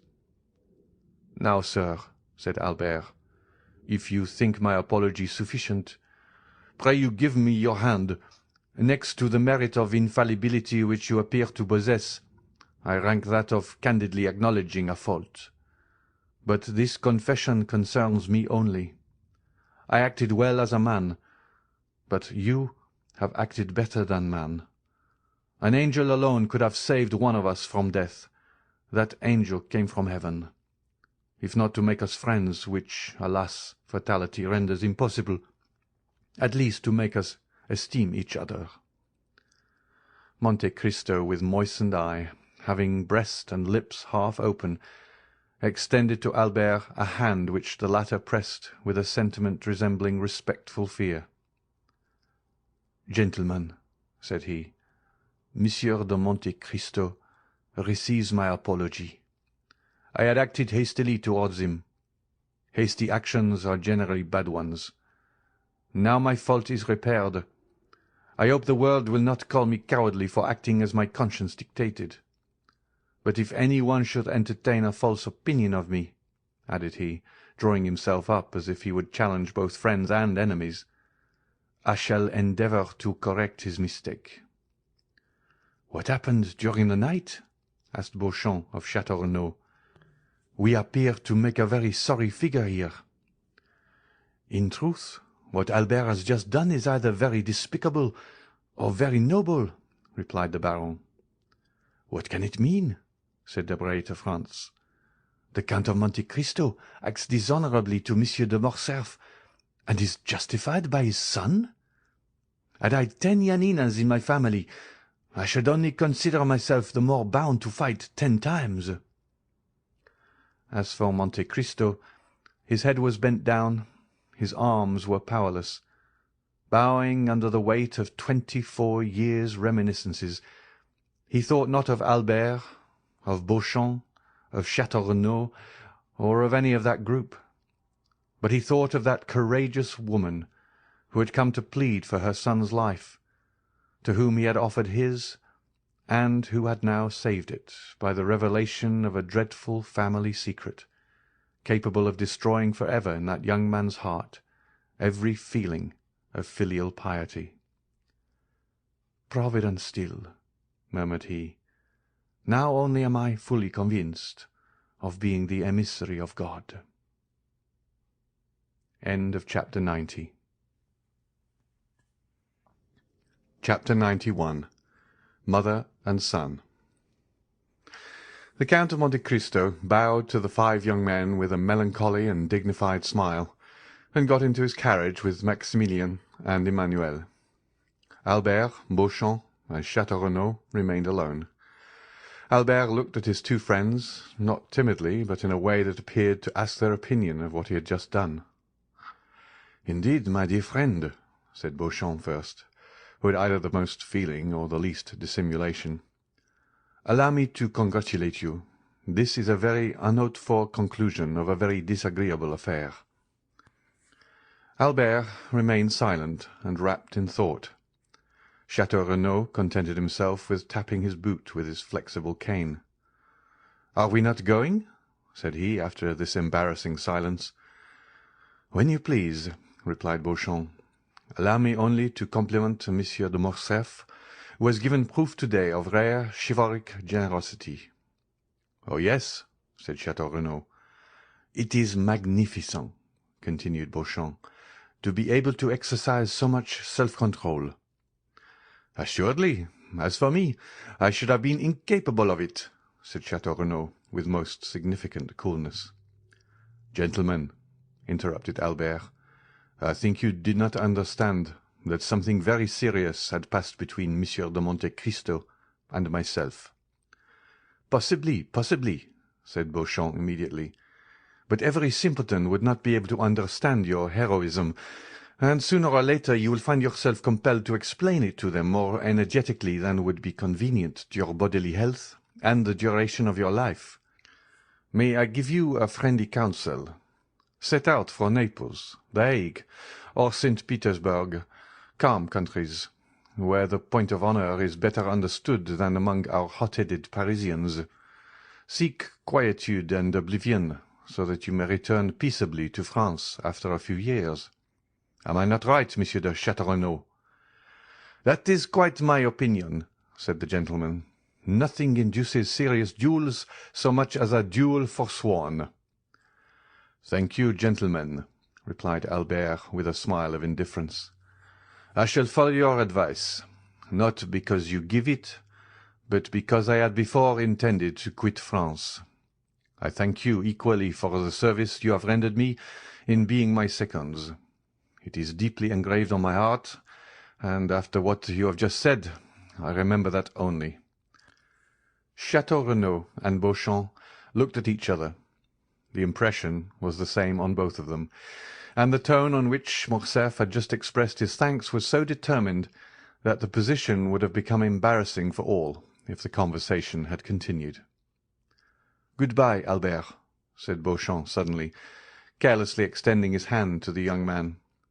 The latter did not appear to arouse from his lethargy. In fact, he did not notice the offered hand. "Good-bye," said Chateau Renaud in his turn, keeping his little cane in his left hand and saluting with his right. Albert's lips scarcely whispered, "Good-bye." But his look was more explicit. It expressed a whole poem of restrained anger, proud disdain, and generous indignation.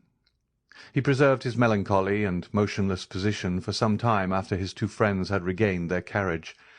Then suddenly, unfastening his horse from the little tree to which his servant had tied it, he mounted and galloped off in the direction of Paris. In a quarter of an hour he was entering the house in the Rue du Helder.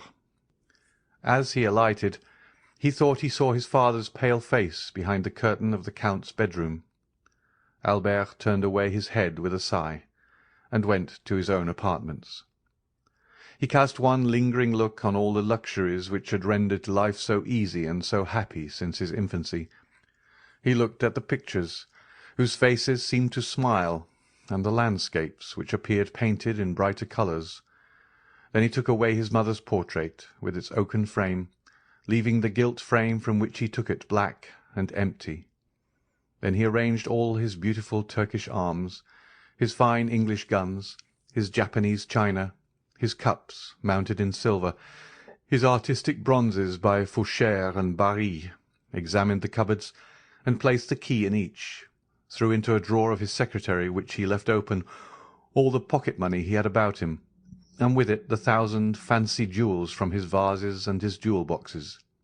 Then he made an exact inventory of everything, and placed it in the most conspicuous part of the table, after putting aside the books and papers which had collected there. At the beginning of this work, his servant, notwithstanding orders to the contrary, came to his room. "What do you want?" asked he with a more sorrowful than angry tone. "Pardon me, sir," replied the valet. "You had forbidden me to disturb you, but the Count of Morcerf has called me." "Well?" said Albert. I did not like to go to him without first seeing you." "Why?" "Because the Count is doubtless aware that I accompanied you to the meeting this morning." "It is probable," said Albert. "And since he has sent for me, it is doubtless to question me on what happened there. What must I answer?" "The truth." "Then I shall say the duel did not take place?" "You will say I apologized to the Count of Monte Cristo. Go." The valet bowed and retired, and Albert returned to his inventory. As he was finishing this work, the sound of horses prancing in the yard and the wheels of a carriage shaking his window attracted his attention. He approached the window, and saw his father get into it and drive away. The door was scarcely closed when Albert bent his steps to his mother's room, and no one being there to announce him, he advanced to her bedchamber, and, distressed by what he saw and guessed, stopped for one moment at the door. As if the same idea had animated these two beings, Mercédès was doing the same in her apartments that he had just done in his. Everything was in order. Laces, dresses, jewels, linen, money, all were arranged in the drawers, and the Countess was carefully collecting the keys. Albert saw all these preparations, and understood them, and exclaiming, "My mother!" he threw his arms around her neck. The artists who could have depicted the expression of these two countenances would certainly have made them a beautiful picture. All these proofs of an energetic resolution, which Albert did not fear on his own account, alarmed him for his mother. "What are you doing?" asked he. "What were you doing?" replied she. "Oh, my mother!" exclaimed Albert, so overcome he could scarcely speak. "It is not the same with you and me. You cannot have made the same resolution I have, for I have come to warn you that I bid adieu to your house and to you." "I also," replied Mercédès, "am going, and I acknowledge I had depended on your accompanying me, for I deceived myself." "Mother," said Albert with firmness, "I cannot make you share the fate I have planned for myself. I must live henceforth without rank and fortune, and to begin this hard apprenticeship I must borrow from a friend the loaf I shall eat until I have earned one. So, my dear mother, I am going at once to ask France to lend me the small sum I shall require to supply my present wants." "You, my poor child, suffer poverty and hunger. Oh, do not say so. It will break my resolutions." "But not mine, mother," replied Albert. "I am young and strong. I believe I am courageous, and since yesterday I have learned the power of will.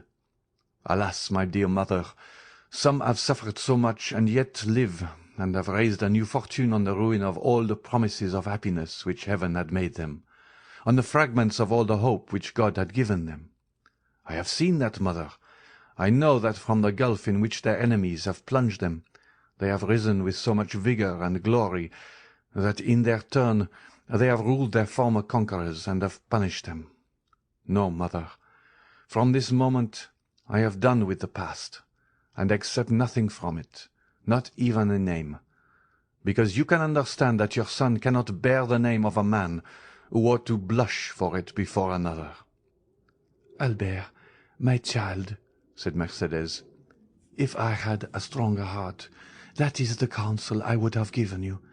Your conscience has spoken when my voice became too weak. Listen to its dictates. You had friends. Albert, break off their acquaintance. But do not despair. You have life before you, my dear Albert, for you are yet scarcely 22 years old, and as a pure heart like yours wants a spotless name, take my father's. It was Herrera. I am sure, my dear Albert, whatever may be your career, you will soon render that name illustrious. Then, my son, return to the world still more brilliant because of your former sorrows.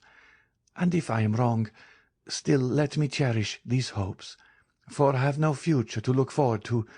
For me the grave opens when I pass the threshold of this house." "I will fulfil all your wishes, my dear mother," said the young man. "Yes, I share your hopes, The anger of heaven will not pursue us, since you are pure and I am innocent. But since our resolution is formed, let us act promptly. Monsieur de Morcerf went out about half an hour ago. The opportunity is favourable to avoid an explanation."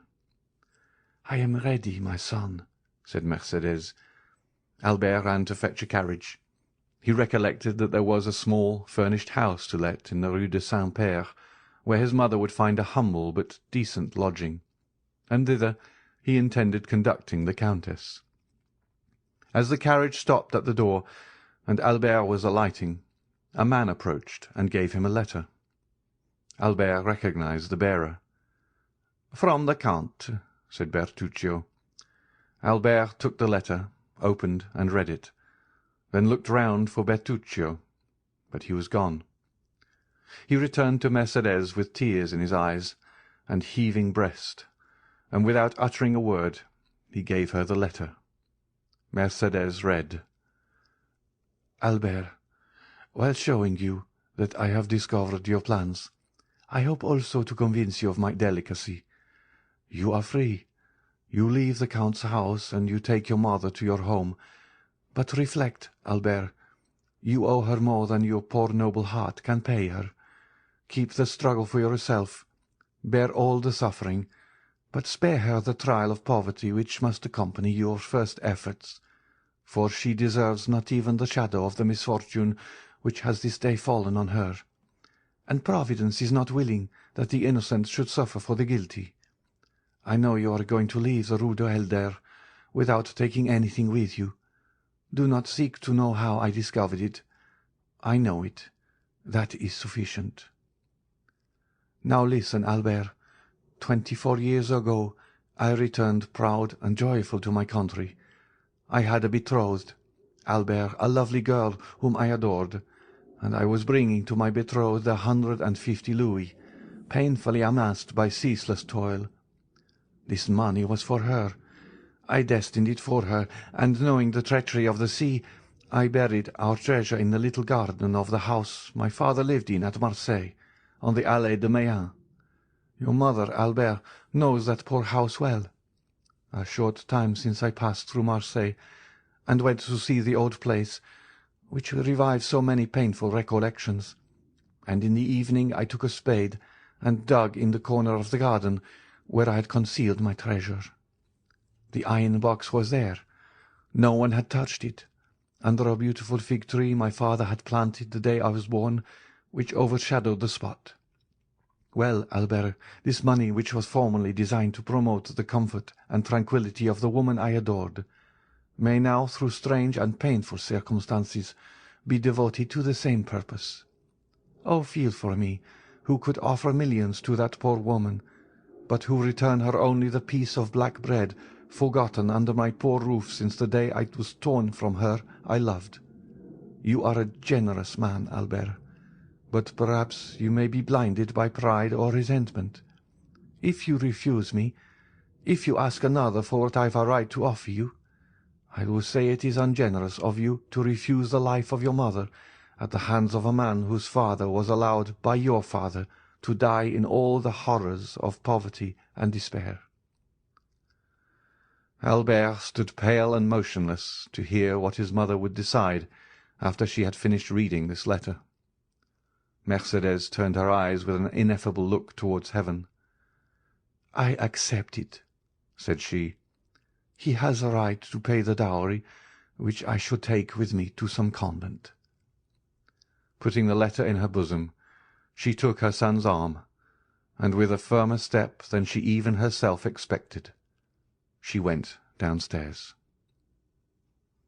End of chapter 91. Chapter 92. The Suicide. Meanwhile, Monte Cristo had also returned to town with Emmanuel and Maximilien. Their return was cheerful. Emmanuel did not conceal his joy at the peaceful termination of the affair, and was loud in his expressions of delight. Morrel, in a corner of the carriage, allowed his brother-in-law's gaiety to expend itself in words, while he felt equal inward joy, which, however, betrayed itself only in his countenance.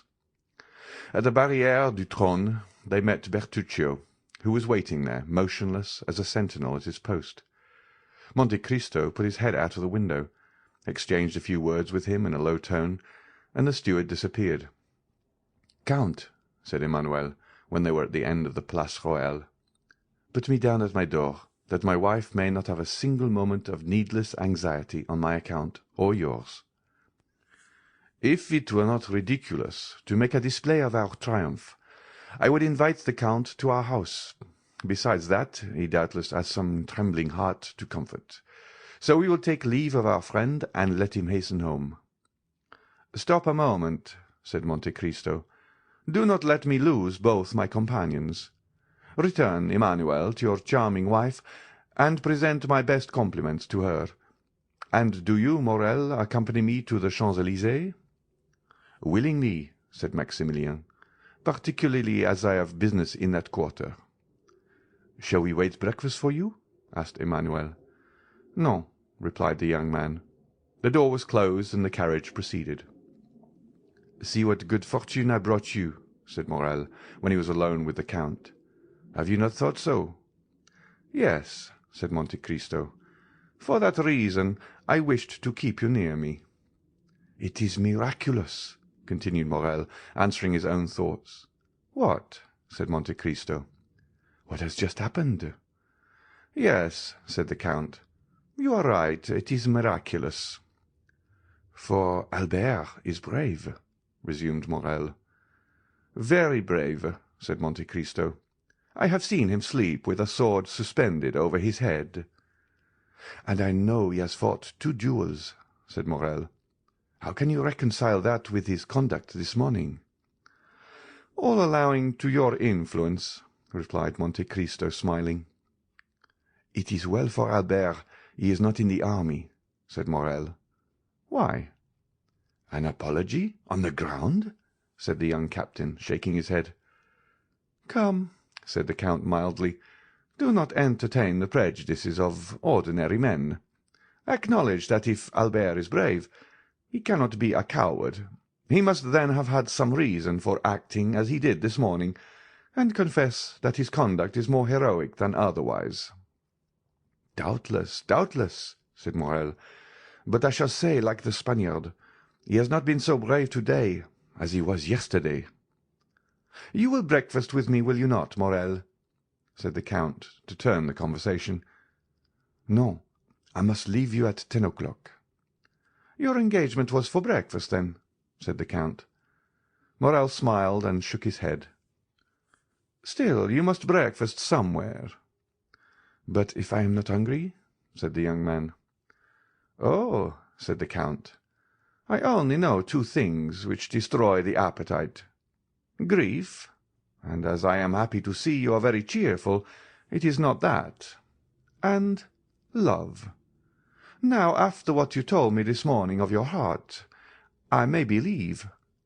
"Well, Count," replied Morrel gaily, "I will not dispute it." "But you will not make me your confidant, Maximilian," said the Count, in a tone which showed how gladly he would have been admitted to the secret. "I showed you this morning that I had a heart, did I not, Count?" Monte Cristo only answered by extending his hand to the young man. "Well," continued the latter, "since that heart is no longer with you in the Bois de Vincennes, it is elsewhere, and I must go and find it." "Go," said the Count deliberately. "Go, dear friend, but promise me, if you meet with any obstacle, to remember that I have some power in this world, and that I am happy to use that power in the behalf of those I love, and that I love you, Morrel." "I will remember it," said the young man, "as selfish children recollect their parents when they want their aid. When I need your assistance, and the moment arrives, I will come to you, Count." "Well, I rely upon your promise. Good-bye, then." "Good-bye, till we meet again." They had arrived in the Champs-Élysées. Monte Cristo opened the carriage door. Morrel sprang out on the pavement. Bertuccio was waiting on the steps. Morrel disappeared down the Avenue de Marigny, and Monte Cristo hastened to join Bertuccio. "Well?" asked he. "She is going to leave her house," said the steward. "And her son?" "Florentin, his valet, thinks he is going to do the same." "Come this way." Monte Cristo took Bertuccio into his study, wrote the letter we have seen, and gave it to the steward. "Go," said he quickly. "But first let Haydée be informed that I have returned." "Here I am," said the young girl, who at the sound of the carriage had run down the stairs, and whose face was radiant with joy at seeing the Count return safely. Bertuccio left. Every transport of a daughter finding a father, all the delight of a mistress seeing an adored lover, were felt by Haydée during the first moments of this meeting, which she had so eagerly expected. Doubtless, although less evident, Monte Cristo's joy was not less intense. Joy to hearts which have suffered long is like the dew on the ground after a long drought. Both the heart and the ground absorb that beneficent moisture falling on them, and nothing is outwardly apparent. Monte Cristo was beginning to think, what he had not for a long time dared to believe, that there were two Mercédès in the world, and he might yet be happy. His eye, elate with happiness, was reading eagerly the tearful gaze of Haydée, when suddenly the door opened. The Count knit his brow. "Monsieur de Morcerf," said Baptistin, as if that name sufficed for his excuse. In fact, the Count's face brightened. "Which?" asked he. "The Viscount or the Count?" "The Count." "Oh!" exclaimed Haydée, "is it not yet over?" "I know not if it is finished, my beloved child," said Monte Cristo, taking the young girl's hands. "But I do know you have nothing more to fear." "But it is wretched." "That man cannot injure me, Haydée," said Monte Cristo. "It was his son alone that there was cause to fear." "And what I have suffered," said the young girl, "you shall never know, my lord." Monte Cristo smiled. "By my father's tomb," said he, extending his hand over the head of the young girl, "I swear to you, Haydée, that if any misfortune happens, it will not be to me." "I believe you, my lord, as implicitly as if God had spoken to me," said the young girl, presenting her forehead to him. Monte Cristo pressed on that pure, beautiful forehead a kiss which made two hearts throb at once, the one violently, the other heavily. "Oh," murmured the Count, "shall I then be permitted to love again?" "Ask Monsieur de Morcerf into the drawing-room," said he to Baptistin, while he led the beautiful Greek girl to a private staircase. We must explain this visit, which, although expected by Monte Cristo, is unexpected to our readers. While Mercédès, as we have said, was making a similar inventory of her property to Albert's, while she was arranging her jewels, shutting her drawers, collecting her keys, to leave everything in perfect order, she did not perceive a pale and sinister face at a glass door which threw light into the passage from which everything could be both seen and heard.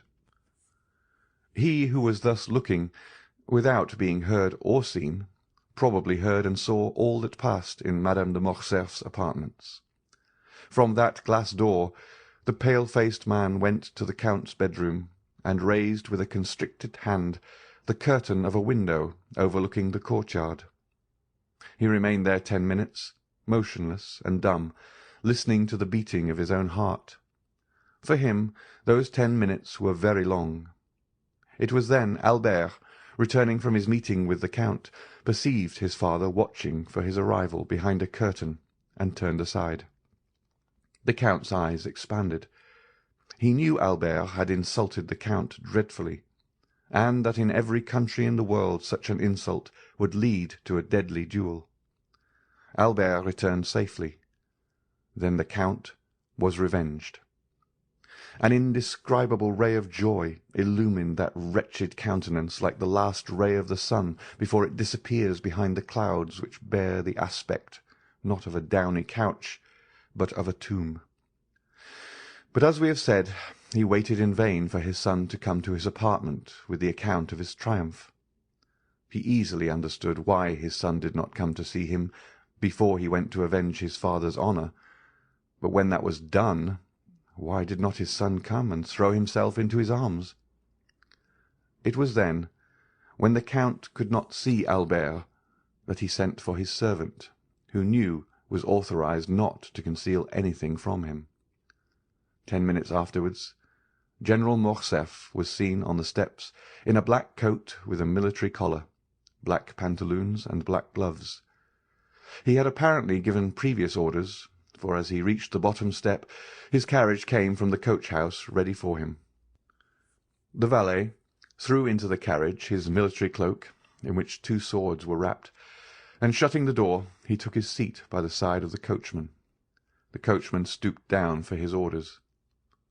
"To the Champs-Élysées," said the general. "The Count of Monte Cristo's. Hurry!" The horses bounded beneath the whip, and in 5 minutes they stopped before the Count's door. Monsieur de Morcerf opened the door himself, and as the carriage rolled away, he passed up the walk, rang, and entered the open door with his servant. A moment afterwards, Baptistin announced the Count of Morcerf to Monte Cristo, and the latter, leading Haydée aside, ordered that Morcerf be asked into the drawing-room. The general was pacing the room the 3rd time when, in turning, he perceived Monte Cristo at the door. "Ah, it is Monsieur de Morcerf," said Monte Cristo quietly. "I thought I had not heard aright." "Yes, it is I," said the Count, whom a frightful contraction of the lips prevented from articulating freely. "May I know the cause which procures me the pleasure of seeing Monsieur de Morcerf so early?" "Had you not a meeting with my son this morning?" asked the general. "I had," replied the Count. "And I know my son had good reasons to wish to fight with you, and to endeavour to kill you." "Yes, sir, he had very good ones, but you see that in spite of them he has not killed me, and did not even fight." "Yet he considered you the cause of his father's dishonour, the cause of the fearful ruin which has fallen on my house." "It is true, sir," said Monte Cristo with his dreadful calmness. "A secondary cause, but not the principal." "Doubtless you made, then, some apology or explanation."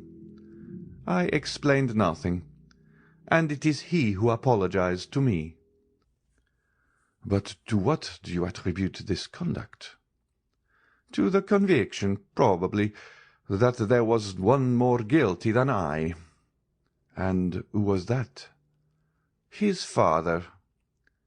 "That may be," said the Count, turning pale. "But you know the guilty do not like to find themselves convicted." "I know it, and I expected this result." "You expected my son would be a coward?" cried the Count. "Monsieur Albert de Morcerf is no coward," said Monte Cristo. "A man who holds a sword in his hand, and sees a mortal enemy within reach of that sword, and does not fight, is a coward. Why is he not here, that I may tell him so?" "Sir," replied Monte Cristo coldly, "I did not expect that you had come here to relate to me your little family affairs. Go and tell Monsieur Albert that, and he may know what to answer you." "Oh, no, no," said the general, smiling faintly. "I did not come for that purpose. You are right. I came to tell you that I also look upon you as my enemy. I came to tell you that I hate you instinctively, that it seemed as if I had always known you and always hated you, and in short, since the young people of the present day will not fight, it remains for us to do so. Do you think so, sir?" "Certainly. And when I told you I had foreseen the result, it is the honour of your visit I alluded to." "So much the better. Are you prepared?" "Yes, sir." "You know that we shall fight till one of us is dead?" said the general, whose teeth were clinched with rage. "Until one of us dies," repeated Monte Cristo, moving his head slightly up and down. "Let us start, then. We need no witnesses." "Very true," said Monte Cristo. "It is unnecessary. We know each other so well." "On the contrary," said the Count, "we know so little of each other." "Indeed," said Monte Cristo, with the same indomitable coolness. "Let us see. Are you not the soldier Fernand, who deserted on the eve of the Battle of Waterloo? Are you not the Lieutenant Fernand, who served as guide and spy to the French army in Spain? Are you not the Captain Fernand, who betrayed, sold, and murdered his benefactor Ali? And have not all these Fernands united made Lieutenant General the Count of Morcerf, peer of France?" "Oh!" cried the general, as if branded with a hot iron. "Wretch! To reproach me with my shame when about, perhaps, to kill me! No, I did not say I was a stranger to you. I know well, demon, that you have penetrated into the darkness of the past, and that you have read by the light of what torch I know not every page of my life. But perhaps I may be more honourable in my shame than you under your pompous coverings. No, I am aware you know me, but I know you only as an adventurer sewn up in gold and jewellery. You call yourself in Paris the Count of Monte Cristo, in Italy Sinbad the Sailor, in Malta I forget what, but it is your real name I want to know, in the midst of your 100 names, that I may pronounce it when we meet to fight, at the moment when I plunge my sword through your heart." The Count of Monte Cristo turned dreadfully pale. His eyes seemed to burn with a devouring fire. He leapt towards the dressing-room near his bedroom, and in less than a moment, tearing off his cravat, his coat, and waistcoat, he put on a sailor's jacket and hat, from beneath which rolled his long black hair. He returned thus, formidable and implacable, advancing with his arms crossed on his breast towards the general, who could not understand why he had disappeared, but who, on seeing him again, and feeling his teeth chatter and his legs sink under him, drew back, and only stopped when he found a table to support his clenched hand. "Fernand," cried he, "of my 100 names, I need only tell you one to overwhelm you. But you guess it now, do you not? Or rather, you remember it, for notwithstanding all my sorrows and my tortures, I show you today a face which the happiness of revenge makes young again, a face you must often have seen in your dreams, since your marriage with Mercédès, my betrothed." The general, with his head thrown back, hands extended, gaze fixed, looked silently at this dreadful apparition. Then, seeking the wall to support him, he glided along close to it until he reached the door, through which he went out backwards, uttering this single, mournful, lamentable, distressing cry, "Edmond Dantès!" Then, with sighs which were unlike any human sound, he dragged himself to the door, reeled across the courtyard, and, falling into the arms of his valet, he said in a voice scarcely intelligible, "Home, home!" The fresh air, and the shame he felt at having exposed himself before his servants, partly recalled his senses. But the ride was short, and as he drew near his house all his wretchedness revived. He stopped at a short distance from the house, and alighted. The door was wide open. A hackney coach was standing in the middle of the yard, a strange sight before so noble a mansion. The Count looked at it with terror, but without daring to inquire its meaning, he rushed towards his apartment. 2 persons were coming down the stairs. He had only time to creep into an alcove to avoid them. It was Mercédès leaning on her son's arm and leaving the house. They passed close by the unhappy being, who, concealed behind the damask curtain, almost felt Mercédès' dress brush past him, and his son's warm breath pronouncing these words, "Courage, mother! Come, this is no longer our home." The words died away. The steps were lost in the distance. The general drew himself up, clinging to the curtain. He uttered the most dreadful sob which ever escaped from the bosom of a father abandoned at the same time by his wife and son. He soon heard the clatter of the iron step of the hackney coach, then the coachman's voice, and then the rolling of the heavy vehicle shook the windows. he darted to his bedroom to see once more all he had loved in the world. But the hackney coach drove on, and the head of neither Mercédès nor her son appeared at the window to take a last look at the house or the deserted father and husband.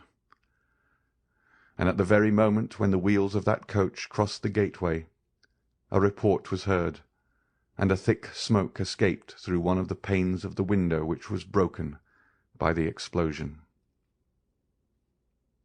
End of chapter 92. Chapter 93. Valentine. We may easily conceive where Morrel's appointment was. On leaving Monte Cristo, he walked slowly towards Villefort. We say slowly, for Morrel had more than half an hour to spare to go 500 steps. But he had hastened to take leave of Monte Cristo because he wished to be alone with his thoughts.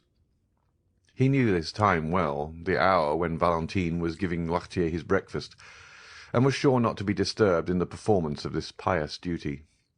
Noirtier and Valentine had given him leave to go twice a week, and he was now availing himself of that permission. He had arrived. Valentine was expecting him. Uneasy and almost crazed, she seized his hand and led him to her grandfather. This uneasiness, amounting almost to frenzy, arose from the report Morcerf's adventure had made in the world, for the affair at the opera was generally known. No one at Villefort doubted that a duel would ensue from it.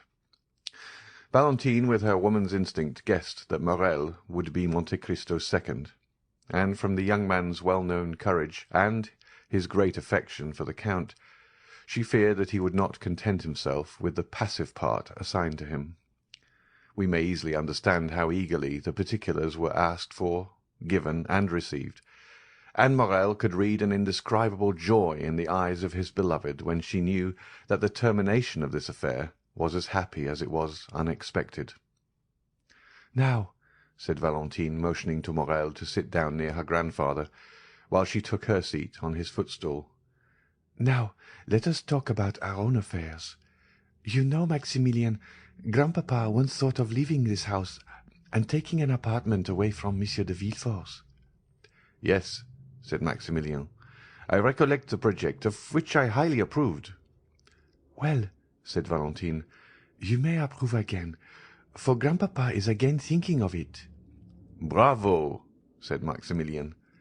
"And do you know," said Valentine, "what reason Grandpapa gives for leaving this house?" Noirtier looked at Valentine to impose silence, but she did not notice him. Her looks, her eyes, her smile were all for Morrel. "Oh, whatever may be Monsieur Noirtier's reason," answered Morrel, "I can readily believe it to be a good one." "An excellent one," said Valentine.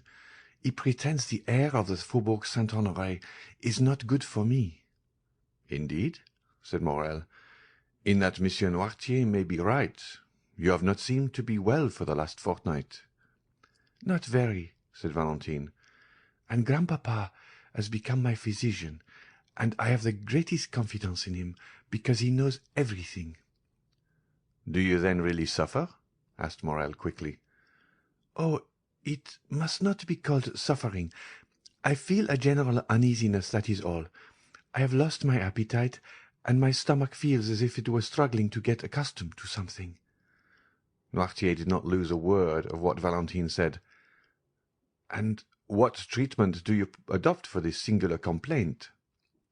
"A very simple one," said Valentine. "I swallow every morning a spoonful of the mixture prepared for my grandfather. When I say one spoonful, I began by one. Now I take 4. Grandpapa says it is a panacea."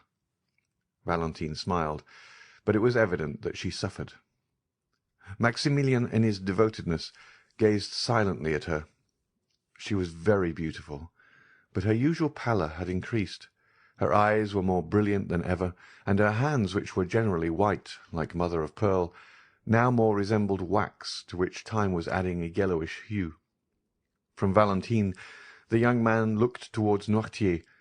The latter watched with strange and deep interest the young girl, absorbed by her affection, and he also, like Morel, followed those traces of inward suffering which was so little perceptible to a common observer, that they escaped the notice of every one but the grandfather and the lover.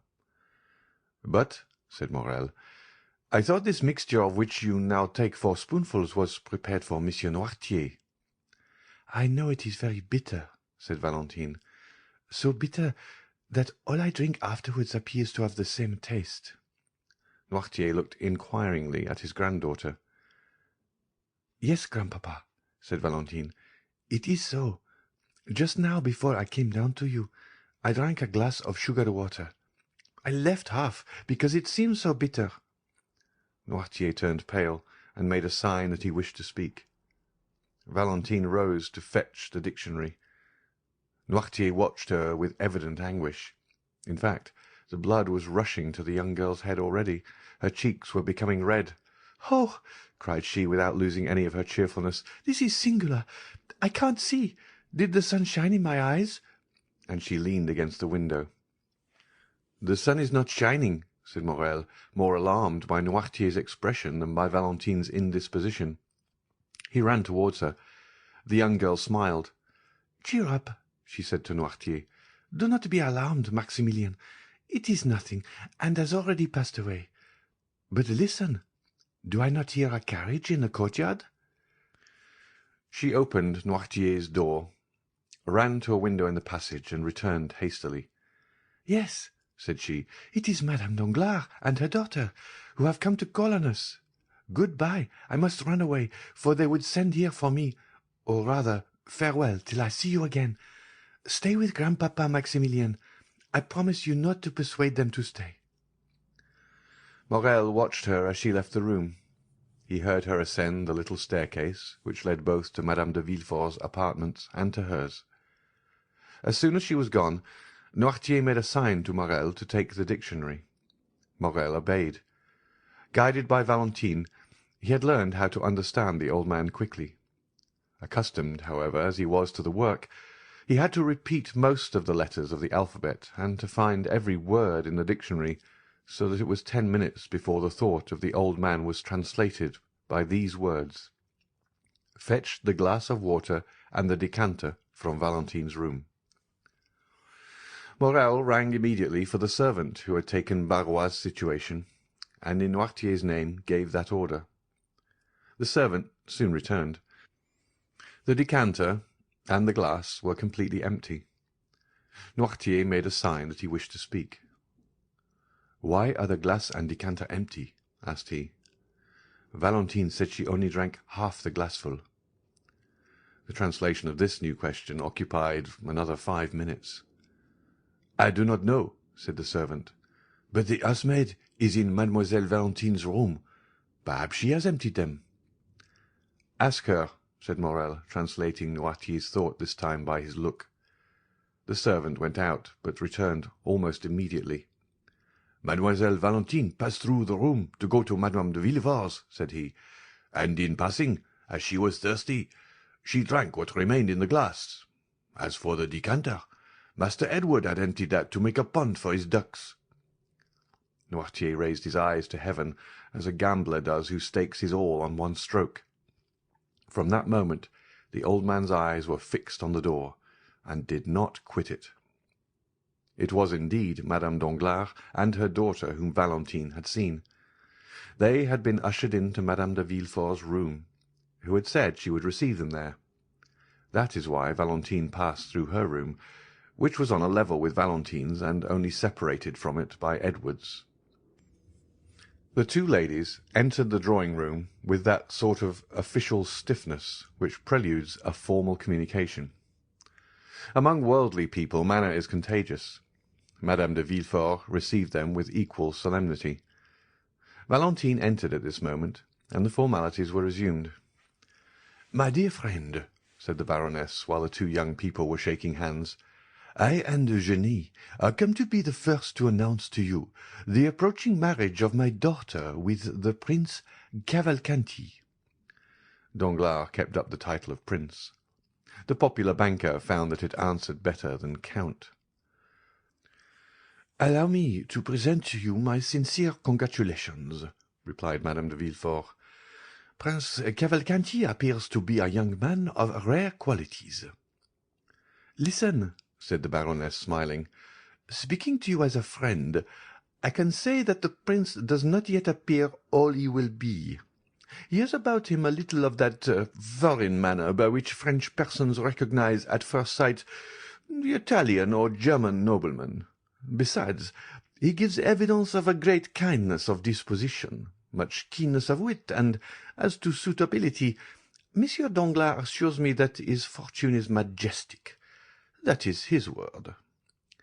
"And then," said Eugénie, while turning over the leaves of Madame de Villefort's album, "add that you have taken a great fancy to the young man."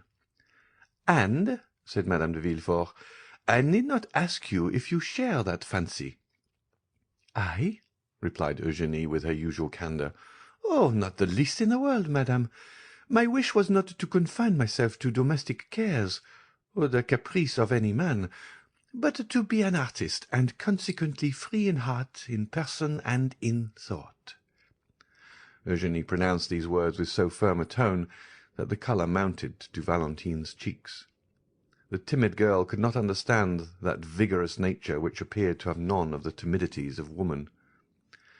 "At any rate," said she, "since I am to be married whether I will or not, I ought to be thankful to Providence for having released me from my engagement with Monsieur Albert de Morcerf, or I should this day have been the wife of a dishonoured man." "It is true," said the Baroness, with that strange simplicity sometimes met with among fashionable ladies, and of which plebeian intercourse can never entirely deprive them.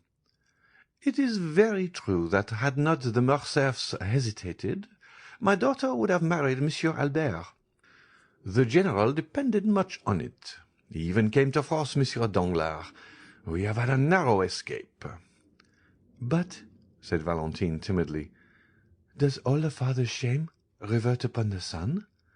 Monsieur Albert appears to me quite innocent of the treason charged against the General." "Excuse me," said the implacable young girl. "Monsieur Albert claims and well deserves his share. It appears that after having challenged Monsieur de Monte-Cristo at the opera yesterday, he apologized on the ground today." "Impossible," said Madame de Villefort.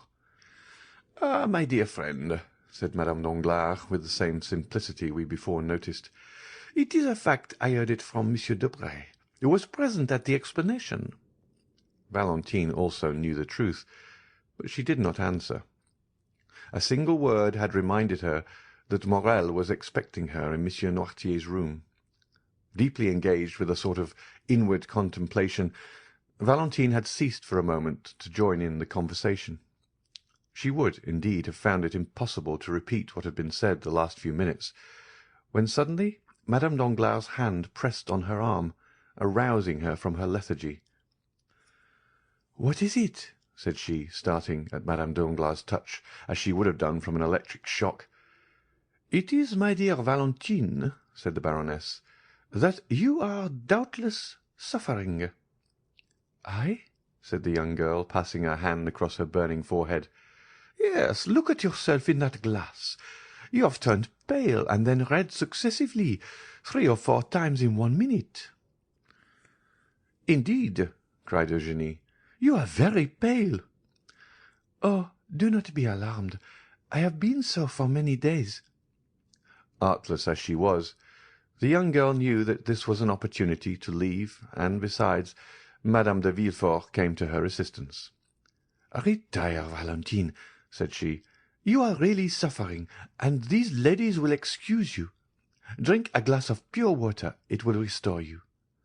Valentine kissed Eugénie, bowed to Madame Danglars, who had already risen to take her leave, and went out. "That poor child," said Madame de Villefort, when Valentine was gone.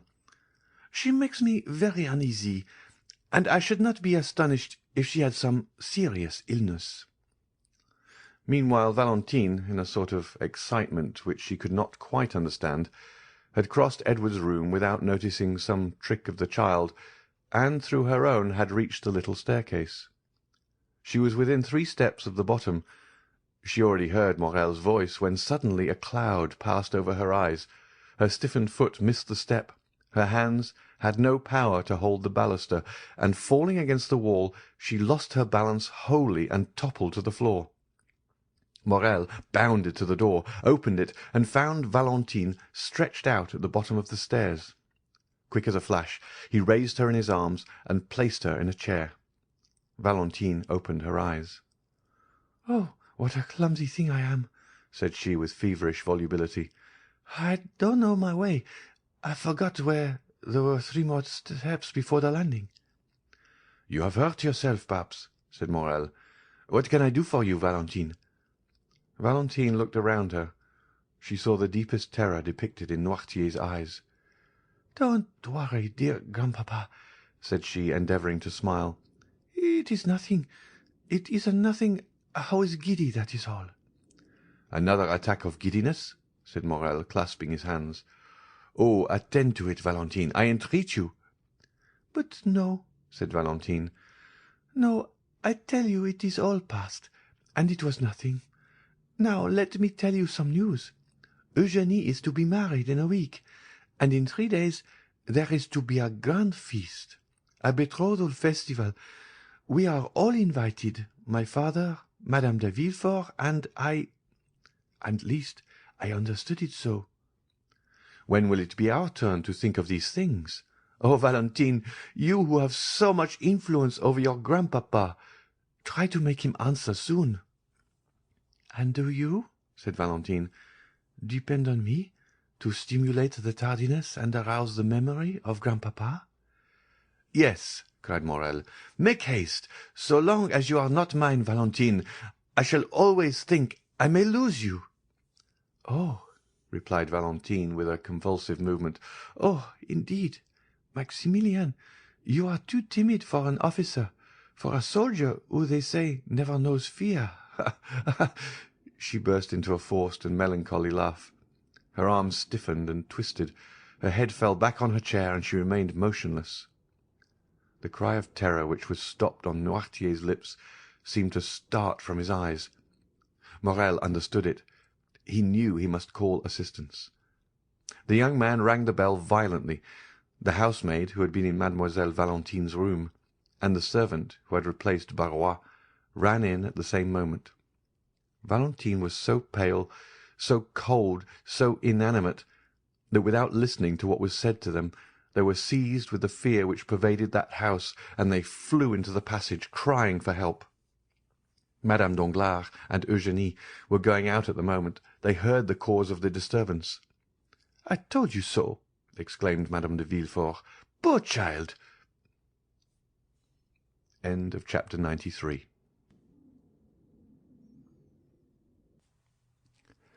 Chapter 94. Maximilien's avowal. At the same moment, Monsieur de Villefort's voice was heard calling from his study. "What is the matter?"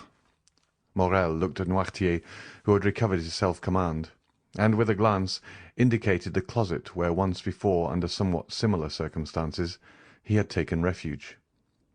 He had only time to get his hat and throw himself breathless into the closet when the procureur's footstep was heard in the passage. Villefort sprang into the room, ran to Valentine, and took her in his arms. "A physician! A physician! Monsieur d'Avrigny!" replied Villefort. "Or rather, I will go for him myself." He flew from the apartment, and Morel at the same moment darted out at the other door. He had been struck to the heart by a frightful recollection. The conversation he had heard between the doctor and Villefort the night of Madame de Saint-Méran's death recurred to him. These symptoms, to a less alarming extent, were the same which had preceded the death of Barrois. At the same time, Monte Cristo's voice seemed to resound in his ear with the words he had heard only 2 hours before. "Whatever you want, Morel, come to me. I have great power." More rapidly than thought, he darted down the Rue Matignon, and thence to the Avenue des Champs-Élysées. Meanwhile, Monsieur de Villefort arrived in a hired cabriolet at Monsieur d'Avrigny's door. He rang so violently that the porter was alarmed. Villefort ran upstairs without saying a word. The porter knew him, and let him pass, only calling to him, "In his study, Monsieur Procureur, in his study." Villefort pushed, or rather forced, the door open. "Ah," said the doctor, "is it you?" "Yes," said Villefort, closing the door after him. "It is I, who am come in my turn to ask you if we are quite alone. Doctor, my house is accursed." "What?" said the latter with apparent coolness, but with deep emotion. "Have you another invalid?" "Yes, doctor," cried Villefort, clutching his hair. "Yes." D'Avrigny's look implied, "I told you it would be so." Then he slowly uttered these words: "Who is now dying in your house? What new victim is going to accuse you of weakness before God?" A mournful sob burst from Villefort's heart. He approached the doctor, and seizing his arm, "Valentine," said he, "it is Valentine's turn." "Your daughter?" cried d'Avrigny with grief and surprise. "You see, you were deceived," murmured the magistrate. "Come and see her, and on her bed of agony entreat her pardon for having suspected her." "Each time you have applied to me," said the doctor, "it has been too late. Still, I will go. But let us make haste, sir. With the enemies you have to do with there is no time to be lost." "Oh, this time, doctor, you shall not have to reproach me with weakness. This time I will know the assassin, and will pursue him." "Let us try first to save the victim before we think of revenging her," said d'Avrigny. "Come." The same cabriolet which had brought Villefort took them back at full speed, and at this moment Morrel rapped at Monte Cristo's door. The count was in his study, and was reading with an angry look something which Bertuccio had brought him in haste. Hearing the name of Morrel, who had left him only 2 hours before, the count raised his head, arose, and sprang to meet him. "What is the matter, Maximilian?" asked he. "You are pale, and the perspiration rolls from your forehead." Morrel fell into a chair. "Yes," said he, "I came quickly. I wanted to speak to you." "Are all your family well?" asked the count with an affectionate benevolence, whose sincerity no one could for a moment doubt. "Thank you, Count, thank you," said the young man, evidently embarrassed how to begin the conversation. "Yes, every one in my family is well." "So much the better. Yet you have something to tell me," replied the count with increased anxiety. "Yes," said Morrel, "it is true. I have but now left a house where death has just entered, to run to you." "Are you then come from Monsieur de Morcerf's?" asked Monte Cristo. "No," said Morrel. "Is someone dead in his house?" "The general has just blown his brains out," replied Monte Cristo with great coolness. "Oh, what a dreadful event!" cried Maximilian. "Not for the countess or for Albert," said Monte Cristo. "A dead father or husband is better than a dishonoured one. Blood washes out shame." "Poor countess," said Maximilian. "I pity her very much. She is so noble a woman." "Pity Albert also, Maximilian, for believe me he is the worthy son of the countess. But let us return to yourself. You have hastened to me. Can I have the happiness of being useful to you?" "Yes, I need your help. That is, I thought like a madman that you could lend me your assistance in a case where God alone can succour me." "Tell me what it is," replied Monte Cristo. "Oh," said Morrel, "I know not, indeed, if I may reveal this secret to mortal ears, but fatality impels me, necessity constrains me, Count." Morrel hesitated. "Do you think I love you?" said Monte Cristo, taking the young man's hand affectionately in his. "Oh, you encourage me, and something tells me there," placing his hand on his heart, "that I ought to have no secret from you." "You are right, Morrel. God is speaking to your heart, and your heart speaks to you. Tell me what it says." "Count, will you allow me to send Baptistin to inquire after someone you know?" "I am at your service, and still more my servant's." "Oh, I cannot live if she is not better." "Shall I ring for Baptistin?" No, I will go and speak to him myself." Morrel went out, called Baptistin, and whispered a few words to him. The valet ran directly. "Well, have you sent?" asked Monte Cristo, seeing Morrel return. "Yes, and now I shall be more calm." "You know I am waiting," said Monte Cristo, smiling. "Yes, and I will tell you. One evening I was in a garden. A clump of trees concealed me. No one suspected I was there. Two persons passed near me. Allow me to conceal their names for the present. They were speaking in an undertone, and yet I was so interested in what they said that I did not lose a single word." "There is a gloomy introduction, if I may judge from your pallor and shuddering, Morrel." "Oh, yes, very gloomy, my friend. Some one had just died in the house to which that garden belonged. One of the persons whose conversation I overheard was the master of the house, the other the physician. The former was confiding to the latter his grief and fear, for it was the second time within a month that death had suddenly and unexpectedly entered that house, which was apparently destined to destruction by some exterminating angel, as an object of God's anger. "Ah, indeed," said Monte Cristo, looking earnestly at the young man, and by an imperceptible movement turning his chair so that he remained in the shade, while the light fell full on Maximilian's face. "Yes," continued Morrel, "death had entered that house twice within 1 month." "And what did the doctor answer?" asked Monte Cristo. He replied that the death was not a natural one, and must be attributed— "To what?" "To poison." "Indeed," said Monte Cristo with a slight cough, which in moments of extreme emotion helped him to disguise a blush, or his pallor, or the intense interest with which he listened. "Indeed, Maximilian, did you hear that?" "Yes, my dear Count, I heard it, and the doctor added that if another death occurred in a similar way, he must appeal to justice." Monte Cristo listened, or appeared to do so, with the greatest calmness.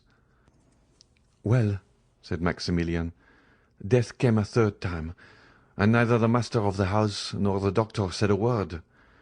Death is now, perhaps, striking a fourth blow. Count, what am I bound to do, being in possession of this secret?" "My dear friend," said Monte Cristo, "you appear to be relating an adventure which we all know by heart. I know the house where you heard it, or one very similar to it, a house with a garden, a master, a physician, and where there have been 3 unexpected and sudden deaths. Well, I have not intercepted your confidence, and yet I know all that as well as you, and I have no conscientious scruples. No, it does not concern me. You say an exterminating angel appears to have devoted that house to God's anger. Well, who says your supposition is not reality? Do not notice things which those whose interest it is to see them pass over. If it is God's justice, instead of his anger, which is walking through that house, Maximilian, turn away your face, and let his justice accomplish its purpose." Morrel shuddered. There was something mournful, solemn, and terrible in the Count's manner. "Besides," continued he, in so changed a tone that no one would have supposed it was the same person speaking, "besides, who says that it will begin again?" "It has returned, Count," exclaimed Morrel. "That is why I hasten to you." "Well, what do you wish me to do? Do you wish me, for instance, to give information to the procureur?" Monte Cristo uttered the last words with so much meaning that Morrel started up, cried out, "You know of whom I speak, Count, do you not?" "Perfectly well, my good friend, and I will prove it to you by putting the dots to the I, or rather by naming the persons. You were walking one evening in Monsieur de Villefort's garden. From what you relate, I suppose it to have been the evening of Madame de Saint-Méran's death. You heard Monsieur de Villefort talking to Monsieur d'Avrigny about the death of Monsieur de Saint-Méran, and that no less surprising of the Countess. Monsieur d'Avrigny said he believed they both proceeded from poison. And you, honest man, have ever since been asking your heart and sounding your conscience to know if you ought to expose or conceal this secret. Why do you torment them? Conscience, what hast thou to do with me? As Sterne said. My dear fellow, let them sleep on, if they are asleep. Let them grow pale in their drowsiness, if they are disposed to do so. And pray do you remain in peace, who have no remorse to disturb you. Deep grief was depicted on Morrel's features. He seized Monte Cristo's hand. "But it is beginning again, I say." "Well," said the Count, astonished at his perseverance, which he could not understand, and looking still more earnestly at Maximilian, "let it begin again. It is like the house of Atrides. God has condemned them, and they must submit to their punishment. They will all disappear like the fabrics children build with cards, and which fall one by one under the breath of their builder, even if there are 200 of them. 3 months since it was Monsieur de Saint-Méran, Madame de Saint-Méran. 2 months since, the other day it was Barrois. To-day the old Noirtier, or young Valentine." "You knew it?" cried Morrel, in such a paroxysm of terror that Monte Cristo started. He whom the falling heavens would have found unmoved. "You knew it, and said nothing?" "And what is it to me?" replied Monte Cristo, shrugging his shoulders. "Do I know these people? And must I lose the one to save the other? Faith, no, for between the culprit and the victim I have no choice." "But I," cried Morrel, groaning with sorrow, "I love her." "You love? Whom?" cried Monte Cristo, starting to his feet and seizing the 2 hands which Morrel was raising towards heaven. "I love most fondly, I love madly. I love as a man who would give his life-blood to spare her a tear. I love Valentine de Villefort, who is being murdered at this moment. Do you understand me? I love her, and I ask God and you, how can I save her?" Monte Cristo uttered a cry which those only can conceive who have heard the roar of a wounded lion. "Unhappy man!" cried he, wringing his hands in his turn. "You love Valentine, that daughter of an accursed race!" Never had Morrel witnessed such an expression. Never had so terrible an eye flashed before his face. Never had the genius of terror he had so often seen, either on the battlefield or in the murderous nights of Algeria, shaken around him more dreadful fire. He drew back terrified. As for Monte Cristo, after this ebullition, he closed his eyes, as if dazzled by internal light. In a moment he restrained himself so powerfully that the tempestuous heaving of his breast subsided, as turbulent and foaming waves yield to the sun's genial influence when the cloud has passed. This silence, self-control, and struggle lasted about 20 seconds. Then the Count raised his pallid face. "See," said he, "my dear friend, how God punishes the most thoughtless and unfeeling men for their indifference, by presenting dreadful scenes to their view. I, who was looking on, an eager and curious spectator. I, who was watching the working of this mournful tragedy. I, who, like a wicked angel, was laughing at the evil men committed, protected by secrecy. A secret is easily kept by the rich and powerful. I am in my turn bitten by the serpent, whose tortuous course I was watching, and bitten to the heart." Morrel groaned. "Come, come," continued the Count. "Complaints are unavailing. Be a man, be strong, be full of hope, for I am here and will watch over you." Morrel shook his head sorrowfully. "I tell you to hope. Do you understand me?" cried Monte Cristo. "Remember that I never uttered a falsehood, and am never deceived. It is 12 o'clock, Maximilian. Thank heaven that you came at noon, rather than in the evening or tomorrow morning. Listen, Morel, it is noon. If Valentine is not now dead, she will not die." "How so?"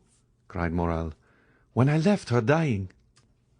Monte Cristo pressed his hands to his forehead. What was passing in that brain, so loaded with dreadful secrets? What does the angel of light or the angel of darkness say to that mind, at once implacable and generous? God only knows. Monte Cristo raised his head once more, and this time he was calm as a child awaking from its sleep. "Maximilian," said he, "return home. I command you not to stir. Attempt nothing, not to let your countenance betray a thought, and I will send you tidings. Go." "O Count, you overwhelm me with that coolness. Have you, then, power against death? Are you superhuman? Are you an angel?" And the young man, who had never shrunk from danger, shrank before Monte Cristo with indescribable terror. But Monte Cristo looked at him with so melancholy and sweet a smile that Maximilian felt the tears filling his eyes. "I can do much for you, my friend," replied the Count. "Go. I must be alone." Morel, subdued by the extraordinary ascendancy Monte Cristo exercised over everything around him, did not endeavour to resist it. He pressed the Count's hand and left. He stopped one moment at the door for Baptistin, whom he saw in the Rue Matignon, and who was running. Meanwhile, Villefort and d'Avrigny had made all possible haste. Valentine had not revived from her fainting fit on their arrival, and the doctor examined the invalid with all the care the circumstances demanded, and with an interest which the knowledge of the secret intensified twofold. Villefort, closely watching his countenance and his lips, awaited the result of the examination. Noirtier, paler than even the young girl, more eager than Villefort for the decision, was watching also intently and affectionately. At last, d'Avrigny slowly uttered these words: "She is still alive." "Still?" cried Villefort. "Oh, doctor, what a dreadful word is that!" "Yes," said the physician, "I repeat it. She is still alive, and I am astonished at it." "But is she safe?" asked the father. "Yes, since she lives."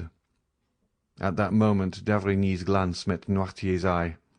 It glistened with such extraordinary joy, so rich and full of thought, that the physician was struck. He placed the young girl again on the chair. Her lips were scarcely discernible, they were so pale and white, as well as her whole face, and remained motionless, looking at Noirtier, who appeared to anticipate and commend all he did. "Sir," said d'Avrigny to Villefort, "call Mademoiselle Valentine's maid, if you please." Villefort went himself to find her, and d'Avrigny approached Noirtier. "Have you something to tell me?" asked he. The old man winked, his eyes expressively, which we may remember was his only way of expressing his approval. "Privately?" "Yes." "Well, I remain with you."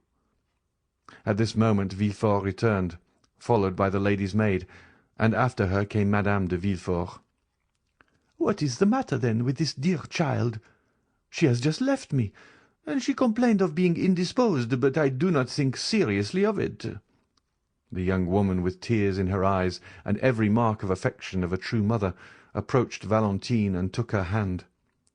D'Avrigny continued to look at Noirtier. He saw the eyes of the old man dilate and become round. His cheeks turned pale and tremble. The perspiration stood in drops upon his forehead.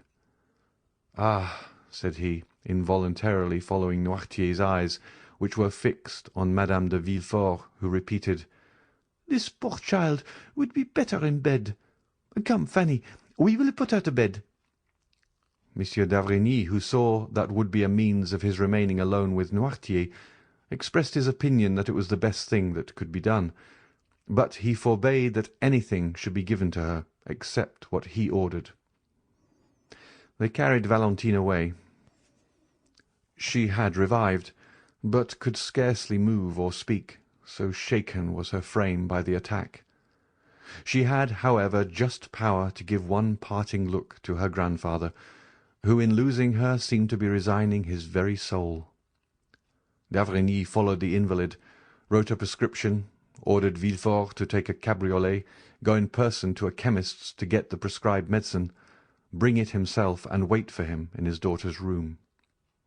Then, having renewed his injunction not to give Valentine anything, he went down again to Noirtier, shut the doors carefully, and after convincing himself that no one was listening, "Do you," said he, "know anything of this young lady's illness?" "Yes," said the old man. "We have no time to lose. I will question, and do you answer me?" Noirtier made a sign that he was ready to answer. "Did you anticipate the accident which has happened to your granddaughter?" "Yes." D'Avrigny reflected a moment, then approaching Noirtier, "Pardon what I am going to say," added he, "but no indication should be neglected in this terrible situation. Did you see poor Barrois die?" Noirtier raised his eyes to heaven. "Do you know of what he died?" asked d'Avrigny, placing his hand on Noirtier's shoulder. "Yes," replied the old man. "Do you think he died a natural death?" A sort of smile was discernible on the motionless lips of Noirtier. "Then you have thought that Barrois was poisoned?" "Yes." "Do you think the poison he fell a victim to was intended for him?" "No."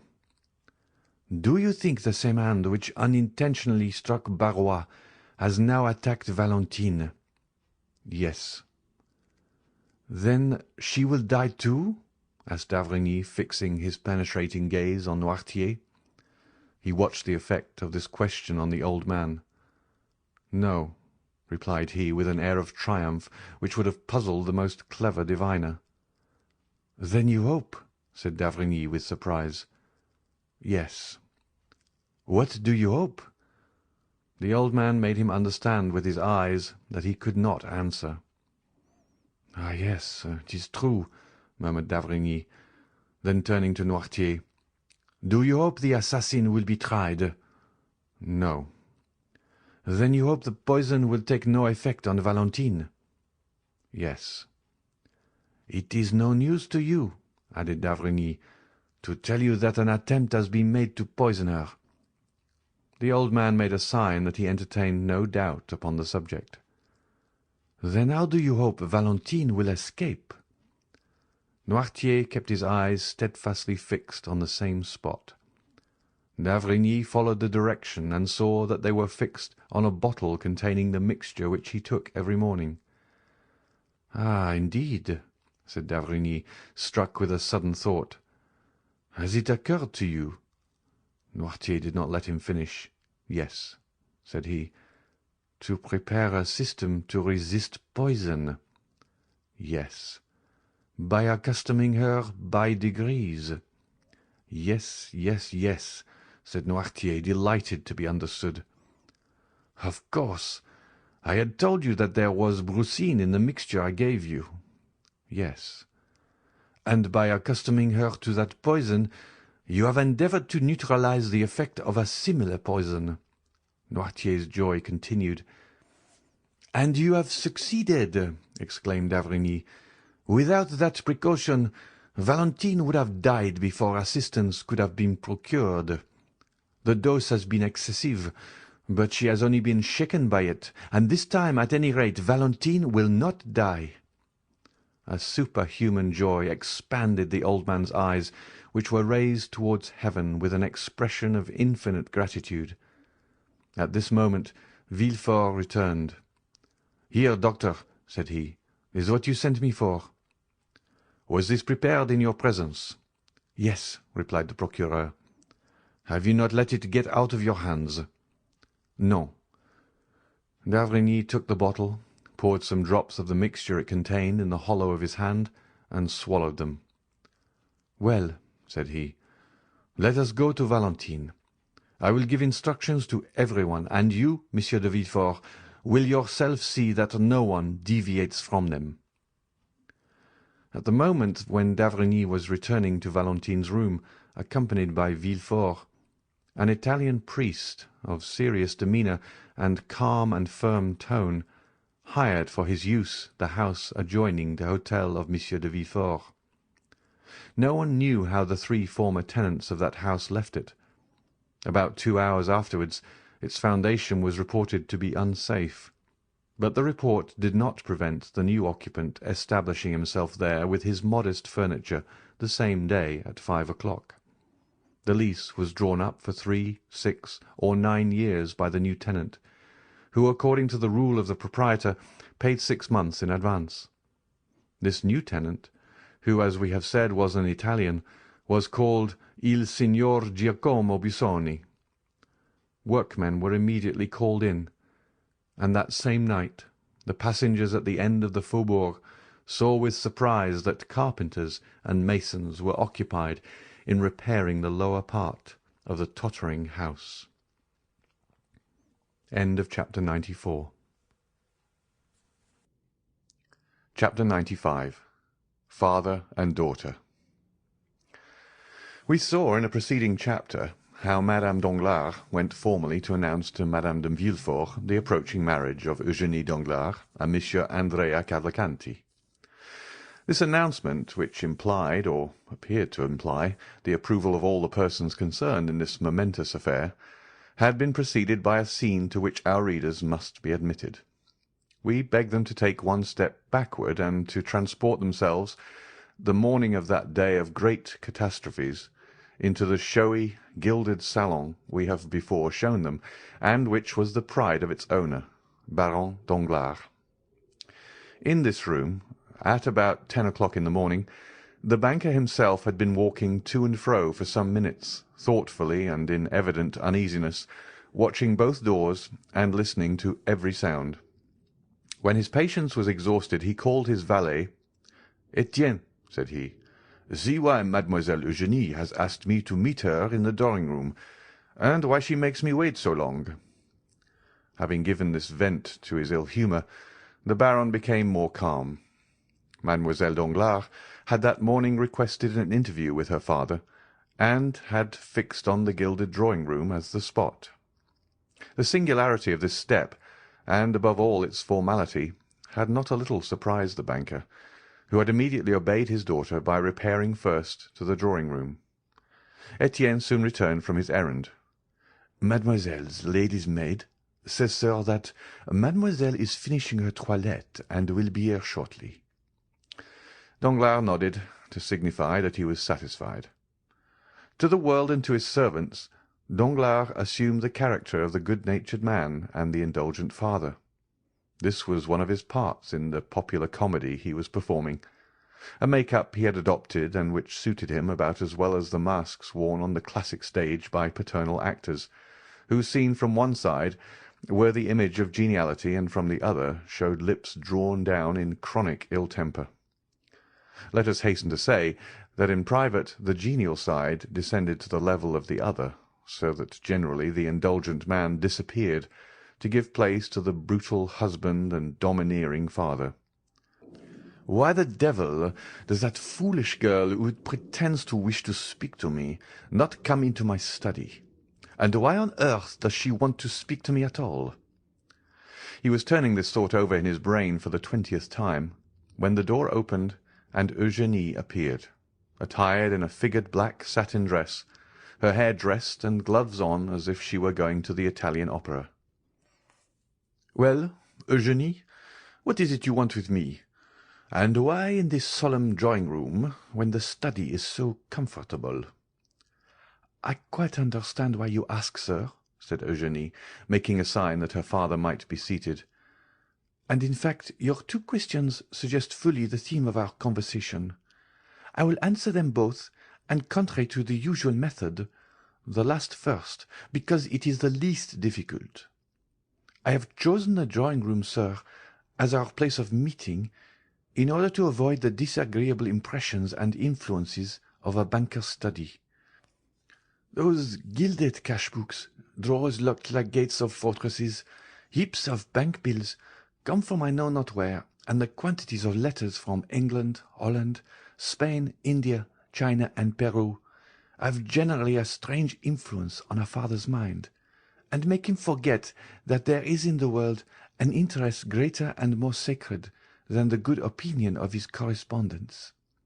I have therefore chosen this drawing-room, where you see, smiling and happy in their magnificent frames, your portrait, mine, my mother's, and all sorts of rural landscapes and touching pastorals.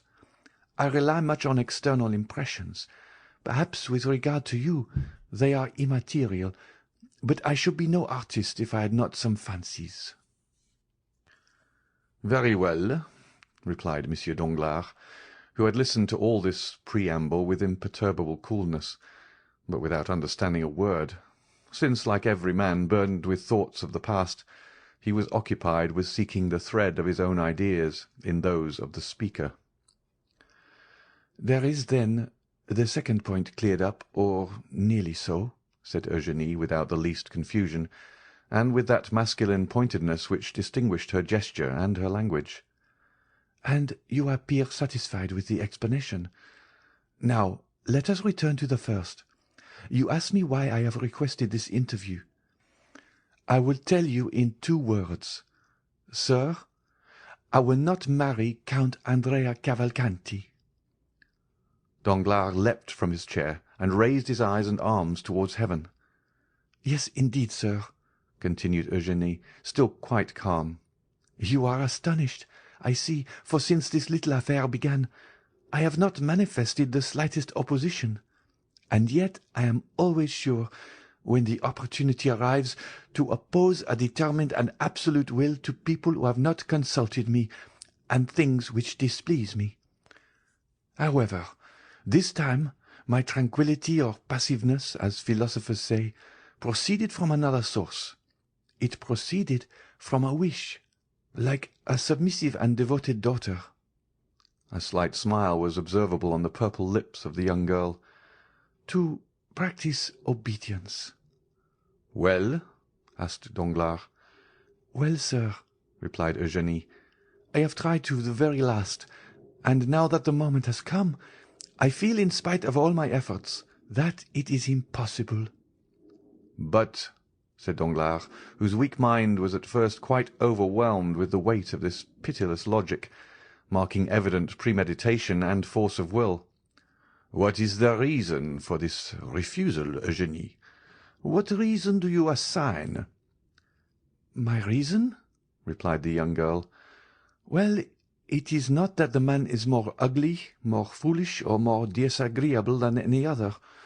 No, Monsieur Andrea Cavalcanti may appear to those who look at men's faces and figures as a very good specimen of his kind. It is not either that my heart is less touched by him than any other. That would be a schoolgirl's reason, which I consider quite beneath me. I actually love no one, sir. You know it, do you not? I do not then see why, without real necessity, I should encumber my life with a perpetual companion. Has not some sage said, 'Nothing too much'? And another, 'I carry all my effects with me.' I have been taught these 2 aphorisms in Latin and in Greek. One is, I believe, from Phaedrus, and the other from Bias. Well, my dear father, in the shipwreck of life, for life is an eternal shipwreck of our hopes, I cast into the sea my useless encumbrance, that is all, and I remain with my own will disposed to live perfectly alone, and consequently perfectly free." "Unhappy girl, unhappy girl," murmured Danglars, turning pale, for he knew from long experience the solidity of the obstacle he had so suddenly encountered. "Unhappy girl?" replied Eugénie. "Unhappy girl, do you say, sir? No, indeed. The exclamation appears quite theatrical and affected. Happy, on the contrary, for what am I in want of? The world calls me beautiful. It is something to be well received. I like a favourable reception. It expands the countenance, and those around me do not then appear so ugly. I possess a share of wit and a certain relative sensibility which enables me to draw from life in general, for the support of mine, all I meet with that is good, like the monkey who cracks a nut to get at its contents. I am rich, for you have one of the first fortunes in France. I am your only daughter, and you are not so exacting as the fathers of the Porte Saint-Martin and Gaiety, who disinherit their daughters for not giving them grandchildren. Besides, the provident law has deprived you of the power to disinherit me, at least entirely, as it has also of the power to compel me to marry Monsieur this or Monsieur that, and so, being beautiful, witty, somewhat talented, as the comic operas say, and rich, and that is happiness, sir, why do you call me unhappy?" Danglars, seeing his daughter smiling, and proud even to insolence, could not entirely repress his brutal feelings, but they betrayed themselves only by an exclamation. Under the fixed and inquiring gaze levelled at him from under those beautiful black eyebrows, he prudently turned away, and calmed himself immediately, daunted by the power of a resolute mind. "Truly, my daughter," replied he with a smile, "you are all you boast of being, excepting one thing. I will not too hastily tell you which, but would rather leave you to guess it." Eugénie looked at Danglars, much surprised that one flower of her crown of pride, with which she had so superbly decked herself, should be disputed. "My daughter," continued the banker, "you have perfectly explained to me the sentiments which influence a girl like you, who is determined she will not marry. Now it remains for me to tell you the motives of a father like me, who has decided that his daughter shall marry." Eugénie bowed, not as a submissive daughter, but as an adversary prepared for a discussion. "My daughter," continued Danglars, "when a father asks his daughter to choose a husband, he has always some reason for wishing her to marry. Some are affected with the mania of which you spoke just now, that of living again in their grandchildren. This is not my weakness. I tell you at once, family joys have no charm for me. I may acknowledge this to a daughter whom I know to be philosophical enough to understand my indifference, and not to impute it to me as a crime." "This is not to the purpose," said Eugénie. "Let us speak candidly, sir. I admire candour." "Oh," said Danglars, "I can, when circumstances render it desirable, adopt your system, although it may not be my general practice. I will therefore proceed. I have proposed to you to marry, not for your sake, for indeed I do not think of you in the least at the moment. You admire candour, and will now be satisfied, I hope, but because it suited me to marry you as soon as possible, on account of certain commercial speculations I am desirous of entering into." Eugénie became uneasy. "It is just as I tell you, I assure you, and you must not be angry with me, for you have sought this disclosure.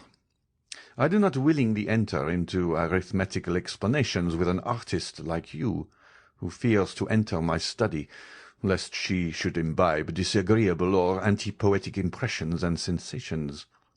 But in that same banker's study, where you were very willingly presented yourself yesterday to ask for the 1,000 francs I give you monthly for pocket-money, you must know, my dear young lady, that many things may be learned, useful even to a girl who will not marry. There one may learn, for instance, what, out of regard to your nervous susceptibility, I will inform you of in the drawing-room, namely, that the credit of a banker is his physical and moral life, that credit sustains him as breath animates the body, and Monsieur de Monte-Cristo once gave me a lecture on that subject, which I have never forgotten. There we may learn that as credit sinks, the body becomes a corpse, and this is what must happen very soon to the banker who is proud to own so good a logician as you for his daughter." But Eugenie, instead of stooping, drew herself up under the blow. "Ruined?" said she. "Exactly, my daughter. That is precisely what I mean," said Danglars, almost digging his nails into his breast, while he preserved on his harsh features the smile of the heartless though clever man. "Ruined. Yes, that is it." "Ah!" said Eugenie. "Yes, ruined. Now it is revealed, this secret so full of horror, as the tragic poet says. Now, my daughter, learn from my lips how you may alleviate this misfortune, so far as it will affect you." "Oh!" cried Eugenie, "you are a bad physiognomist, if you imagine I deplore on my own account the catastrophe of which you warn me. I ruined? And what will that signify to me? Have I not my talent left? Can I not, like Pasta, Malebranche, Grisi, acquire for myself what you would never have given me? Whatever might have been your fortune, 100 or 150,000 livres per annum, for which I shall be indebted to no one but myself, and which, instead of being given as you gave me those poor 12,000 francs, with sour looks and reproaches for my prodigality, will be accompanied with acclamations, with bravos, and with flowers. And if I do not possess that talent, which your smiles prove to me you doubt, should I not still have that ardent love of independence, which will be a substitute for wealth, and which, in my mind, supersedes even the instinct of self-preservation? No, I grieve not on my own account. I shall always find a resource. My books, my pencils, my piano, all the things which cost but little, and which I shall be able to procure, will remain my own. Do you think that I sorrow for Madame Danglars? Undeceive yourself again. Either I am greatly mistaken, or she has provided against the catastrophe which threatens you, and which will pass over without affecting her. She has taken care for herself, at least I hope so, for her attention has not been diverted from her projects by watching over me. She has fostered my independence by professedly indulging my love for liberty. Oh no, sir, from my childhood I have seen too much, and understand too much, of what has passed around me, for misfortune to have an undue power over me. From my earliest recollections, I have been beloved by no one. So much the worse. That has naturally led me to love no one. So much the better. Now you have my profession of faith." "Then," said Danglars, pale with anger, which was not at all due to offended paternal love, "then, mademoiselle, you persist in your determination to accelerate my ruin?" "Your ruin? I accelerate your ruin? What do you mean? I do not understand you." "So much the better. I have a ray of hope left. Listen." "I am all attention," said Eugenie, looking so earnestly at her father that it was an effort for the latter to endure her unrelenting gaze. "Monsieur Cavalcanti," continued Danglars, "is about to marry you, and will place in my hands his fortune, amounting to 3,000,000 livres." "That is admirable," said Eugenie with sovereign contempt, smoothing her gloves out, one upon the other. "You think I shall deprive you of those 3,000,000?" said Danglars. "But do not fear it. They are destined to produce at least 10.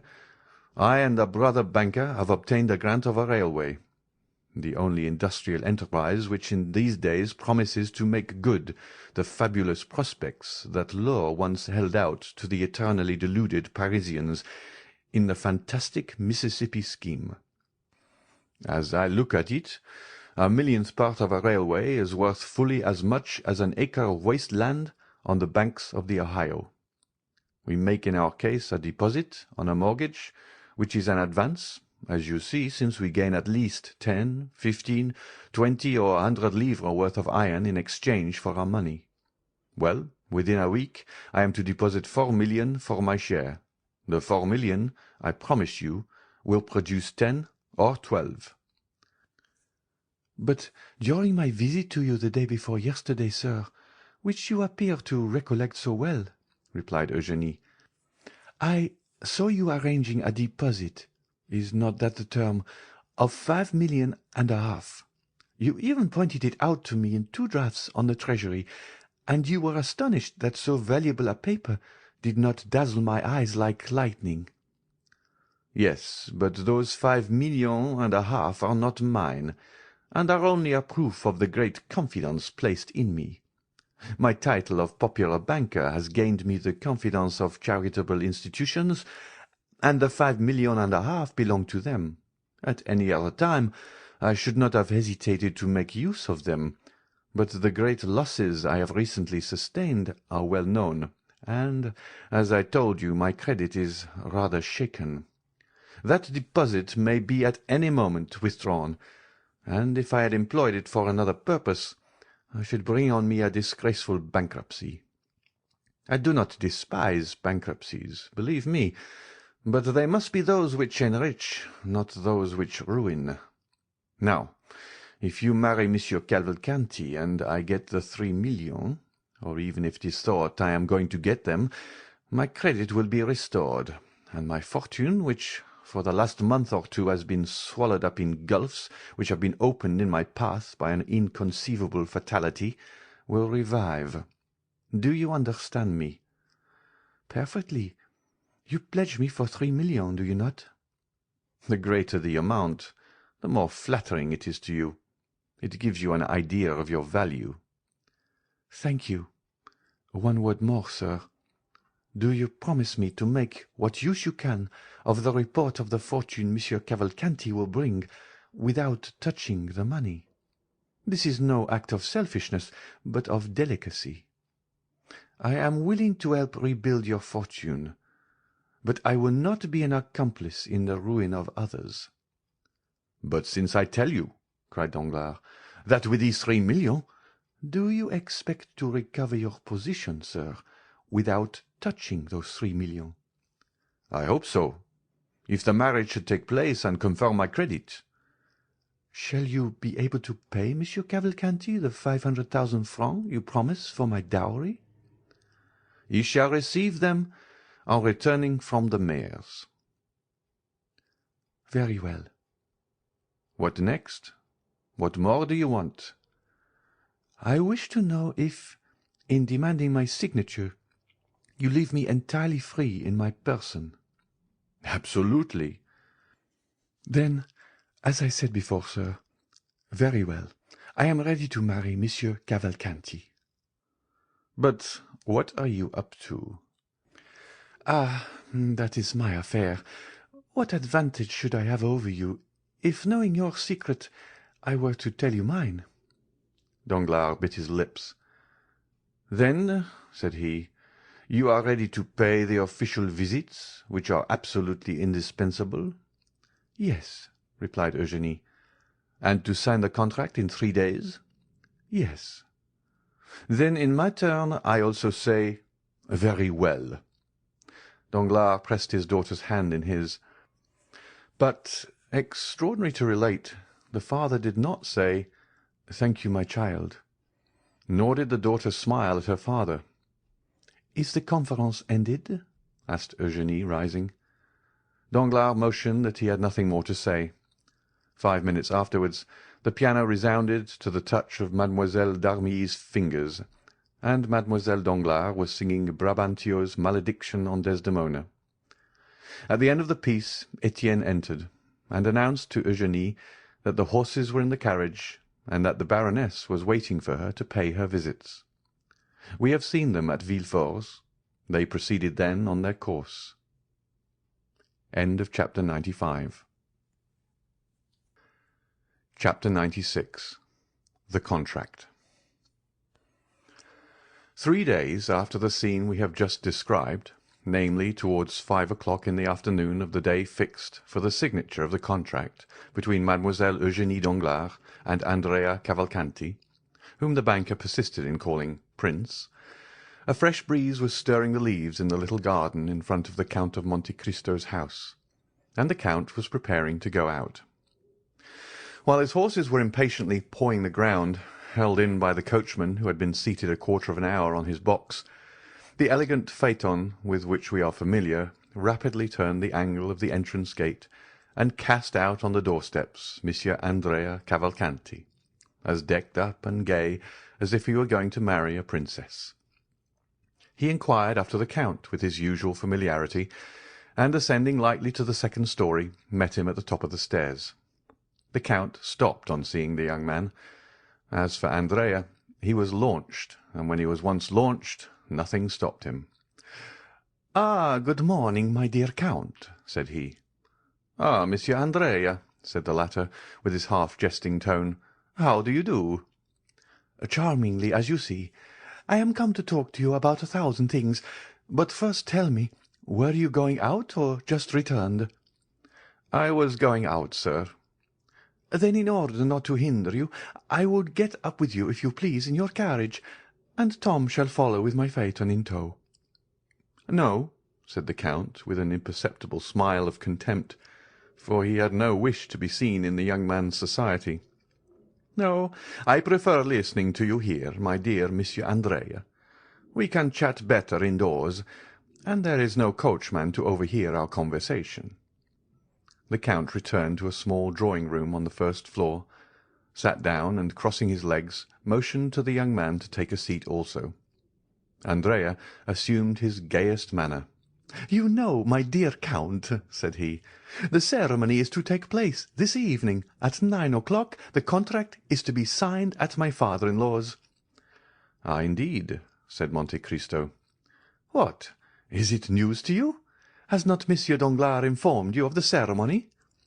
"Ah, yes," said the Count.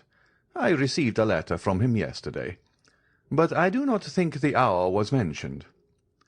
"Possibly my father-in-law trusted to its general notoriety." "Well," said Monte Cristo, "you are fortunate, Monsieur Cavalcanti. It is a most suitable alliance you are contracting, and Mademoiselle Danglars is a handsome girl." "Yes, indeed she is," replied Cavalcanti in a very modest tone.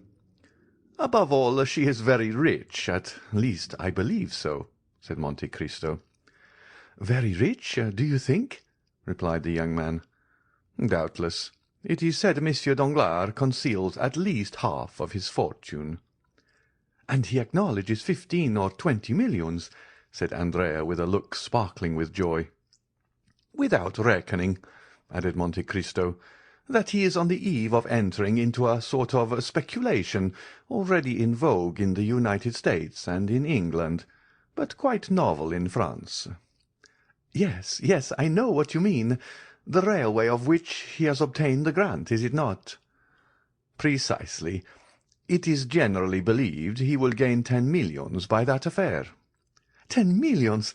Do you think so? It is magnificent," said Cavalcanti, who was quite confounded at the metallic sound of these golden words. "Without reckoning," replied Monte Cristo, "that all his fortune will come to you, and justly too, since Mademoiselle Danglars is an only daughter. Besides, your own fortune, as your father assured me, is almost equal to that of your betrothed. But enough of money matters. Do you know, Monsieur Andrea, I think you have managed this affair rather skilfully." "Not badly, by any means," said the young man. "I was born for a diplomatist." "Well, you must become a diplomatist. Diplomacy, you know, is something that is not to be acquired. It is instinctive. Have you lost your heart?" "Indeed, I fear it," replied Andrea, in the tone in which he had heard Durante or Valere reply to Alceste at the Théâtre Français. "Is your love returned?" "I suppose so," said Andrea with a triumphant smile, "since I am accepted. But I must not forget one grand point." "Which?" "That I have been singularly assisted." "Nonsense." "I have indeed." "By circumstances?" "No, by you." "By me? Not at all, Prince," said Monte Cristo, laying a marked stress on the title. "What have I done for you?" Are not your name, your social position, and your merit sufficient? No, said Andrea. No, it is useless for you to say so, Count. I maintain that the position of a man like you has done more than my name, my social position, and my merit. You are completely mistaken, sir, said Monte Cristo coldly, who felt the perfidious manoeuvre of the young man, and understood the bearing of his words. You only acquired my protection after the influence and fortune of your father had been ascertained. For, after all, who procured for me, who had never seen either you or your illustrious father, the pleasure of your acquaintance? Two of my good friends, Lord Wilmore and the Abbé Busoni. What encouraged me not to become your surety, but to patronize you? Your father's name, so well known in Italy and so highly honoured. Personally, I do not know you. This calm tone and perfect ease made Andrea feel that he was, for the moment, restrained by a more muscular hand than his own, and that the restraint could not be easily broken through. "Oh, then my father has a really very large fortune, Count." "It appears so, sir," replied Monte Cristo. "Do you know if the marriage settlement he promised me has come?" "I have been advised of it." "But the 3 millions?" "The 3 millions are probably on the road." "Then I shall really have them." "Oh, well," said the Count, "I do not think you have yet known the want of money." Andrea was so surprised that he pondered the matter for a moment. Then, arousing from his reverie, "Now, sir, I have one request to make to you, which you will understand, even if it should be disagreeable to you." "Proceed," said Monte Cristo. "I have formed an acquaintance, thanks to my good fortune, with many noted persons, and have, at least for the moment, a crowd of friends. But marrying, as I am about to do before all Paris, I ought to be supported by an illustrious name, and in the absence of the paternal hand some powerful one ought to lead me to the altar. Now my father is not coming to Paris, is he? He is old, covered with wounds, and suffers dreadfully, he says, in travelling." "Indeed?" "Well, I am come to ask a favour of you." "Of me?" "Yes, of you." "And pray what may it be?" "Well, to take his part." "Ah, my dear sir! What, after the varied relations I have had the happiness to sustain towards you, can it be that you know me so little as to ask such a thing? Ask me to lend you 500,000, and, although such a loan is somewhat rare, on my honour you should annoy me less.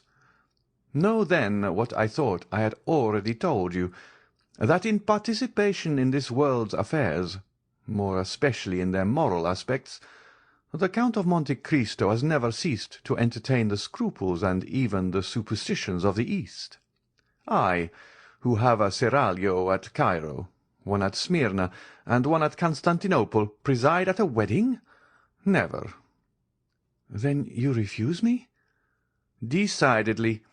And were you my son or my brother, I would refuse you in the same way." "But what must be done?" said Andrea, disappointed. "You said just now that you had 100 friends." "Very true, but you introduced me at Monsieur Danglars." "Not at all. Let us recall the exact facts. You met him at a dinner party at my house, and you introduced yourself at his house. That is a totally different affair." "Yes, but by my marriage you have forwarded that." "I? Not in the least. I beg you to believe. Recollect what I told you when you asked me to propose you. Oh, I never make matches, my dear prince. It is my settled principle." Andrea bit his lips. "But at least you will be there?" "Will all Paris be there?" "Oh, certainly." "Well, like all Paris, I shall be there too," said the Count. "And will you sign the contract?" "I see no objection to that. My scruples do not go thus far." "Well, since you will grant me no more, I must be content with what you give me. But one word more, Count. What is it? Advice. Be careful. Advice is worse than a service. Oh, you can give me this without compromising yourself. Tell me what it is. Is my wife's fortune 500,000 livres? That is the sum Monsieur Danglars himself announced. Must I receive it or leave it in the hands of the notary? This is the way such affairs are generally arranged when it is wished to do them stylishly. Your two solicitors appoint a meeting. When the contract is signed, for the next or the following day, then they exchange the two portions, for which they each give a receipt. Then, when the marriage is celebrated, they place the amount at your disposal as the chief member of the alliance. Because, said Andrea with a certain ill-concealed uneasiness, I thought I heard my father-in-law say that he intended embarking our property in that famous railway affair of which you spoke just now. Well, replied Monte Cristo, it will be the way everybody says of trebling your fortune in 12 months. Baron Danglars is a good father, and knows how to calculate. In that case, said Andrea, everything is all right excepting your refusal, which quite grieves me. You must attribute it only to natural scruples under similar circumstances. Well, said Andrea, let it be as you wish. This evening, then, at 9 o'clock. Adieu till then. Notwithstanding a slight resistance on the part of Monte Cristo, whose lips turned pale, but who preserved his ceremonious smile, Andrea seized the Count's hand, pressed it, jumped into his phaeton, and disappeared. The 4 or 5 remaining hours before 9 o'clock arrived, Andrea employed in riding, paying visits, designed to induce those of whom he had spoken to appear at the banker's in their gayest equipage, dazzling them by promises of shares in schemes which have since turned every brain, and in which Danglars was just taking the initiative.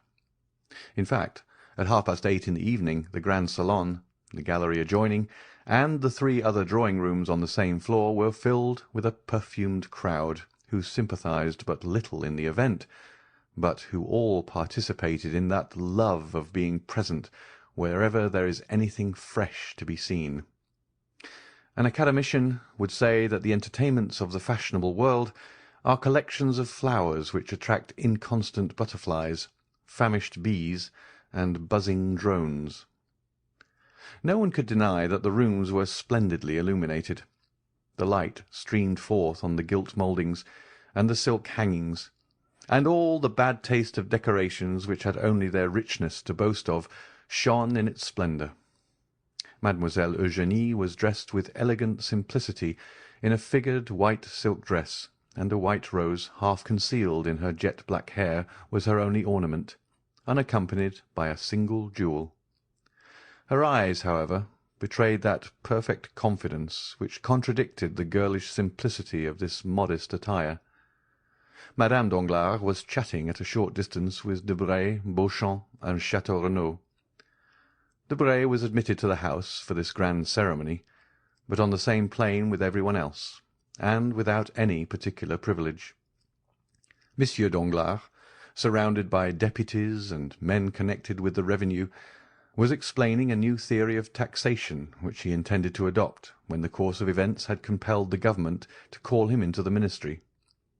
Andrea, on whose arm hung one of the most consummate dandies of the opera, was explaining to him rather cleverly, since he was obliged to be bold to appear at ease, his future projects, and the new luxuries he meant to introduce to Parisian fashions with his 175,000 livres per annum. The crowd moved to and fro in the rooms like an ebb and flow of turquoises, rubies, emeralds, opals, and diamonds. As usual, the oldest women were the most decorated, and the ugliest the most conspicuous. If there was a beautiful lily or a sweet rose, you had to search for it, concealed in some corner behind a mother with a turban, or an aunt with a bird of paradise.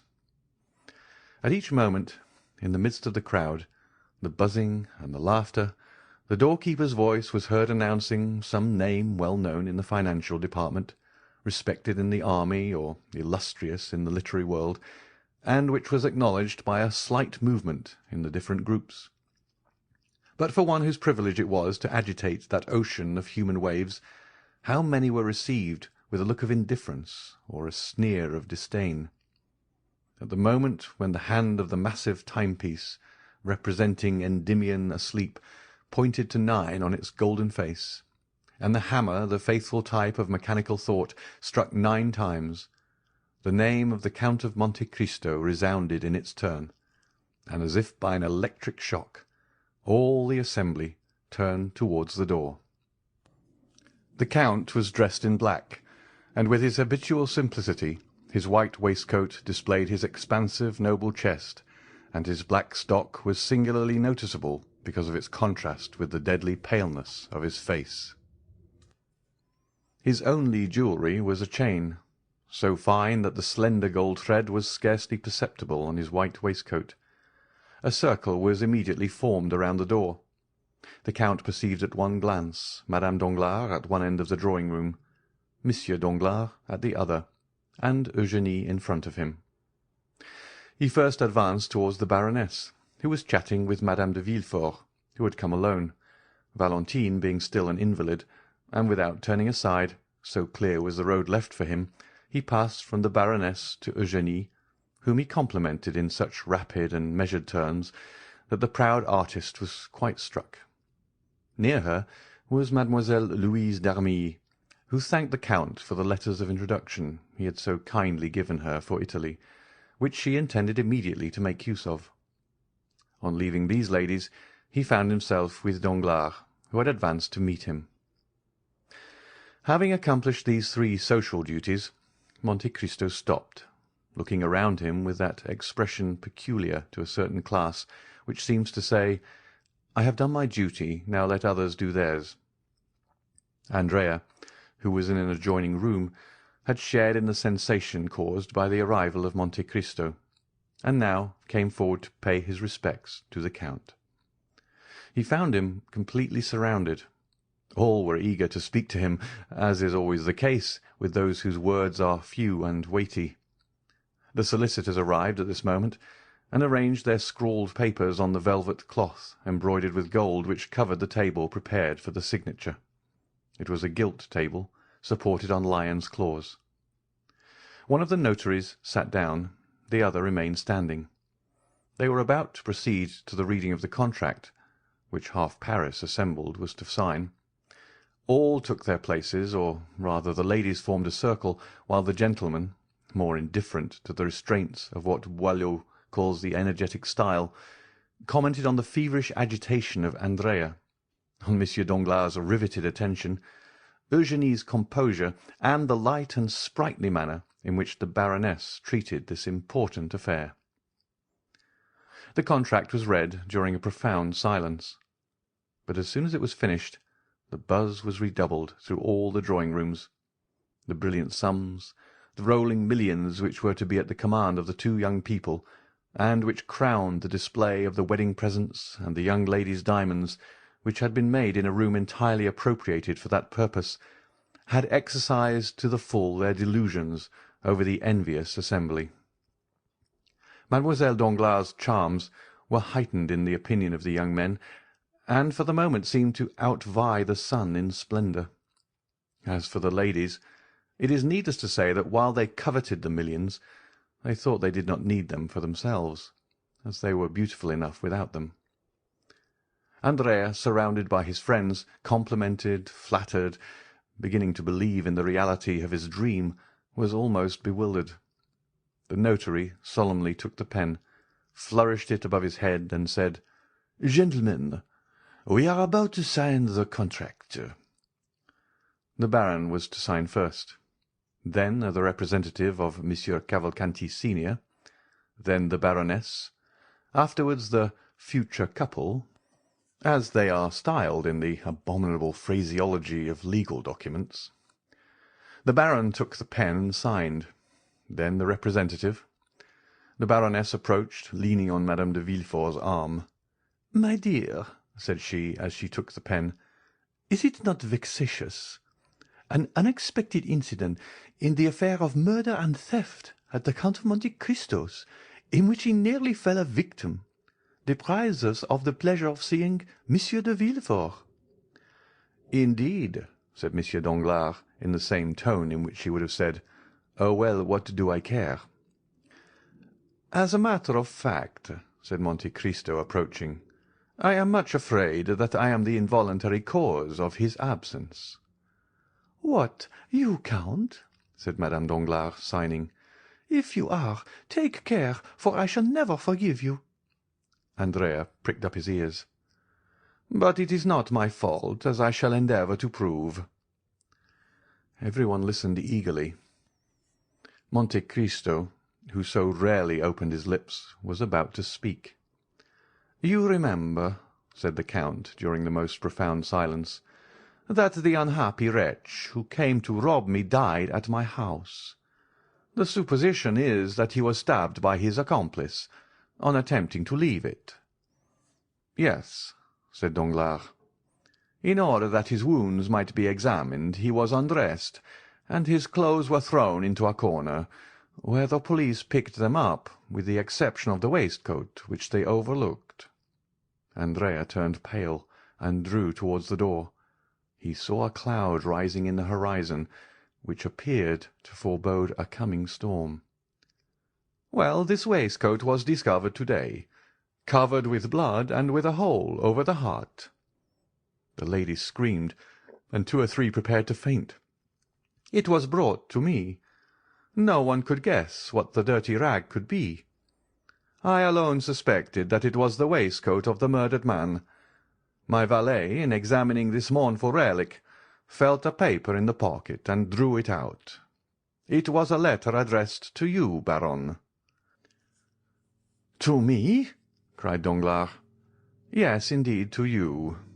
I succeeded in deciphering your name under the blood with which the letter was stained," replied Monte Cristo, amid the general outburst of amazement.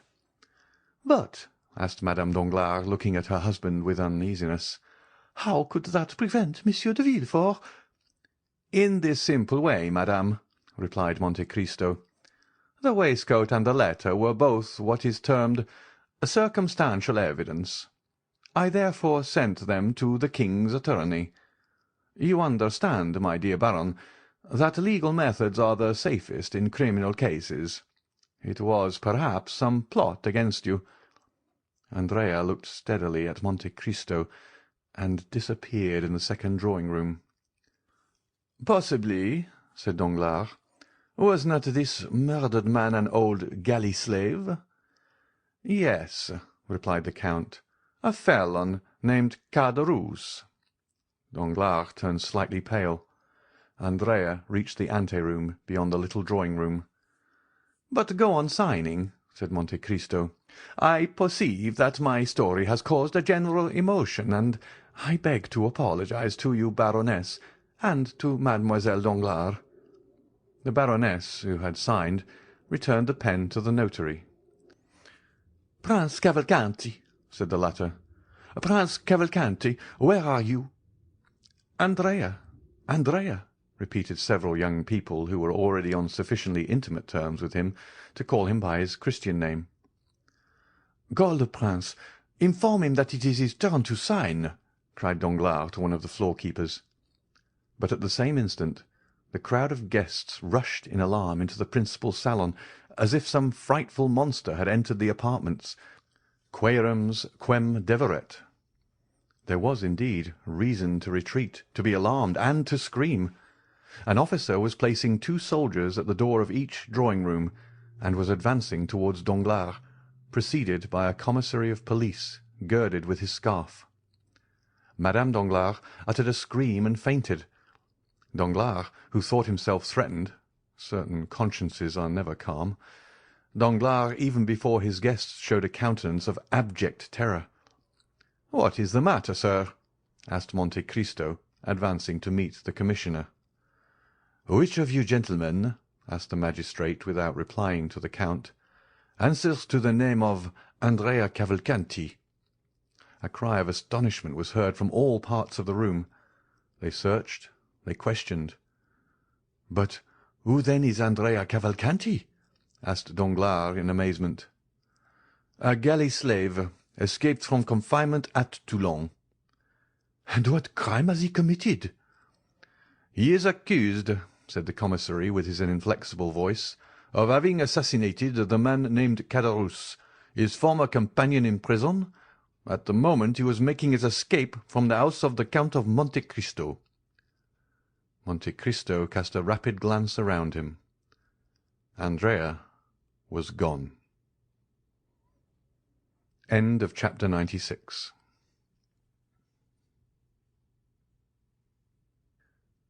Chapter 97. The Departure for Belgium. A few minutes after the scene of confusion produced in the salons of Monsieur Danglars by the unexpected appearance of the brigade of soldiers, and by the disclosure which had followed, the mansion was deserted with as much rapidity as if a case of plague or of cholera morbus had broken out among the guests. In a few minutes, through all the doors, down all the staircases, by every exit, every one hastened to retire, or rather to fly, for it was a situation where the ordinary condolences, which even the best friends are so eager to offer in great catastrophes, were seen to be utterly futile. There remained in the banker's house only Danglars, closeted in his study and making his statement to the officer of gendarmes, Madame Danglars, terrified, in the boudoir with which we are acquainted, and Eugénie, who with a haughty air and disdainful lip had retired to her room with her inseparable companion, Mademoiselle Louise d'Armilly. As for the numerous servants, more numerous that evening than usual, for their number was augmented by cooks and butlers from the Café de Paris, venting on their employers their anger at what they termed the insult to which they had been subjected, they collected in groups in the hall, in the kitchens, or in their rooms, thinking very little of their duty, which was thus naturally interrupted. Of all this household, only two persons deserve our notice. These are Mademoiselle Eugénie Danglars and Mademoiselle Louise d'Armilly. The betrothed had retired, as we said, with haughty air, disdainful lip, and the demeanour of an outraged queen, followed by her companion, who was paler and more disturbed than herself. On reaching her room, Eugénie locked her door, while Louise fell on a chair. "Ah, what a dreadful thing!" said the young musician. "Who would have suspected it? Monsieur Andrea Cavalcanti, a murderer, a galley slave escaped, a convict!" An ironical smile curled the lip of Eugénie. "In truth, I was fated," said she. "I escaped the Morcerf only to fall into the Cavalcanti." "Oh, do not confound the two, Eugénie. Hold your tongue. The men are all infamous, and I am happy to be able now to do more than detest them. I despise them." "What shall we do?" asked Louise. "What shall we do?" "Yes. Why, the same we had intended doing 3 days since. Set off." "What? Although you are not now going to be married, you intend still—" "Listen, Louise. I hate this life of the fashionable world, always ordered, measured, ruled like our music paper. What I have always wished for, desired and coveted, is the life of an artist, free and independent, relying only on my own resources and accountable only to myself. Remain here? What for? That they may try a month hence to marry me again? And to whom? Monsieur Debray, perhaps, as it was once proposed. No, Louise, no. This evening's adventure will serve for my excuse. I did not seek one. I did not ask for one. God sends me this, and I hail it joyfully." "How strong and courageous you are!" said the fair, frail girl to her brunette companion. "Do you not know me? Come, Louise, let us talk of our affairs. The post-chaise was happily brought 3 days since. Have you had it sent where we are to go for it?" "Yes." "Our passport?" "Here it is." And Eugénie, with her usual precision, opened a printed paper and read. Monsieur Léon d'Armilly, 20 years of age, profession artist. Hair black, eyes black, travelling with his sister. Capital. How did you get this passport? When I went to ask Monsieur de Monte-Cristo for letters to the directors of the theatres at Rome and Naples, I expressed my fears of travelling as a woman. He perfectly understood them, and undertook to procure for me a man's passport, and 2 days after I received this, to which I had added with my own hand, travelling with his sister. Well, said Eugénie cheerfully, we have then only to pack our trunks. We shall start the evening of the signing of the contract, instead of the evening of the wedding. That is all. But consider the matter seriously, Eugénie. Oh, I am done with considering. I am tired of hearing only of market reports, of the end of the month, of the rise and fall of Spanish funds, of Haytian bonds. Instead of that, Louise, do you understand? Air, liberty, melody of birds, plains of Lombardy, Venetian canals, Roman palaces, the Bay of Naples. How much have we, Louise? The young girl to whom this question was addressed drew from an inlaid secretary a small portfolio with a lock, in which she counted 23 banknotes. 23,000 francs, said she. And as much at least in pearls, diamonds, and jewels, said Eugénie. We are rich. With 45,000 francs, we can live like princesses for 2 years, and comfortably for 4. But before 6 months, you with your music, and I with my voice, we shall double our capital. Come, you shall take charge of the money, I of the jewel box, so that if one of us has the misfortune to lose her treasure, the other will still have hers left. Now, the portmanteau. Let us make haste. The portmanteau. Stop, said Louise, going to listen at Madame Danglars' door. What do you fear? That we may be discovered. The door is locked. They may tell us to open it. They may if they like, but we will not. You are a perfect Amazon, Eugénie. And the two young girls began to heap into a trunk all the things they thought they should require. There now, said Eugénie. While I change my costume, do you lock the portmanteau. Louise pressed with all the strength of her little hands on the top of the portmanteau. But I cannot, said she. I am not strong enough. Do you shut it? Ah, you do well to ask, said Eugénie, laughing. I forgot that I was Hercule, and you only the pale Omphale. And the young girl, kneeling on the top, pressed the two parts of the portmanteau together, and Mademoiselle d'Armilly passed the bolt of the padlock through. When this was done, Eugénie opened a drawer of which she kept the key, and took from it a wadded violet silk travelling cloak. "Here," said she, "you see I have thought of everything. With this cloak you will not be cold." "But you?" "Oh, I am never cold, you know. Besides, with these men's clothes—" "Will you dress here?" "Certainly."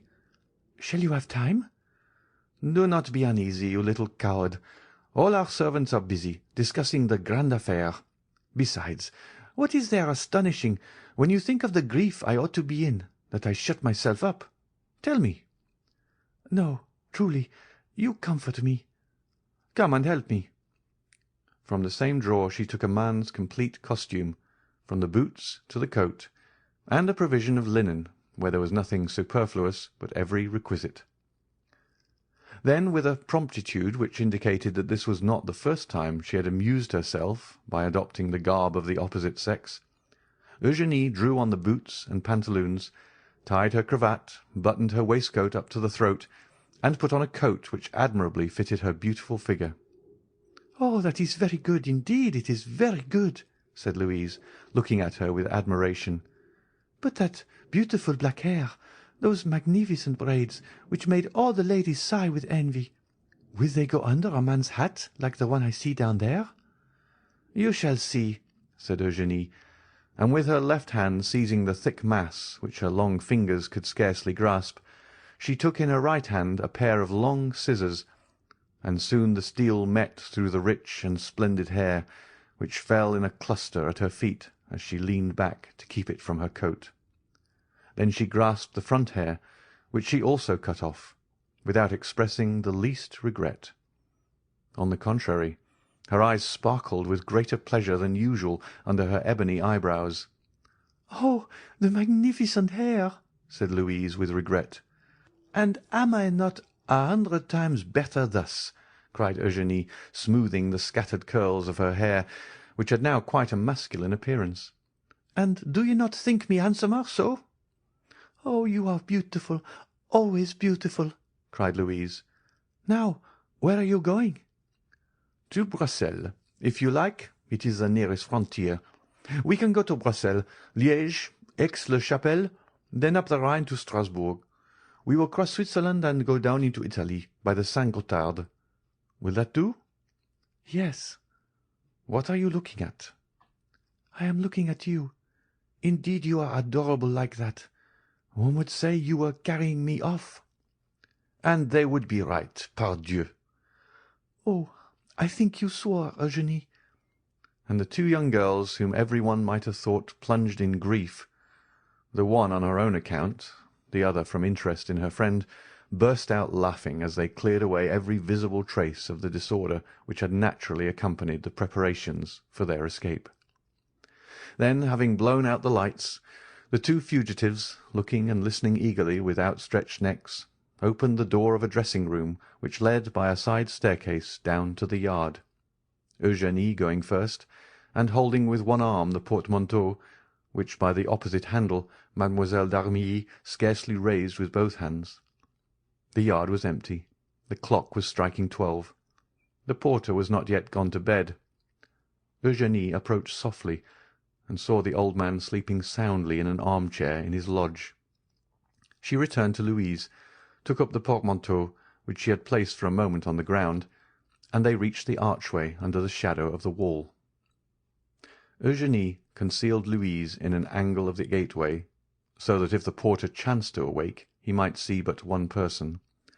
Then, placing herself in the full light of the lamp which lit the yard, "Gate!" cried she with her finest contralto voice, and rapping at the window. The porter got up as Eugénie expected, and even advanced some steps to recognize the person who was going out.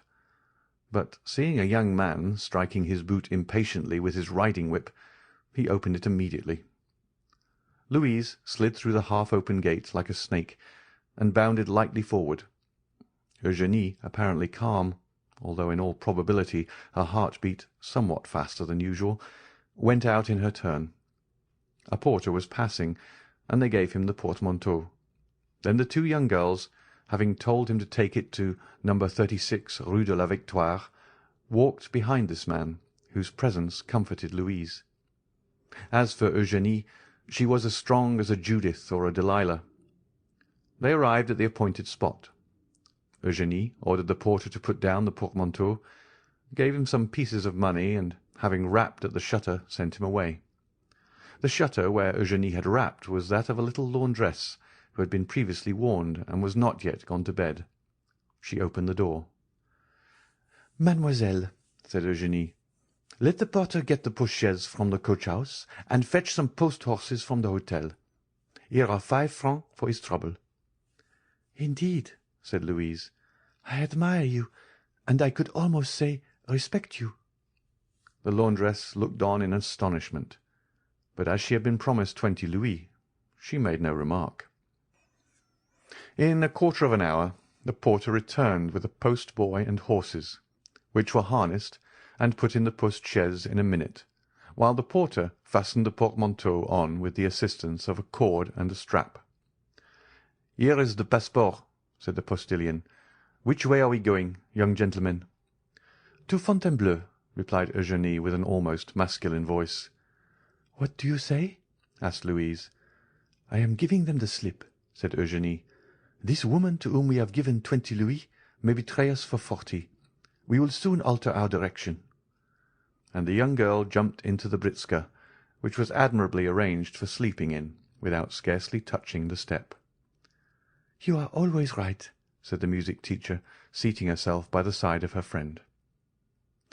A quarter of an hour afterwards, the postilion, having been put in the right road, passed with a crack of his whip through the gateway of the Barrière Saint-Martin. "Ah!" said Louise, breathing freely. "Here, we are out of Paris." "Yes, my dear, the abduction is an accomplished fact," replied Eugénie. "Yes, and without violence," said Louise. "I shall bring that forward as an extenuating circumstance," replied Eugénie. These words were lost in the noise which the carriage made in rolling over the pavement of La Villette.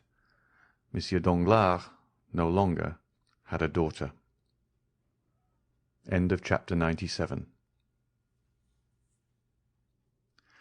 Chapter 98.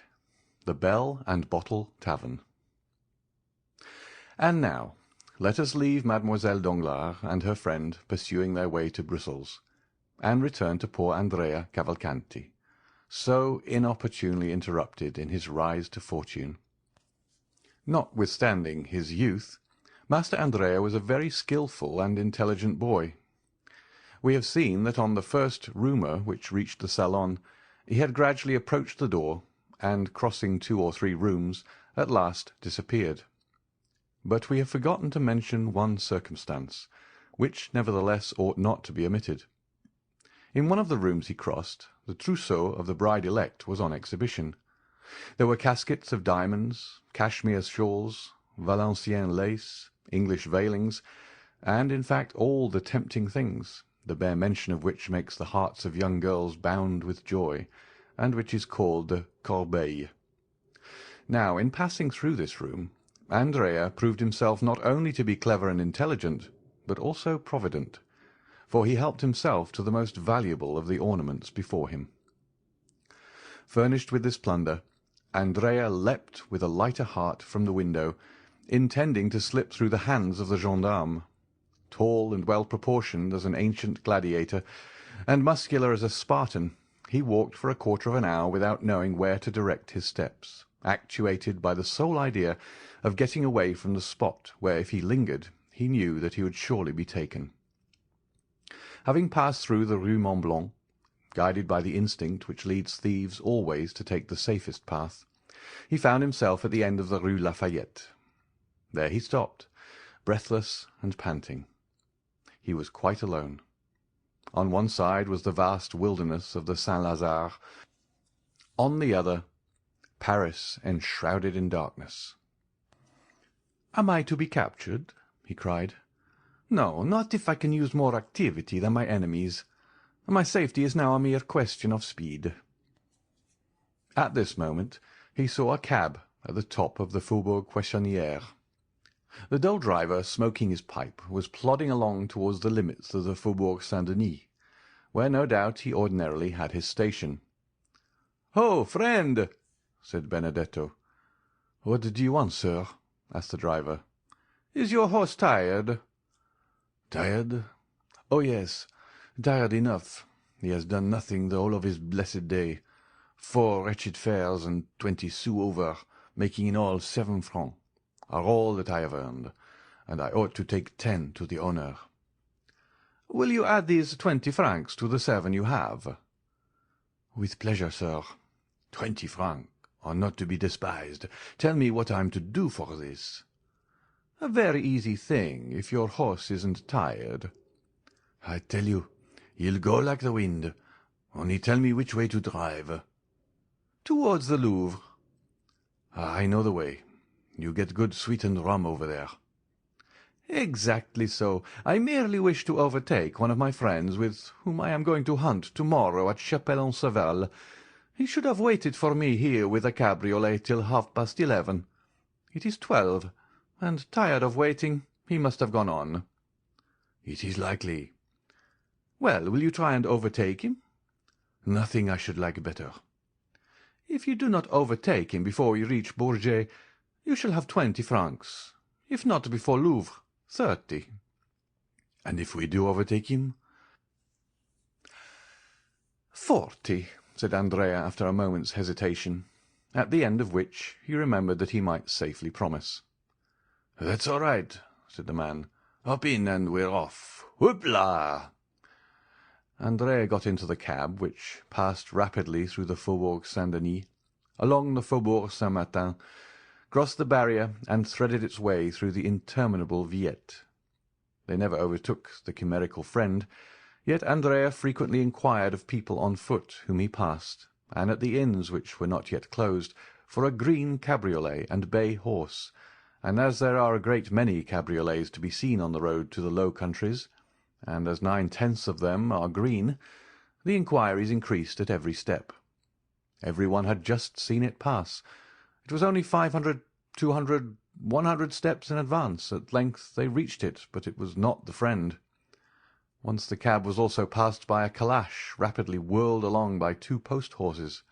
"Ah," said Cavalcanti to himself, "if I only had that britska, those 2 good post-horses, and above all the passport that carries them on."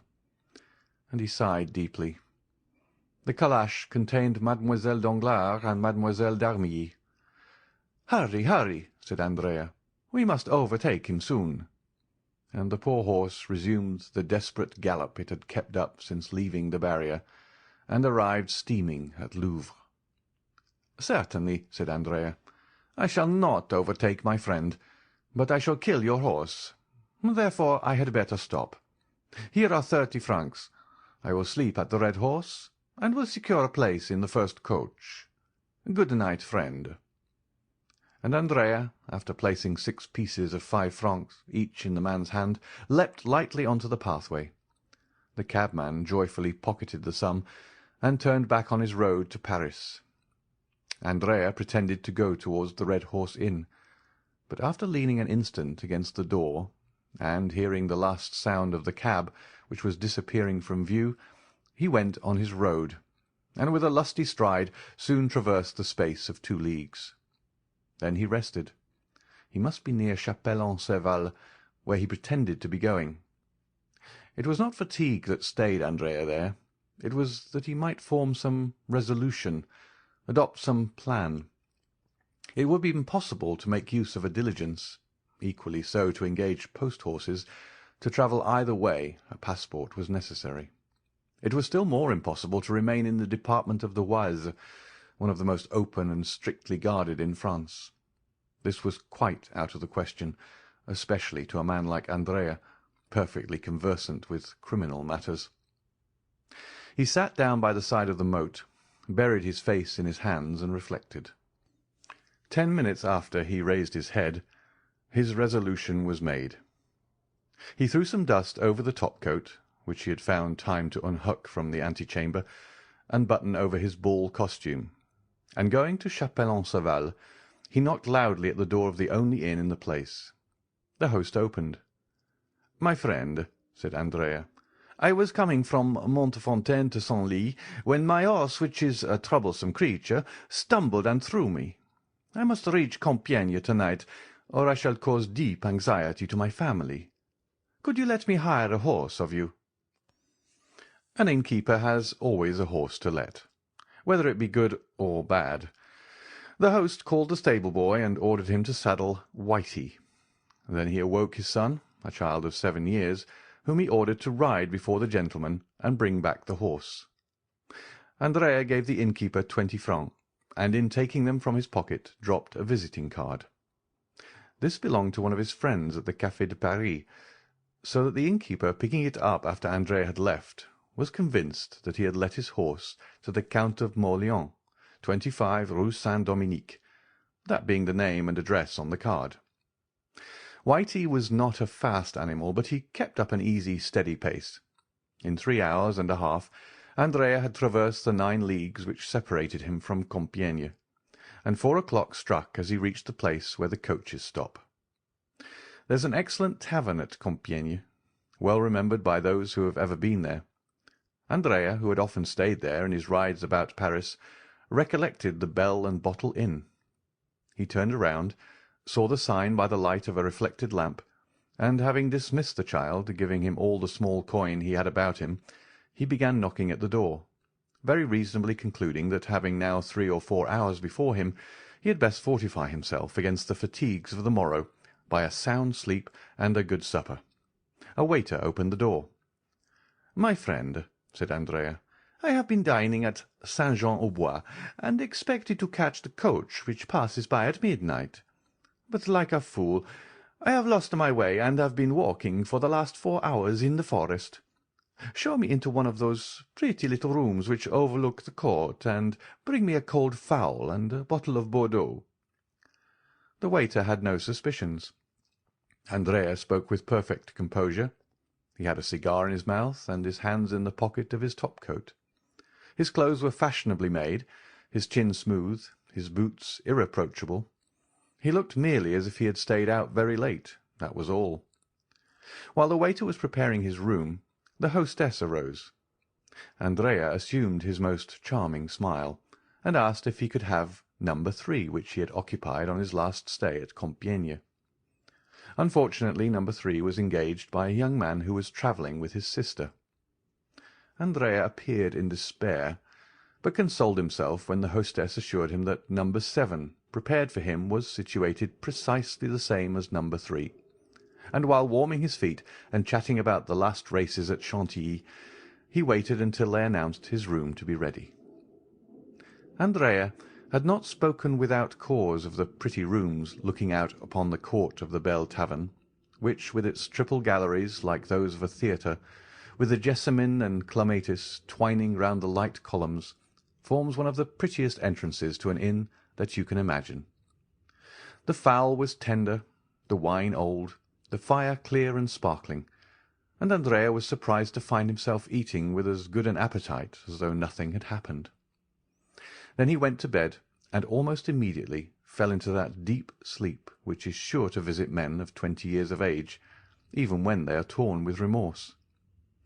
Now, here we are obliged to own that Andrea ought to have felt remorse, but that he did not.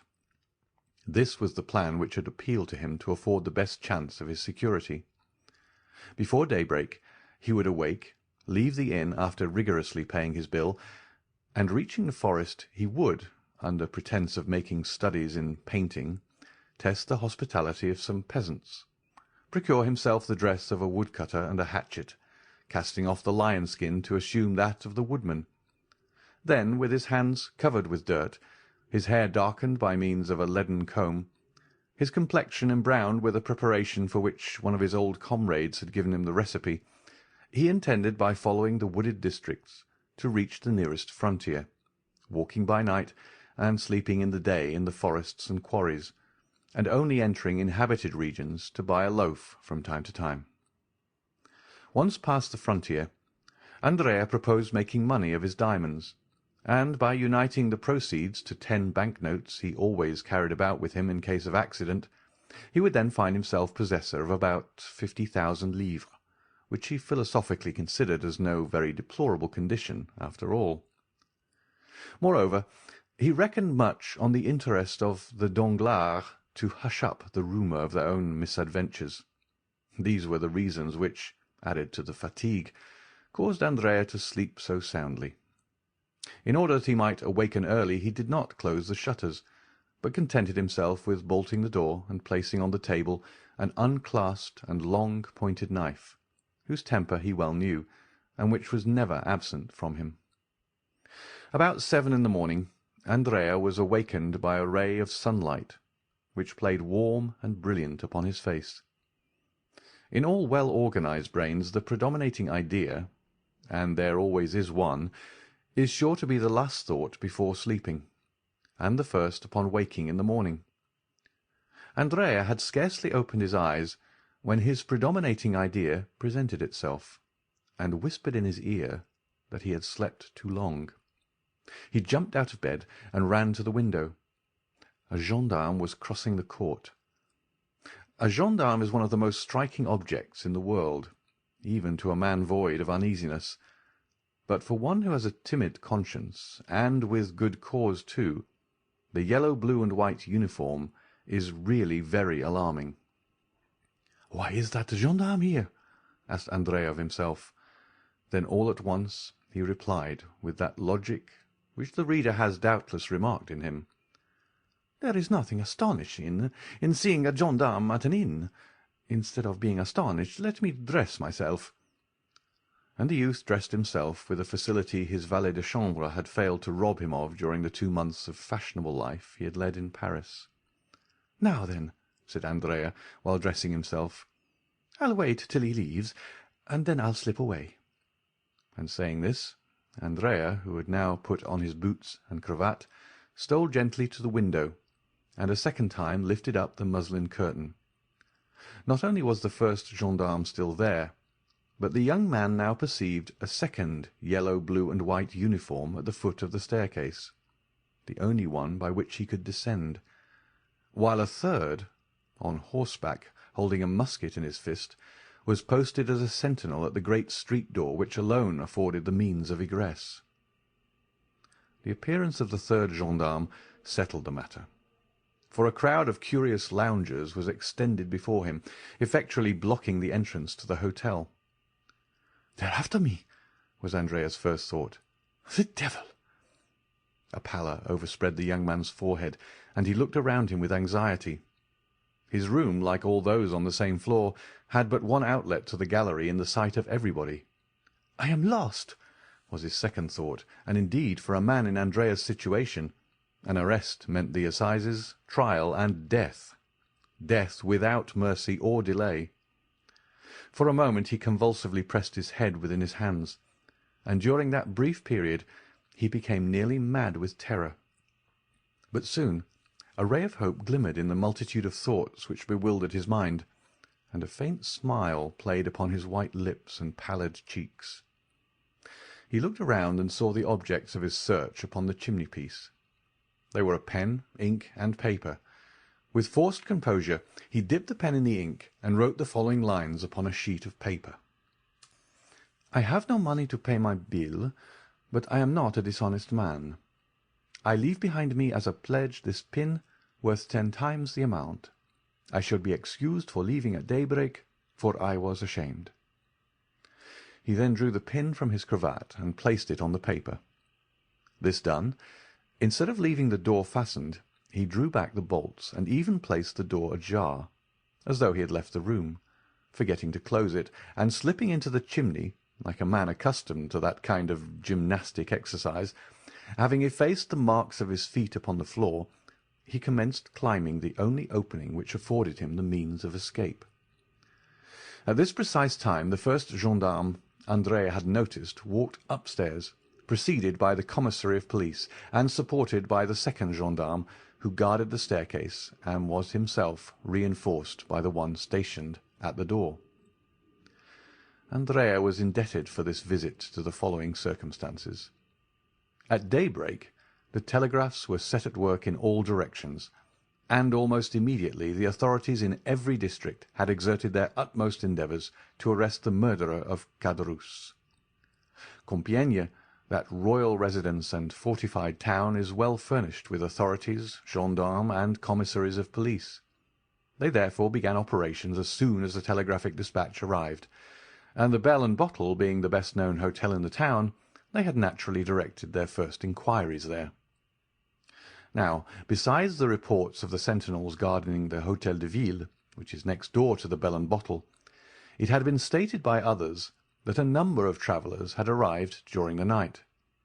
The sentinel, who was relieved at 6 o'clock in the morning, remembered perfectly that just as he was taking his post, a few minutes past 4, a young man arrived on horseback, with a little boy before him. The young man, having dismissed the boy and horse, knocked at the door of the hotel, which was opened, and again closed after his entrance.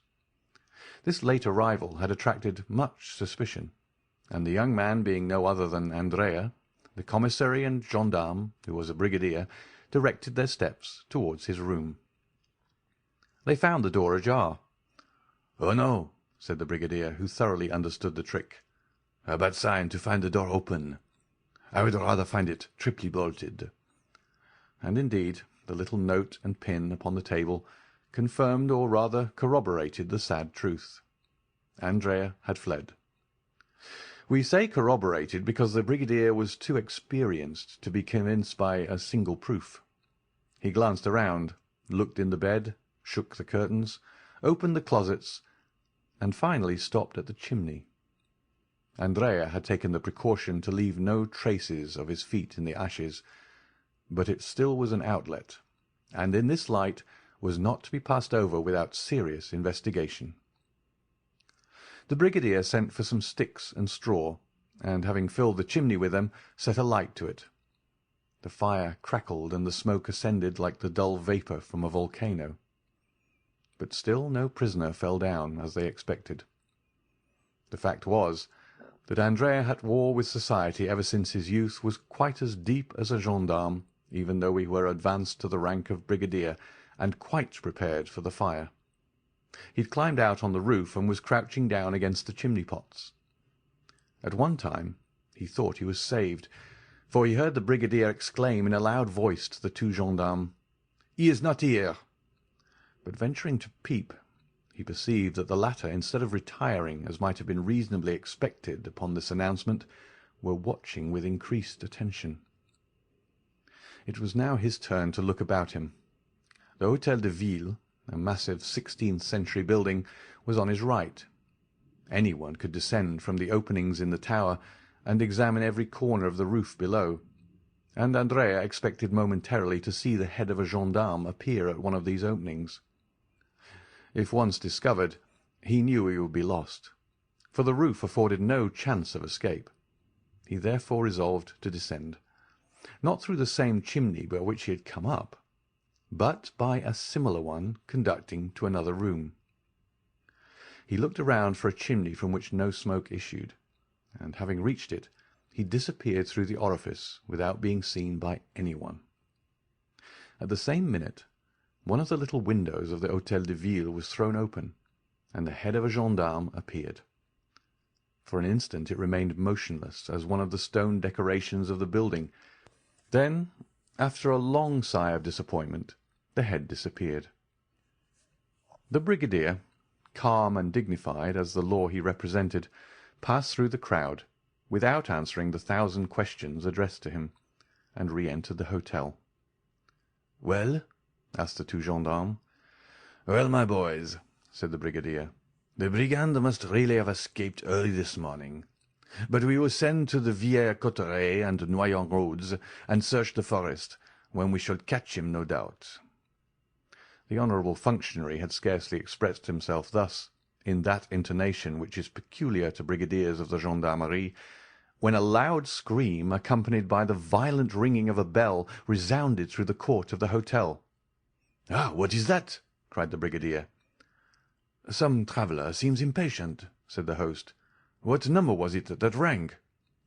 "Number 3. Run, waiter." At this moment the screams and ringing were redoubled. "Ah," said the brigadier, stopping the servant, "the person who is ringing appears to want something more than a waiter.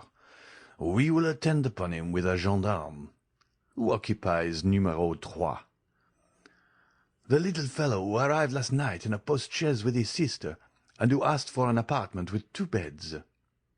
The bell here rang for the 3rd time, with another shriek of anguish. "Follow me, Monsieur Commissary," said the brigadier. "Tread in my steps." "Wait an instant," said the host. "Numéro 3 has 2 staircases, inside and outside." "Good," said the brigadier. "I will take charge of the inside one. Are the carbines loaded?" "Yes, brigadier." "Well, you guard the exterior, and if he attempts to fly, fire upon him. He must be a great criminal from what the telegraph says." The brigadier, followed by the commissary, disappeared by the inside staircase, accompanied by the noise which his assertions respecting Andrea had excited in the crowd. This is what had happened. Andrea had very cleverly managed to descend 2/3 of the chimney, but then his foot slipped, and notwithstanding his endeavours, he came into the room with more speed and noise than he intended. It would have signified little had the room been empty, but unfortunately it was occupied. 2 ladies, sleeping in one bed, were awakened by the noise, and fixing their eyes upon the spot whence the sound proceeded, they saw a man. One of these ladies, the fair one, uttered those terrible shrieks which resounded through the house, while the other, rushing to the bell-rope, rang with all her strength. Andrea, as we can see, was surrounded by misfortune. "For pity's sake," he cried, pale and bewildered, without seeing whom he was addressing. "For pity's sake, do not call assistance. Save me. I will not harm you." "Andrea, the murderer!" cried one of the ladies. "Eugénie! Mademoiselle Danglars!" exclaimed Andrea, stupefied. "Help! Help!" cried Mademoiselle d'Armilly, taking the bell from her companion's hand and ringing it yet more violently. "Save me! I am pursued!" said Andrea, clasping his hands. "For pity, for mercy's sake, do not deliver me up!" "It is too late. They are coming," said Eugénie. "Well, conceal me somewhere. You can say you were needlessly alarmed. You can turn their suspicions and save my life." The two ladies, pressing closely to one another, and drawing the bedclothes tightly around them, remained silent to this supplicating voice, repugnance and fear taking possession of their minds. "Well, be it so," at length said Eugénie. "Return by the same road you came, and we will say nothing about you, unhappy wretch." Here he is!" cried a voice from the landing. "Here he is! I see him!" The brigadier had put his eye to the keyhole and had discovered Andrea in a posture of entreaty. A violent blow from the butt-end of the musket burst open the lock. Two more forced out the bolts, and the broken door fell in. Andrea ran to the other door, leading to the gallery, ready to rush out, but he was stopped short, and he stood with his body a little thrown back, pale and with the useless knife in his clinched hand. "Fly, then!" cried Mademoiselle d'Armilly, whose pity returned as her fears diminished. "Fly!" "Or kill yourself," said Eugénie, in a tone which a vestal in the amphitheatre would have used when urging the victorious gladiator to finish his vanquished adversary. Andrea shuddered, and looked on the young girl with an expression which proved how little he understood such ferocious honour. "Kill myself!" he cried, throwing down his knife. "Why should I do so?" "Why, you said," answered Mademoiselle Danglars, "that you would be condemned to die like the worst criminals." "Bah!" said Cavalcanti, crossing his arms. "One has friends." The brigadier advanced to him, sword in hand. "Come, come," said Andrea. "Sheath your sword, my fine fellow." "There is no occasion to make such a fuss, since I give myself up." And he held out his hands to be manacled. The girls looked with horror upon this shameful metamorphosis, the man of the world shaking off his covering and appearing as a galley slave. Andrea turned towards them, and with an impertinent smile asked, "Have you any message for your father, Mademoiselle Danglars? For in all probability I shall return to Paris." Eugénie covered her face with her hands. "Oho!" said Andrea. "You need not be ashamed, even though you did post after me. Was I not nearly your husband?" And with this raillery Andrea went out, leaving the two girls a prey to their own feelings of shame and to the comments of the crowd. An hour after they stepped into their calash, both dressed in feminine attire. The gate of the hotel had been closed to screen them from sight, but they were forced, when the door was open, to pass through a throng of curious glances and whispering voices. Eugénie closed her eyes, but though she could not see, she could hear, and the sneers of the crowd reached her in the carriage. "Oh, why is not the world a wilderness?" she exclaimed, throwing herself into the arms of Mademoiselle d'Armilly, her eyes sparkling with the same kind of rage which made Nero wish that the Roman world had but one neck, that he might sever it at a single blow. The next day they stopped at the Hôtel de Flandre at Brussels. The same evening Andrea was incarcerated in the Conciergerie. End of chapter 98. Chapter 99. The Law. We have seen how quietly Mademoiselle Danglars and Mademoiselle d'Armilly accomplished their transformation and flight, the fact being that everyone was too much occupied in his or her own affairs to think of theirs. We will leave the banker contemplating the enormous magnitude of his debt before the phantom of bankruptcy, and follow the Baroness, who, after being momentarily crushed under the weight of the blow which had struck her, had gone to seek her usual adviser, Lucien Debray.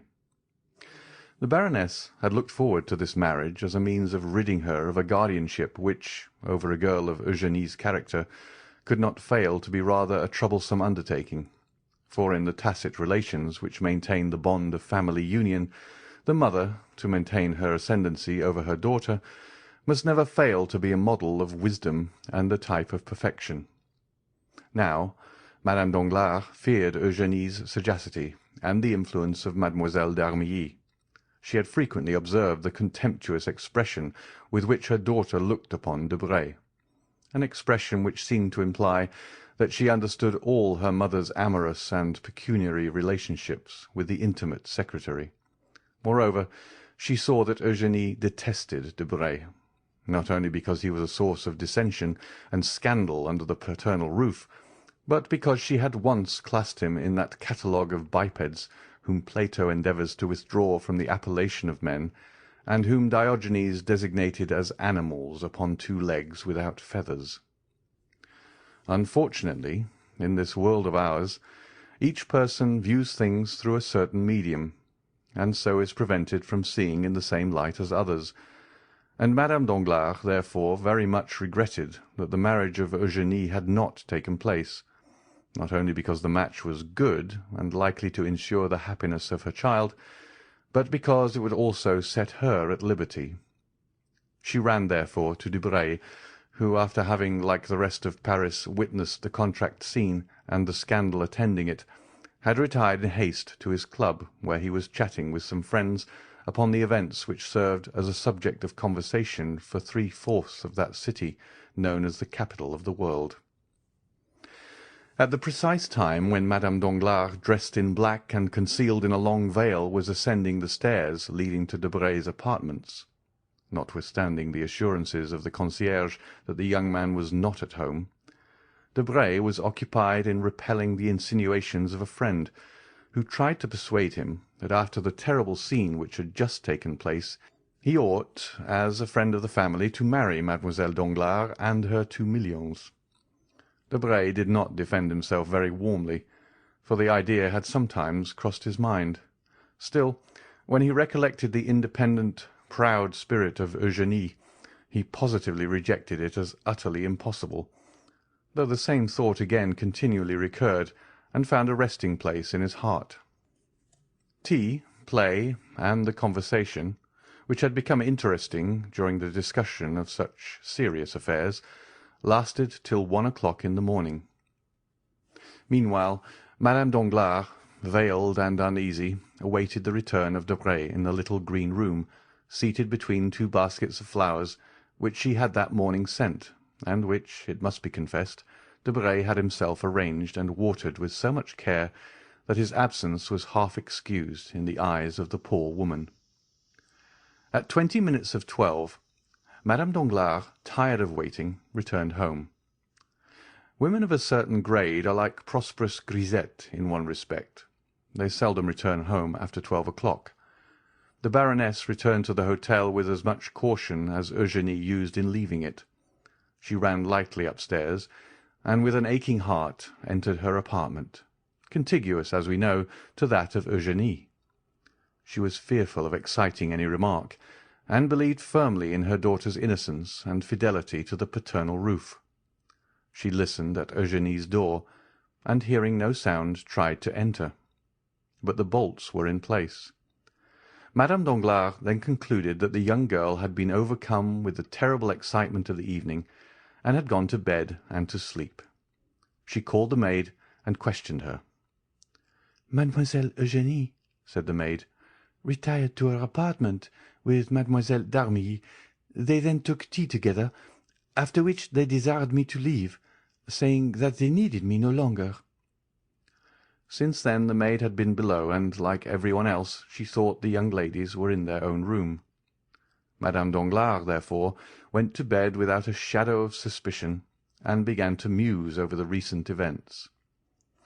In proportion as her memory became clearer, the occurrences of the evening were revealed in their true light. What she had taken for confusion was a tumult. What she had regarded as something distressing was in reality a disgrace. And then the Baroness remembered that she had felt no pity for poor Mercédès, who had been afflicted with a severer blow through her husband and son. "Eugenie," she said to herself, "is lost, and so are we. The affair, as it will be reported, will cover us with shame, for in a society such as ours, satire inflicts a painful and incurable wound. How unfortunate that Eugenie is possessed of that strange character which so often made me tremble." And her glance was turned towards heaven, where a mysterious providence disposes all things, and out of a fault, nay, even a vice, sometimes produces a blessing. And then her thoughts, cleaving through space like a bird in the air, rested on Cavalcanti. This Andrea was a wretch, a robber, an assassin, and yet his manners showed the effects of a sort of education, if not a complete one. He had been presented to the world with the appearance of an immense fortune, supported by an honourable name. How could she extricate herself from this labyrinth? To whom would she apply to help her out of this painful situation? Debray, to whom she had run, with the first instinct of a woman, towards the man she loves, and who yet betrays her. Debray could but give her advice. She must apply to someone more powerful than he. The Baroness then thought of Monsieur de Villefort. It was Monsieur de Villefort who had remorselessly brought misfortune into her family, as though they had been strangers. But no. On reflection, the procureur was not a merciless man, and it was not the magistrate, slave to his duties, but the friend, the loyal friend, who roughly but firmly cut into the very core of the corruption. It was not the executioner, but the surgeon, who wished to withdraw the honour of Danglars from ignominious association with the disgraced young man they had presented to the world as their son-in-law. And since Villefort, the friend of Danglars, had acted in this way, no one could suppose that he had been previously acquainted with or had lent himself to any of Andrea's intrigues. Villefort's conduct, therefore, upon reflection, appeared to the Baroness as if shaped for their mutual advantage. But the inflexibility of the procureur should stop there. She would see him the next day, and if she could not make him fail in his duties as a magistrate, she would at least obtain all the indulgence he could allow. She would invoke the past, recall old recollections, she would supplicate him by the remembrance of guilty yet happy days. Monsieur de Villefort would stifle the affair. He had only to turn his eyes on one side and allow Andrea to fly, and follow up the crime under that shadow of guilt called contempt of court, and after this reasoning she slept easily. At 9 o'clock next morning she arose, and without ringing for her maid or giving the least sign of her activity, she dressed herself in the same simple style as on the previous night. Then running downstairs, she left the hotel, walked to the Rue de Provence, called a cab, and drove to Monsieur de Villefort's house. For the last month, this wretched house had presented the gloomy appearance of a lazaretto infected with the plague. Some of the apartments were closed within and without. The shutters were only opened to admit a minute's air, showing the scared face of a footman, and immediately afterwards the window would be closed, like a gravestone falling on a sepulchre, and the neighbours would say to each other in a low voice, "Will there be another funeral to-day at the procureur's house?" Madame Danglars involuntarily shuddered at the desolate aspect of the mansion. Descending from the cab, she approached the door with trembling knees, and rang the bell.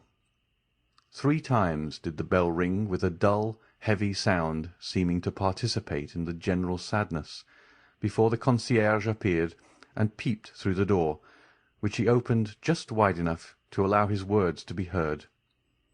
He saw a lady, a fashionable, elegantly dressed lady, and yet the door remained almost closed. "Do you intend opening the door?" said the Baroness. "First, madame, who are you?" "Who am I? You know me well enough." "We no longer know anyone, madame." "You must be mad, my friend," said the Baroness. "Where do you come from?" "Oh, this is too much." "Madame, These are my orders. Excuse me, your name?" "The Baroness Danglars. You have seen me 20 times." "Possibly, madame. And now, what do you want?" "Oh, how extraordinary! I shall complain to Monsieur de Villefort of the impertinence of his servants." "Madame, this is precaution, not impertinence. No one enters here without an order from Monsieur d'Avrigny, or without speaking to the procureur." "Well, I have business with the procureur." "Is it pressing business?" "You can imagine so, since I have not even brought my carriage out yet. But enough of this. Here is my card. Take it to your master." "Madame will await my return?" "Yes, go." The concierge closed the door, leaving Madame Danglars in the street. She had not long to wait. Directly afterwards the door was opened wide enough to admit her, and when she had passed through it was again shut. Without losing sight of her for an instant, the concierge took a whistle from his pocket as soon as they entered the court, and blew it. The valet de chambre appeared on the doorsteps.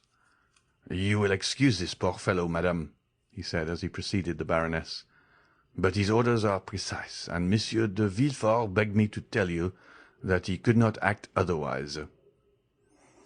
In the court, showing his merchandise, was a tradesman who had been admitted with the same precautions. The Baroness ascended the steps. She felt herself strongly infected with the sadness which seemed to magnify her own, and still guided by the valet de chambre, who never lost sight of her for an instant, she was introduced to the magistrate's study. Preoccupied as Madame Danglars had been with the object of her visit, the treatment she had received from these underlings appeared to her so insulting that she began by complaining of it. But Villefort, raising his head, bowed down by grief, looked up at her with so sad a smile that her complaints died upon her lips. "Forgive my servants," he said. "For a terror I cannot blame them for. From being suspected they had become suspicious." Madame Danglars had often heard of the terror to which the magistrate alluded, but without the evidence of her own eyesight she could never have believed that the sentiment had been carried so far. "You too, then, are unhappy?" she said. "Yes, madame," replied the magistrate. "Then you pity me?" "Sincerely, madame." "And you understand what brings me here?" "You wish to speak to me about the circumstance which has just happened?" "Yes, sir. A fearful misfortune." "You mean a mischance?" "A mischance?" repeated the Baroness. "Alas, madame," said the procureur with his imperturbable calmness of manner, "I consider those alone misfortunes which are irreparable." "And do you suppose this will be forgotten?" "Everything will be forgotten, madame," said Villefort. "Your daughter will be married tomorrow, if not today. In a week, if not tomorrow, and I do not think you can regret the intended husband of your daughter." Madame Danglars gazed on Villefort, stupefied to find him so almost insultingly calm. "Am I come to a friend?" she asked in a tone full of mournful dignity. "You know that you are, madame," said Villefort, whose pale cheeks became slightly flushed as he gave her the assurance.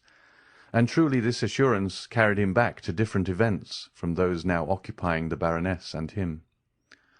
"Well, then, be more affectionate, my dear Villefort," said the Baroness. "Speak to me not as a magistrate, but as a friend, and when I am in bitter anguish of spirit, do not tell me that I ought to be gay." Villefort bowed. "When I hear misfortune named, madame," he said, "I have within the last few months contracted the bad habit of thinking of my own, and then I cannot help drawing up an egotistical parallel in my mind. That is the reason that by the side of my misfortunes yours appear to me mere mischances. That is why my dreadful position makes yours appear enviable. But this annoys you. Let us change the subject. You were saying, madame." "I came to ask you, my friend," said the Baroness, "what will be done with this impostor?" "Impostor?" repeated Villefort. "Certainly, madame, You appear to extenuate some cases and exaggerate others. Impostor, indeed. Monsieur Andrea Cavalcanti, or rather Monsieur Benedetto, is nothing more nor less than an assassin. Sir, I do not deny the justice of your correction, but the more severely you arm yourself against that unfortunate man, the more deeply will you strike our family. Come, forget him for a moment, and instead of pursuing him, let him go. You are too late, madame. The orders are issued. Well, should he be arrested, do they think they will arrest him? I hope so. If they should arrest him, I know that sometimes prisoners afford means of escape. Will you leave him in prison? The procureur shook his head. At least keep him there till my daughter be married. Impossible, madame. Justice has its formalities. What, even for me? Said the Baroness, half jesting, half in earnest. For all, even for myself among the rest, replied Villefort. Ah! Exclaimed the Baroness, without expressing the ideas which the exclamation betrayed. Villefort looked at her with that piercing glance which reads the secrets of the heart. "Yes, I know what you mean," he said. "You refer to the terrible rumours spread abroad in the world that the deaths which have kept me in mourning for the last 3 months, and from which Valentine has only escaped by a miracle, have not happened by natural means." "I was not thinking of that," replied Madame Danglars quickly. "Yes, you were thinking of it, and with justice. You could not help thinking of it, and saying to yourself, 'You who pursue crime so vindictively, answer now, why are there unpunished crimes in your dwelling?'" The Baroness became pale. "You were saying this, were you not?" "Well, I own it." "I will answer you." Villefort drew his armchair nearer to Madame Danglars. Then, resting both hands upon his desk, he said, in a voice more hollow than usual, "There are crimes which remain unpunished, because the criminals are unknown, and we might strike the innocent instead of the guilty. But when the culprits are discovered—" Villefort here extended his hand toward a large crucifix placed opposite to his desk. "When they are discovered, I swear to you by all I hold most sacred, that whoever they may be, they shall die. Now, after the oath I have just taken, and which I will keep, madame, dare you ask for mercy for that wretch?" "But, sir, are you sure he is guilty as they say?" "Listen, this is his description. Benedetto, condemned at the age of 16 for 5 years to the galleys for forgery. He promised well, as you see. First a runaway, then an assassin." "And who is this wretch?" "Who can tell? A vagabond, a Corsican." "Has no one owned him?" "No one. His parents are unknown." "But who was the man who brought him from Lucca?" "Another rascal like himself. Perhaps his accomplice." The Baroness clasped her hands. "Villefort!" she exclaimed in her softest and most captivating manner. "For heaven's sake, madame," said Villefort, with a firmness of expression not altogether free from harshness, "for heaven's sake, do not ask pardon for me for a guilty wretch. What am I? The law. Has the law any eyes to witness your grief? Has the law ears to be melted by your sweet voice? Has the law a memory for all those soft recollections you endeavour to recall? No, madame, the law has commanded, and when it commands, it strikes. You will tell me that I am a living being and not a code, a man and not a volume. Look at me. Madame, look around me. Have mankind treated me as a brother? Have they loved me? Have they spared me? Has anyone shown the mercy towards me that you now ask at my hands? No, madame, they struck me, always struck me. Woman, siren that you are, do you persist in fixing on me that fascinating eye which reminds me that I ought to blush? Well, be it so. Let me blush for the faults you know, and perhaps for even more than those. But having sinned myself, it may be more deeply than others. I never rest till I have torn the disguises from my fellow creatures and found out their weaknesses. I have always found them, and more, I repeat it with joy, with triumph, I have always found some proof of human perversity or error. Every criminal I condemn seems to me living evidence that I am not a hideous exception to the rest. Alas, alas, alas, all the world is wicked. Let us therefore strike at wickedness. Villefort pronounced these last words with a feverish rage which gave a ferocious eloquence to his words. "But," said Madame Danglars, resolving to make a last effort, "this young man, though a murderer, is an orphan, abandoned by everybody." "So much the worse, or rather so much the better. It has been so ordained that he may have none to weep his fate." "But this is trampling on the weak, sir." "The weakness of a murderer." "His dishonour reflects upon us." "Is not death in my house?" "Oh, sir," exclaimed the Baroness, "you are without pity for others. Well, then, I tell you they will have no mercy on you." "Be it so," said Villefort, raising his arms to heaven. "At least, delay the trial till the next assizes. We shall then have 6 months before us." "No, madame," said Villefort. "Instructions have been given. There are yet 5 days left. 5 days are more than I require. Do you not think that I also long for forgetfulness? While working night and day, I sometimes lose all recollection of the past, and then I experience the same sort of happiness I can imagine the dead feel. Still, it is better than suffering." "But, sir, he has fled. Let him escape. Inaction is a pardonable offence." "I tell you it is too late. Early this morning the telegraph was employed, and at this very minute—" "Sir," said the valet de chambre, entering the room, "a dragoon has brought his dispatch from the Minister of the Interior." Villefort seized the letter and hastily broke the seal. Madame Danglars trembled with fear. Villefort started with joy. "Arrested!" he exclaimed. "He was taken at Compiègne, and all is over." Madame Danglars rose from her seat, pale and cold. "Adieu, sir," she said. "Adieu, madame," replied the king's attorney, as in an almost joyful manner he conducted her to the door.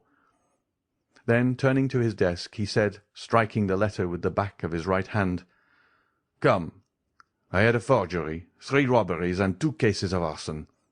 I only wanted a murder, and here it is. It will be a splendid session." End of chapter 99. Chapter 100. The Apparition. As the procureur had told Madame Danglars, Valentine was not yet recovered.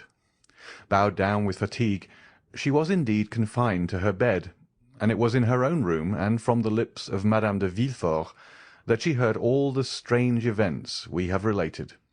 We mean the flight of Eugénie and the arrest of Andrea Cavalcanti, or rather Benedetto, together with the accusation of murder pronounced against him. But Valentine was so weak that this recital scarcely produced the same effect it would have done had she been in her usual state of health. Indeed, her brain was only the seat of vague ideas and confused forms, mingled with strange fancies, alone presented themselves before her eyes. During the daytime, Valentine's perceptions remained tolerably clear, owing to the constant presence of Monsieur Noirtier, who caused himself to be carried to his granddaughter's room and watched her with his paternal tenderness. Villefort also, on his return from the law courts, frequently passed an hour or two with his father and child. At 6 o'clock Villefort retired to his study. At 8 Monsieur d'Avrigny himself arrived, bringing the night draught prepared for the young girl, and then Monsieur Noirtier was carried away. A nurse of the doctor's choice succeeded them, and never left till about 10 or 11 o'clock, when Valentine was asleep. As she went downstairs, she gave the keys of Valentine's room to Monsieur de Villefort, so that no one could reach the sick-room excepting through that of Madame de Villefort and little Edward. Every morning Morrel called on Noirtier to receive news of Valentine, and, extraordinary as it seemed, each day found him less uneasy. Certainly, though Valentine still laboured under dreadful nervous excitement, she was better, and, moreover, Monte Cristo had told him when, half distracted, he had rushed to the Count's house, that if she were not dead in 2 hours, she would be saved. Now 4 days had elapsed, and Valentine still lived. The nervous excitement of which we speak pursued Valentine even in her sleep, or rather in that state of somnolence which succeeded her waking hours. It was then, in the silence of night, in the dim light shed from the alabaster lamp on the chimney-piece, that she saw the shadows pass and repass which hover over the bed of sickness, and fan the fever with their trembling wings. First she fancied she saw her stepmother threatening her. Then Morrel stretched his arms towards her. Sometimes mere strangers like the Count of Monte Cristo came to visit her. Even the very furniture, in these moments of delirium, seemed to move. And this state lasted till about 3 o'clock in the morning, when a deep, heavy slumber overcame the young girl, from which she did not awake till daylight. On the evening of the day on which Valentine had learned of the flight of Eugénie and the arrest of Benedetto, Villefort having retired as well as Noirtier and d'Avrigny, her thoughts wandered in a confused maze, alternately reviewing her own situation and the events she had just heard. 11 o'clock had struck. The nurse, having placed the beverage prepared by the doctor within reach of the patient, and locked the door, was listening with terror to the comments of the servants in the kitchen, and storing her memory with all the horrible stories which had for some months past amused the occupants of the antechambers in the house of the king's attorney. Meanwhile an unexpected scene was passing in the room which had been so carefully locked. 10 minutes had elapsed since the nurse had left. Valentine, who for the last hour had been suffering from the fever which returned nightly, incapable of controlling her ideas, was forced to yield to the excitement which exhausted itself in producing and reproducing a succession and recurrence of the same fancies and images. The night-lamp threw out countless rays, each resolving itself into some strange form to her disordered imagination, when suddenly, by its flickering light, Valentine thought she saw the door of her library, which was in the recess by the chimney-piece, open slowly, though she in vain listened for the sound of the hinges on which it turned. At any other time Valentine would have seized the silken bell-pull and summoned assistance, but nothing astonished her in her present situation. Her reason told her that all the visions she beheld were but the children of her imagination, and the conviction was strengthened by the fact that in the morning no traces remained of the nocturnal phantoms, who disappeared with the coming of daylight. From behind the door a human figure appeared, but the girl was too familiar with such apparitions to be alarmed, and therefore only stared, hoping to recognize Morrel. The figure advanced toward the bed, and appeared to listen with profound attention. At this moment a ray of light glanced across the face of the midnight visitor. "It is not he," she murmured, and waited, in the assurance that this was but a dream, for the man to disappear or assume some other form. Still, she felt her pulse, and finding it throb violently, she remembered that the best method of dispelling such illusions was to drink, for a draught of the beverage prepared by the doctor to allay her fever seemed to cause a reaction of the brain, and for a short time she suffered less. Valentine therefore reached her hand towards the glass, but as soon as her trembling arm left the bed, the apparition advanced more quickly towards her, and approached the young girl so closely that she fancied she heard his breath and felt the pressure of his hand. This time the illusion, or rather the reality, surpassed anything Valentine had before experienced. She began to believe herself really alive and awake, and the belief that her reason was this time not deceived made her shudder. The pressure she felt was evidently intended to arrest her arm, and she slowly withdrew it. Then the figure, from whom she could not detach her eyes, and who appeared more protecting than menacing, took the glass, and walking towards the night-light, held it up, as if to test its transparency. This did not seem sufficient. The man, or rather the ghost, for he trod so softly that no sound was heard, then poured out about a spoonful into the glass, and drank it. Valentine witnessed this scene with a sentiment of stupefaction.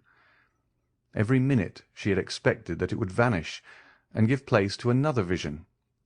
But the man, instead of dissolving like a shadow, again approached her, and said in an agitated voice, "Now you may drink." Valentine shuddered. It was the first time one of these visions had ever addressed her in a living voice, and she was about to utter an exclamation. The man placed his finger on her lips. "The Count of Monte Cristo," she murmured. It was easy to see that no doubt now remained in the young girl's mind as to the reality of the scene. Her eyes started with terror, her hands trembled, and she rapidly drew the bedclothes closer to her. Still, the presence of Monte Cristo at such an hour, his mysterious, fanciful, and extraordinary entrance into her room through the wall, might well seem impossibilities to her shattered reason. "Do not call anyone. Do not be alarmed," said the Count. "Do not let a shade of suspicion or uneasiness remain in your breast. The man standing before you, Valentine, for this time it is no ghost, is nothing more than the tenderest father, and the most respectful friend you could dream of." Valentine could not reply. The voice, which indicated the real presence of a being in the room, alarmed her so much that she feared to utter a syllable. Still, the expression of her eyes seemed to inquire, "If your intentions are pure, why are you here?" The Count's marvellous sagacity understood all that was passing in the young girl's mind. "Listen to me," he said, "or rather look upon me, look at my face, paler even than usual, and my eyes red with weariness. For 4 days I have not closed them, for I have been constantly watching you, to protect and preserve you for Maximilian." The blood mounted rapidly to the cheeks of Valentine, for the name just announced by the Count dispelled all the fear with which his presence had inspired her.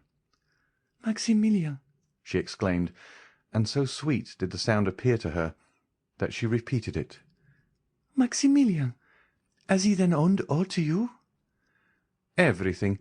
He told me your life was his, and I have promised him that you shall live." "You have promised him that I shall live?" "Yes." "But, sir, you spoke of vigilance and protection. Are you a doctor?" "Yes, the best you can have at the present time. Believe me." "But you say you have watched," said Valentine uneasily. "Where have you been? I have not seen you." The Count extended his hand towards the library. "I was hidden behind that door," he said, "which leads into the next house, which I have rented." Valentine turned her eyes away, and, with an indignant expression of pride and modest fear, exclaimed, "Sir, I think you have been guilty of an unparalleled intrusion, and that what you call protection is more like an insult." "Valentine," he answered, "during my long watch over you, all I have observed has been what people visited you, what nourishment was prepared, and what beverage was served.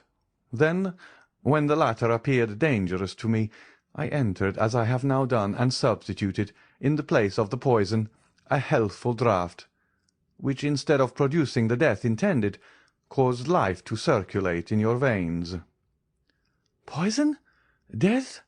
exclaimed Valentine, half believing herself under the influence of some feverish hallucination. "What are you saying, sir?" "Hush, my child," said Monte Cristo, again placing his finger upon her lips. "I did say poison and death. But drink some of this." And the Count took a bottle from his pocket, containing a red liquid, of which he poured a few drops into the glass. "Drink this, and then take nothing more to-night."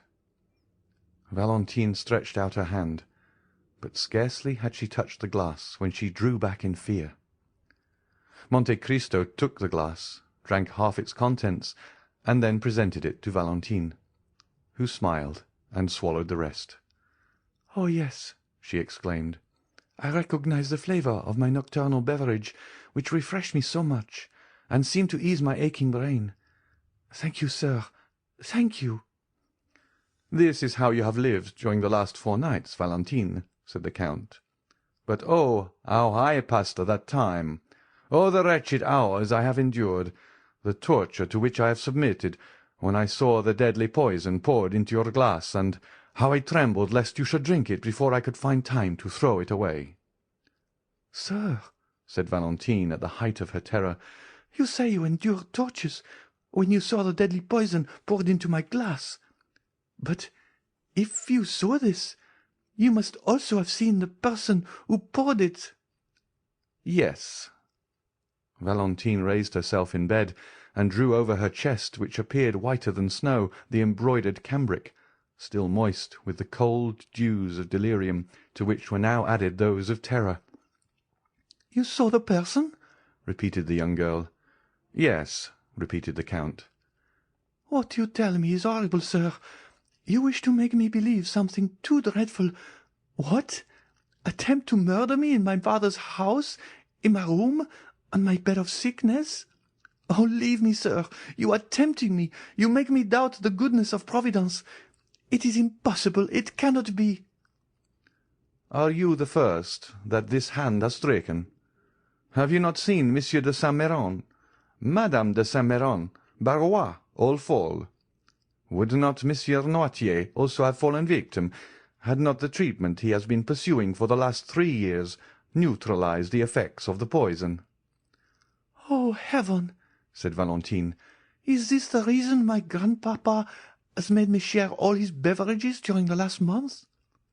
"And have they all tasted of a slightly bitter flavour, like that of dried orange peel?" "Oh, yes, yes." "Then that explains all," said Monte Cristo. "Your grandfather knows, then, that a poisoner lives here. Perhaps he even suspects the person. He has been fortifying you, his beloved child, against the fatal effects of the poison, which has failed because your system was already impregnated with it. But even this would have availed little against a more deadly medium of death, employed 4 days ago, which is generally but too fatal." "But who, then, is this assassin, this murderer?" "Let me also ask you a question. Have you never seen any one enter into your room at night?" "Oh, yes. I have frequently seen shadows pass close to me, approach and disappear. But I took them for visions raised by my feverish imagination, and indeed, when you entered, I thought I was under the influence of delirium." "Then you do not know who it is that attempts your life?"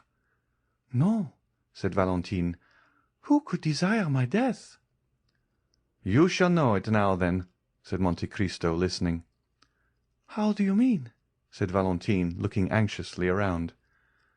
"Because you are not feverish or delirious tonight, but thoroughly awake. Midnight is striking, which is the hour murderers choose." "Oh, heavens!"